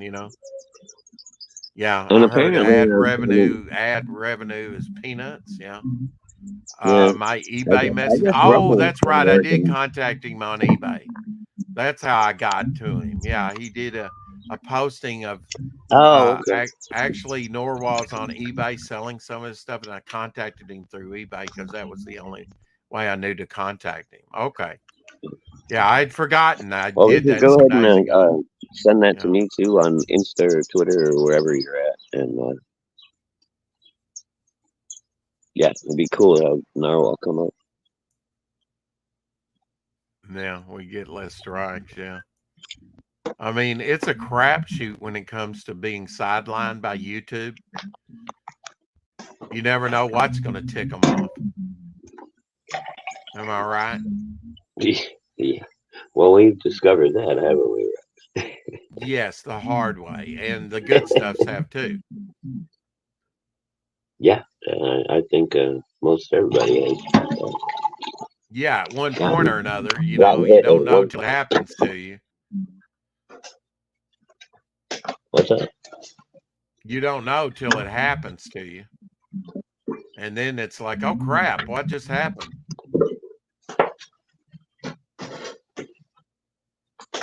Yeah, especially when you're right in the middle of a stream and they just they knock you down.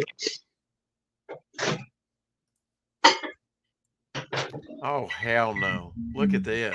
I don't know if this is real or not, but really?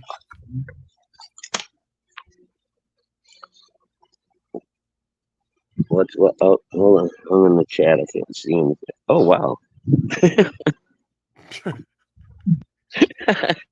So I don't know. I mean, I love camping, dude. I would probably use that damn thing. For a one But holy person crap. camper, yeah. One person, maybe. Yeah, dude. That's a little tiny house on 3 wheels. You know it can't be. Oh, actually, we have some of those tiny houses around here. At least one that I've seen. Real small. Dude, some of those things are pretty cool. But like a I don't know. Well, I mean, it's like a tree house without being in the tree. Yeah, kind of. I mean, Yeah. I think it would be fun for a weekend or something, but I don't know if I could, like live in a tiny. Well, drive me insane. Mrs. Good Stuff said she'd drive it. Hell yes. Oh hell yeah! I'd take that little baby camping, man. That'd be fun. People would be checking you out like all over the place too. I just wonder how much spice it's got in it. Oh, dude, I gotta get into my my old phone and get some pictures of my old camper and stuff. Because it was the hippie hideaway, man. It was awesome. Everything was tie-dyed. We had fucking everything lit with multiple colored lights.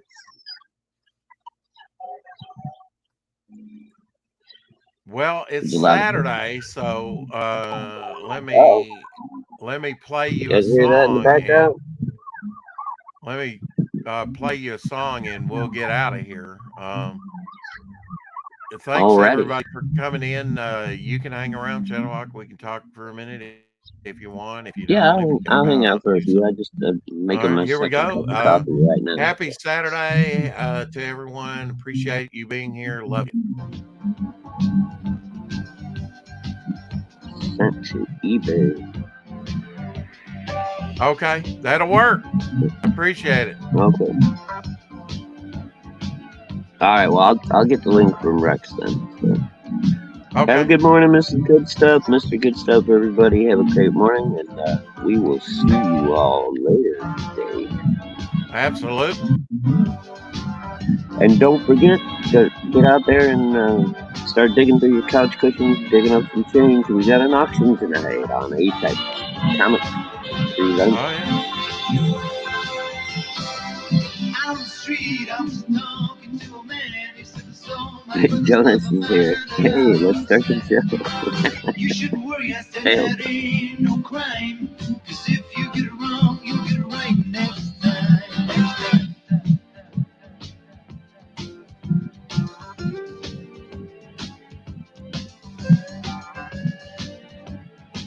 Yeah, that's some smooth sailing there.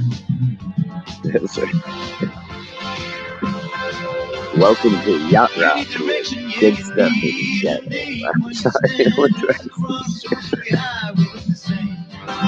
After a while, you get to recognize the signs. So if you get it wrong, you get it right next time. Next time. Hell yeah, I listened to this. I don't think I've ever heard this song. No, I'm trying to figure out who this is.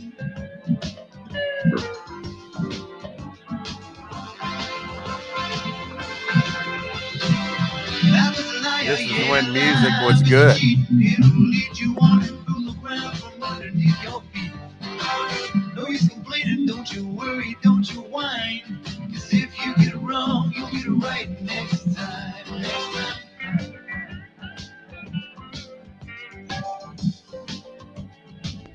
It's a happy outlook on life. It doesn't always work out that way. Oh, absolutely, yeah. Optimistic, glass half full.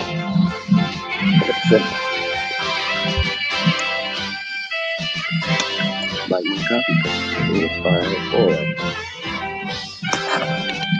Saxophone there. Saxophone will blow you away. Saxophone.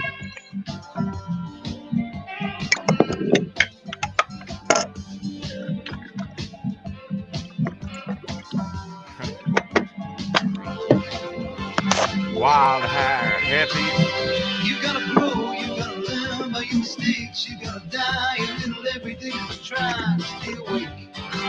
When you believe there's a mountain you can climb, and if you get it wrong, you get it right next time. Next time.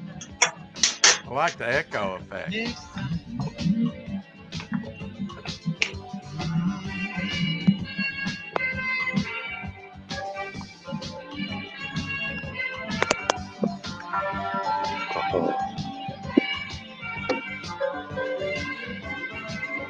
Guy's got so much hair, the saxophonist back there, he looks like a wild and woolly werewolf.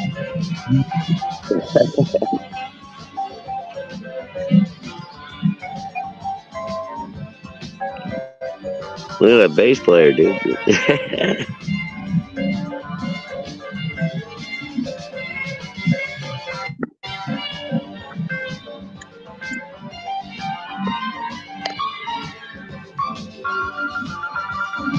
What was the name of this band, Dad? Do you know? I will tell you momentarily if I can find it. I'm surprised I don't know. Chill I'm out. pretty good with the chill one out, hit man. wonder. Chill out. It might be a one-hit wonder. Just maybe. I don't know. It's kind of groovy though. It has a nice little rhythm to it. Sax was like cool. it, yeah. Let's see if I can find A little sax on the beach. It's they really didn't list No? who that was, but I will find out. That's too cool. I know at the end of it, it's got like easy listening rock type stuff. But I'll find out who that is. Like I that like one? that. That's good, smooth stuff. Yeah. That's good stuff. To borrow from another channel. That's good stuff. Good stuff. That sounds familiar. Everybody keep listening, watching the stars, and keep collecting. Bow for now. Hell, we love it. Let's go have a cup of coffee and breakfast. Hell yeah.